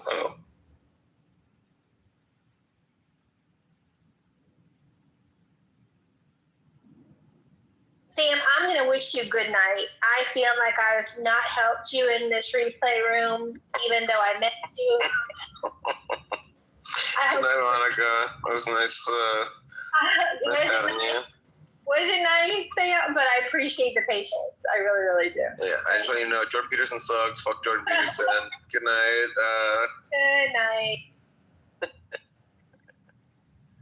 Good night, Monica. That's terrible, man. Why would you say that? I'm just trying to get her riled up again when she's trying to go to sleep. Sam is one of the best, and I mean this as a compliment, one of the best trolls on Clubhouse. Oh, absolutely. He has a way of making people think that's very rare. And he does it with comedic brilliance. It's really appreciated by me. I don't know how many other people appreciate you, Sam, but I think the accolade was deserved. I think you sound American. It's fun. Thank you for the night. Thank you. Cheers. Bye. No, Sam, I think you're cool, cat. Oh, you guys are being so sweet to me. That's really nice. Jordan Peterson. No, I'm sorry. Before you go sleep or whatever, Monica. Oh, she's in the audience. Before you go, Monica, I shared 2 cases in America where people's literally identical to Mike Ward. They got in trouble for their speech and then it got overturned. They got found guilty and then it's literally identical. You have the same system as Canada.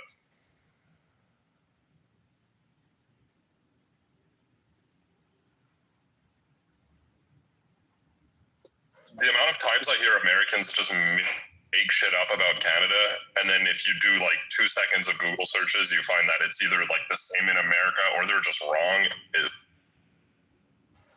Yeah. Canadians gotta cool it with your SJW-ness. You guys gotta calm down. Americans do like to make shit up. We do that. I get it. You don't want to be mean to the minorities that have been enslaved in the past. You want to be nice to all the ethnicities that get shit on. But, you don't need to do... oh, my God. What did what did wokeism turn into? Just this, filth. Just garbage. Oh, my God. I feel woke people like you are so much more obsessed with discussing these topics and wanting the people to discuss it your way. I haven't seen a quote unquote woke SJW in a decade. But conservatives who want to debate these topics all day long, No, I hear you. Listen, I had some bad experiences. I was living in an East Coast city in the height of wokeness. So 2016, I go to this place and they're like, we're going to talk about racism, but we're only going to allow us to use the definition of racism that I am giving you, which is so funny. It would be like, we're going to have a discussion about ethics, but by ethics, we mean Kantian, the sense in which Kant used the term. And and no other view. Yeah, that's so true, especially for American, because you don't have any race, guys. We don't have races? No, Americans are all immigrants. Come back to 50 years ago. Come on. You are all immigrants. If you see Palestinian people, etc. Oh my goodness, some people just shush your chatter holes. Just shush your chatter holes. Hey guys. Yeah. Dude. Yeah, you don't agree with what their notion of men and women are. You're fucking dead, brother. You're fucking dead, brother. You're fucking toast. I'm coming for you, brother. This SummerSlam, us SJWs, we're gonna take you out. We're gonna call up on your boss. We're gonna get you fired. It's gonna be a choke slam firing. Brother. Listen, brothers. He, them, she, whatever, brothers. We're all brothers. Probably the easiest Vietnam anybody ever experienced. Well, Trump said his Vietnam was having sex in the 80s and avoiding AIDS, so that might be easier. Yeah, maybe. And by the way, what did woke turn into? you're seeing it now. Woke turned into Donald Trump because the country said bullshit and swung the pendulum the other way, far to the other side. And I hope all of you woke people that supported wokeness are happy with what you got. Now, I guarantee you, I've seen it many times before, the pendulum will swing back to the center. But let that be a lesson to all of you. You don't want to take the pendulum and go from all the way right to left or the other side, vice versa. You want to bring it a little towards the middle.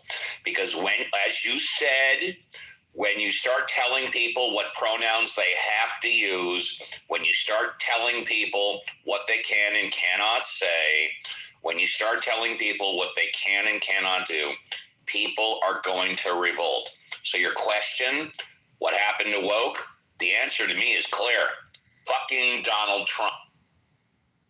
Here, Steve.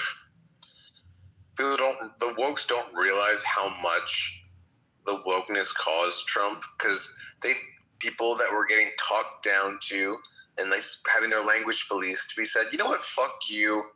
Like, fuck you trying to have your sanctimony, your moral high ground. You don't deserve your moral high ground. You're a piece of shit. I hate you. I'm voting for the person you most despise just to punish you. Like, I have the sole, if not the main reasons why there are 100 million more guns in circulation now. I know that's when I bought my first gun. I've shot guns before, but I didn't want to have a gun in the house. And then when I'm hearing defund the police, if I need to call 911 and no one's going to call, defund the cops to get arrested. Oh, but body cameras on everyone. Like, no. It's defund. It's like we don't arrest people anymore. No more cops. We just have fucking anarchy now. Enjoy. Bon appetit. Defund the police was a very interesting thing, but to say that people who are against police brutality haven't fought against qualified immunity and the shield doctrine and all of the crazy, like, that's just not the case. Yeah, it's just, there's an overwhelming stronghold and it'll never move. And so they use these cases of, inflammation, whatever it may be, that makes it all over the media to then do something quick and fast without, without any true understanding of the implications. But it's interesting that they were even able to pull that off, enough people in one area to get it done. But yeah, I've been fighting against the shield doctrine and qualified immunity for, I don't know, 20 years. And I know people have done it longer, much longer than, I'm not the first to the fucking scene. But it doesn't matter. And you know what's interesting, Steve? You said something. You said when people are forced to do something, right, they're going to resist. When people are forced to do something, they're going to resist. I hope, and I hope that people are going to soon realize that, yeah, there's things in even a federal constitutional republic, when you force people, you're going to this is going to end up culminating to the point that it's going to get worse from here. People don't want to be forced. We can't even look at this situation with this Jennifer Good, right? We look at, most people are looking at that and they're immediately tying some liberal leftist loony with pink and purple hair and underarm, with long underarm hair and, whatever else. It just completely unprincipled. I'm not even mad anymore. The country's fucked up. Nobody knows what's going on. Nobody's principled. And yeah, I'm pretty sure Jennifer Good, I'm happy that she stood for one thing that was a good thing, right? But guaranteed, she didn't stand for all of the other things that principally logically match that same category, right? She stood for the stuff that she wanted to, and that's the problem. I appreciate it's a bunch of bullshit. I appreciate the compliments, but I'm confused. What did she stand for? She felt that individual liberty, life, liberty, and the pursuit of happiness is something that the America was founded on. She believed that people have an ability to due process and all these other things that what created America. And you have ICE now going around kidnapping people, no warrants. They don't get due process. They're just being shipped up and shipped out. And I'm not disagreeing, and I appreciate that. But how do we know that she stood for that, please? Well, what I understood was she was part. That's why they had the whistles, right? That's what the wife was talking about. They're there because this ICE watch was the equivalent to the abolitionists after the Fugitive Slave Act, right? Abolitionists and the Black community vigilance spotters that would go around and warn everybody when the slave catchers were coming. Abolitionists during slavery. No, that's what I'm saying to you, and I'll stand by that. No, I just wanted to know where it was coming from. That's what you're saying, which is fine. You're entitled to that opinion. No problem. Thank you. Mm-hmm. Well, I mean, like that's what it's about, right? She didn't want people being captured, right? And I guess she was doing her midnight ride of Paul Revere. The British are coming, or civil disobedience. Fair enough. Fair enough. When you try to address through the proper channels and that isn't working, what do you do to effectuate immediate, release or reduction of harm? She's doing what she best could do. I'm not aware that she attempted to address through the proper channels. In fact, what I'm aware of was after Trump won the election, she picked up her and her family and moved to Canada for a short bit, but then came back. But I think her whole family moved to Canada. I think she moved to Minneapolis. Yes. She came back. Yes. Well, she I guess she was there for 2 years, but I mean, like, that doesn't matter, right? It doesn't matter.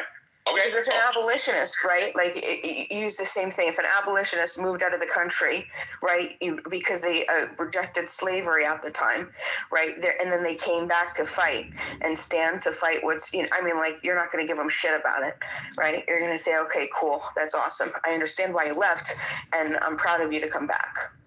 But no, cool. Well, it's an interesting discussion, but I guess I don't quite understand, like, if her message was good or if her message was bad. Like, why does it make any difference? Like, it doesn't relate to anything else. Well, we have no confirmation at this moment what her message was. I specifically asked that. No, but Steve, what I'm saying is I don't see how it's relevant what her message is. She could have the greatest message ever or the worst message ever. I don't see how it affects how it's related to what happened and how we judge what happened. What happened has nothing to do with her message, right? Or am I missing something?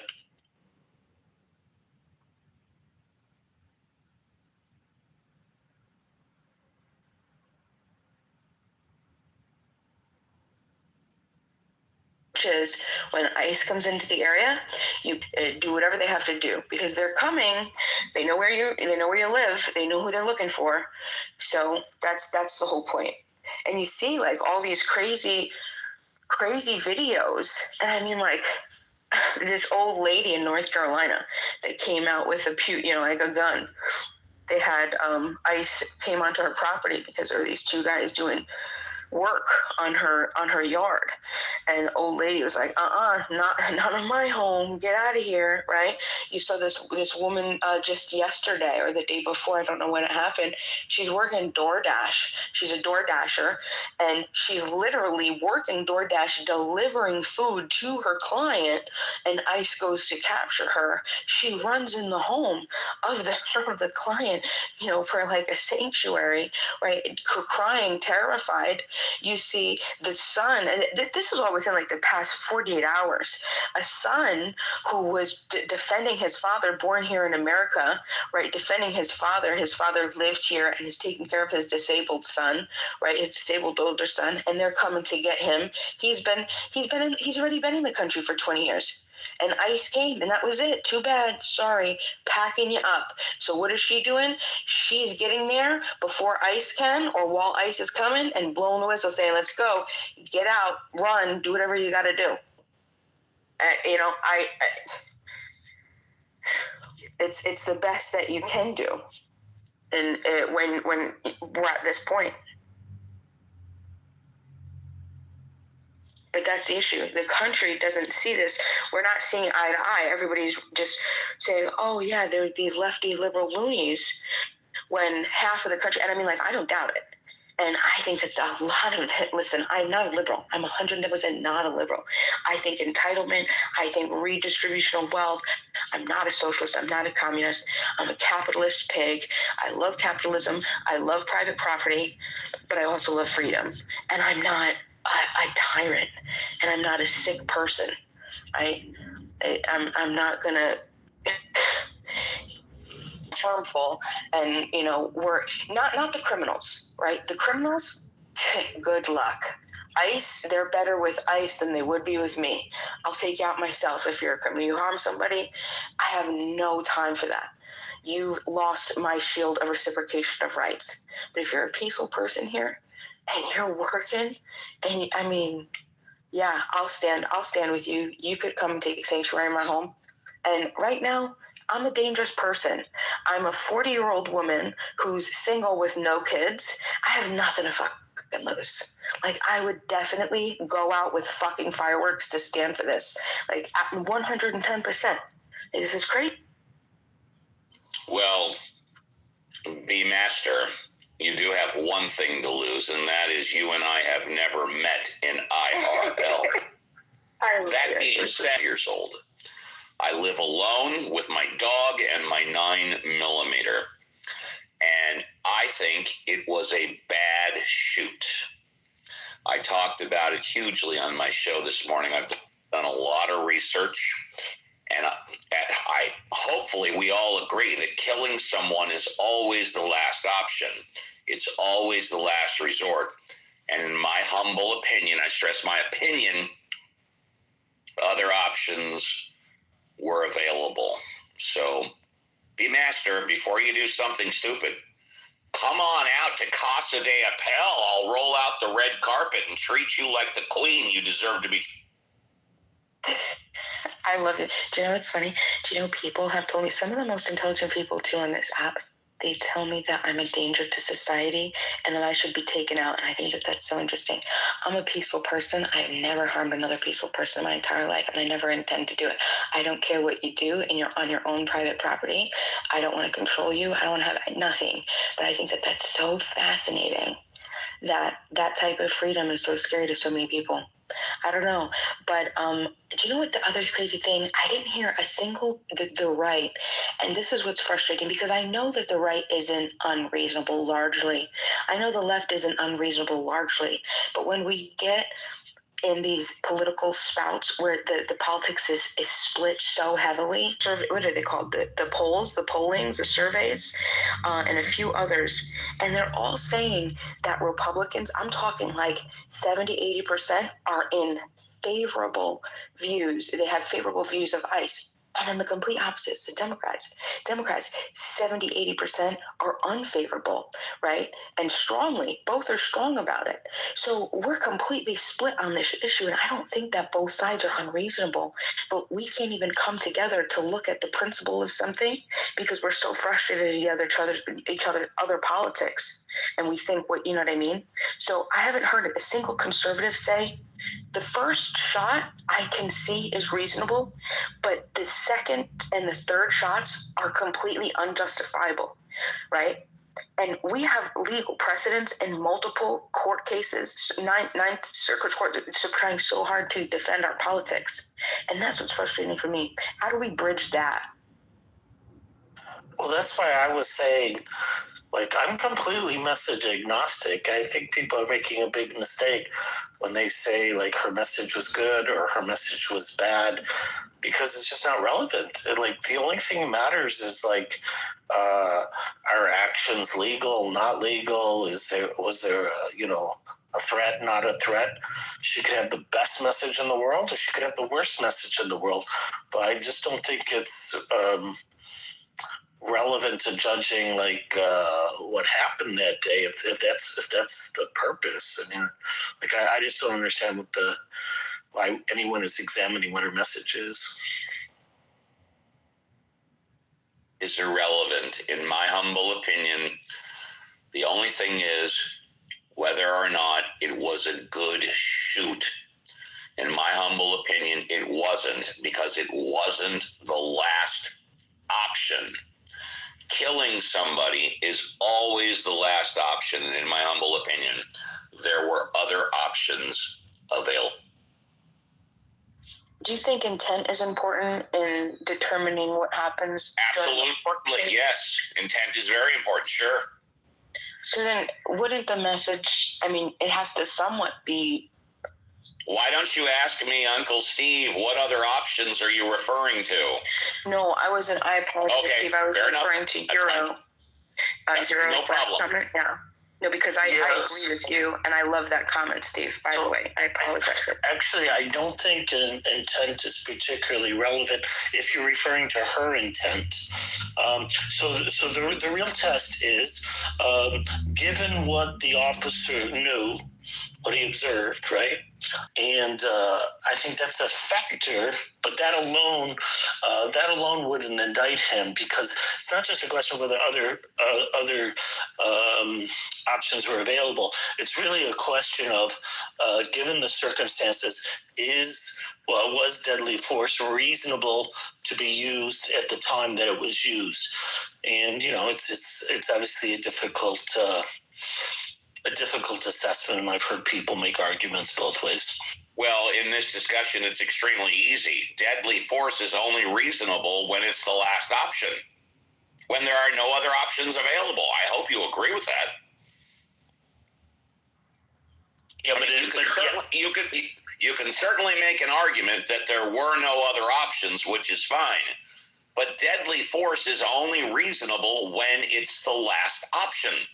Whether it's reasonable under the circumstances that the person is in. And I'm telling you, the only time deadly force is reasonable is when it's the last option. I'm telling you this. Yeah, and I'm saying it's only reasonable when it's the last option based on the person's understanding and knowledge at the time versus a theoretical. Yeah, versus it was the last option. There were no other options. I really don't know. I haven't examined it. Don't know, and that's a perfect answer. No problem. Yeah, I don't know. I haven't examined it enough. Officer's perspective, right? Not from a God perspective. From his perspective, based on what he saw at the time and what he observed, were his actions reasonable or unreasonable? And I think it's a difficult assessment. I think. I don't at all. I think that is a textbook extrajudicial killing. I think that our administration has already made it clear as day that that's something that they fuck with, and that's something that they do. They are okay with extrajudicial killings. I'm not okay with that, because like I'm a member of the United States of America. I'm a fucking citizen here, and if you're cool with like murdering people in the street, I'm not really quite sure I want to be any part of whatever the fuck this administration's like black hat fucking like party is. Like, okay. Personally, I do not respect whatever the fuck authority less than say less than 5 years ago. I really don't even know, but it's a recent development. Like, this is a thing that hasn't really been a thing until recently. This is a thing that Jesus Christ, this is a thing that if you don't have a high school diploma, or rather, if you have a high school diploma and an internet connection, you can apply to start working with ICE and get like, there's some fucking. I'm just not cool with people killing people. Like, straight up, why are we killing people? And especially, why are we killing people? Because the alternative is they'll stay in our country and like what? Be alien to our, like, I don't get it. I don't get it. It sucks. I'm not here for it. Fuck it. People have to get behind one very simple, I'll call it a fact. When you have an option not to kill, you don't kill. Let me repeat that.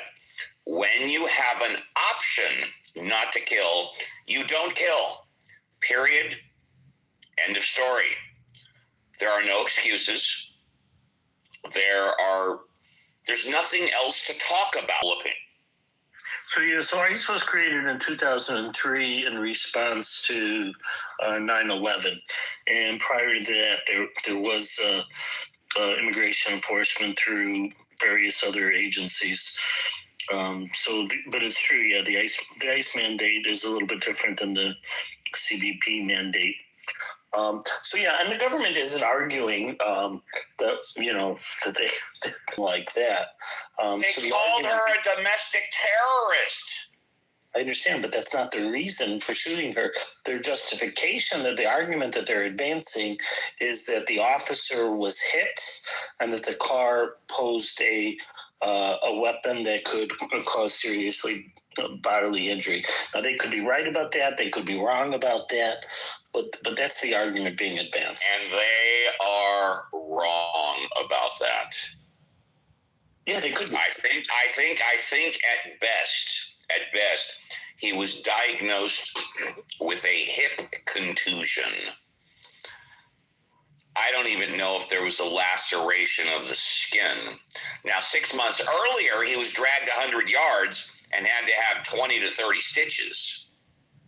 But in this case, it was a pinprick. It was a nothing. Yeah, but I don't think it's necessarily important how significant his injury was. If he was, but you're the one that brought it up.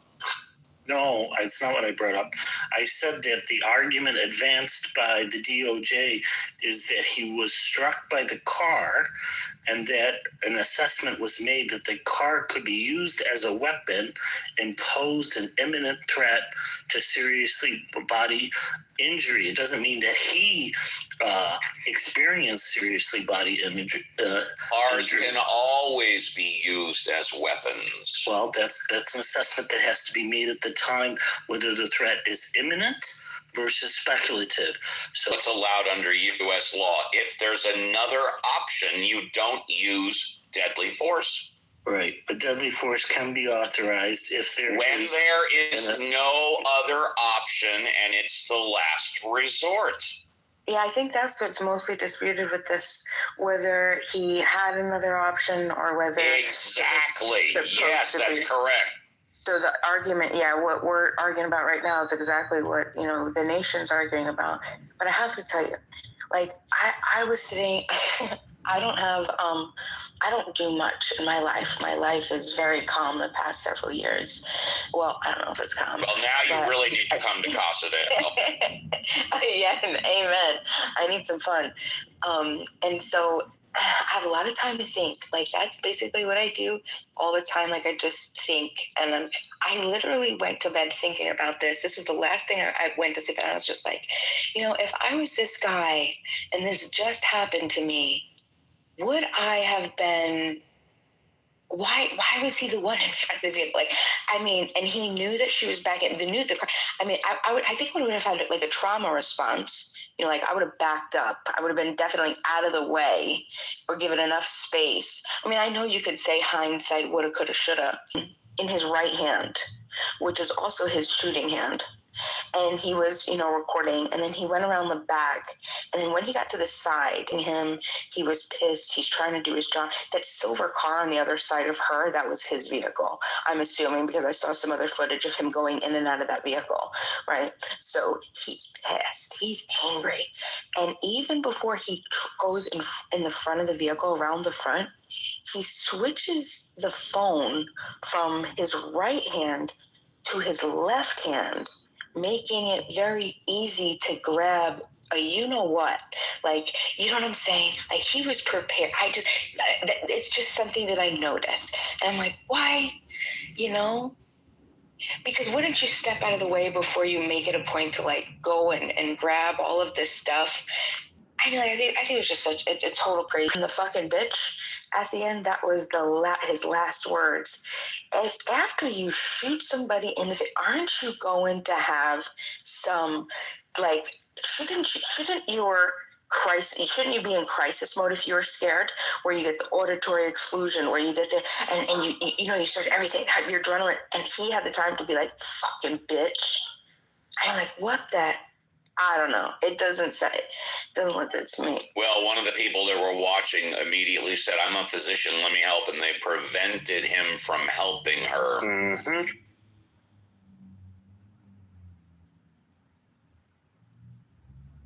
Sorry, man. The FBI actively impeded the ability. Oh God, it's dumb. It's a horrible situation. Did not deserve to die because other options were available. And I realize that the feds have a narrative. They're spinning their narrative that there were no other options. I just don't agree with the feds. Did we hear that they said something like, is it automatic qualified immunity? Like there is no. I can answer that one. This is going to fall under federal law. Arguably, he has complete immunity, but not necessarily.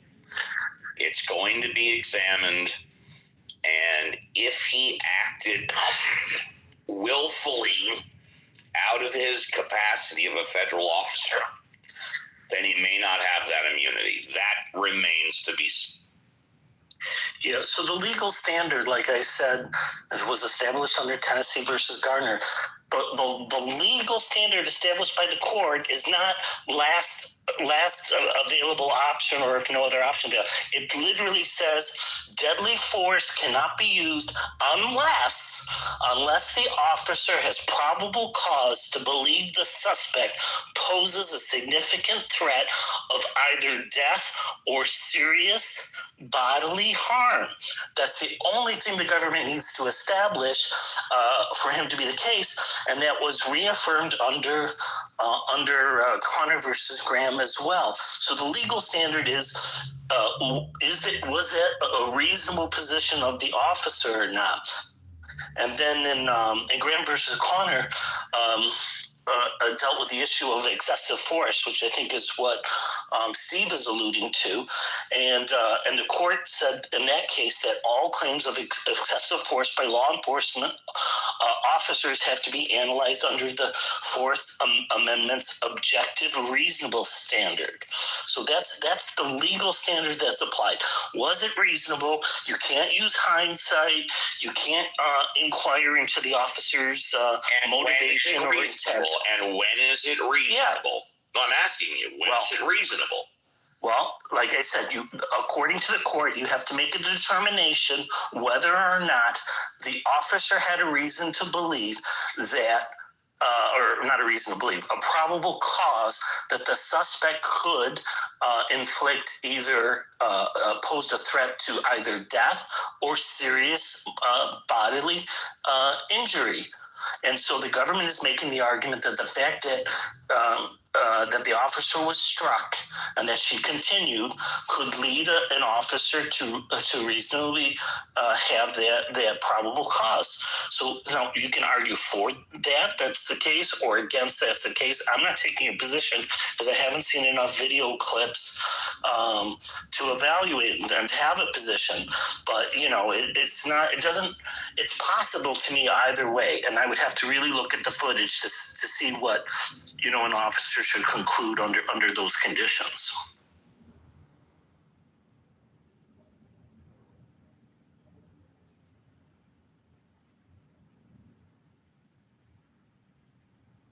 Yeah, and I think there's something too. You said there was Tennessee versus Garner. There was something too about that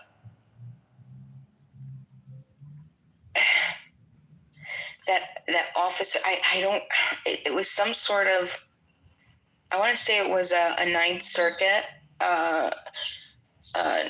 held a jury, and years ago, and said that it's you can't have deadly force. Like, deadly force is unreasonable where an officer is stepping in front of a vehicle when they could have avoided harm by just stepping to the side and moving away. It's something I want to say in California, in San Fran. Let me continue to what was said a few minutes ago, because some of what should have been said was not. The use of force is judged from the perspective of a reasonable officer on the scene at the moment the force is used, considering the totality of the circumstances. The assessment does not involve 20/20 hindsight or the officer's underlying intent or motivation. Imminent threat. An imminent threat is one that must be instantly confronted and addressed. Fear of future harm, no matter how great, is not enough to justify deadly force. Proportionality and necessity. Force must be proportional to the threat and used only when no reasonably effective, safe, and feasible alternative appears to exist. If possible and safe, a verbal warning must be blah, blah, blah, blah, blah. That being said, I want to reemphasize, which I haven't said yet here, but I've said many times before, I'm fully aware that law enforcement officers have literally seconds to make a life and death decision. I have never put in that situation. So I understand what they're going through. Well, I've never been put in that situation. Hopefully I never have to. But once again, trust me, using deadly force is the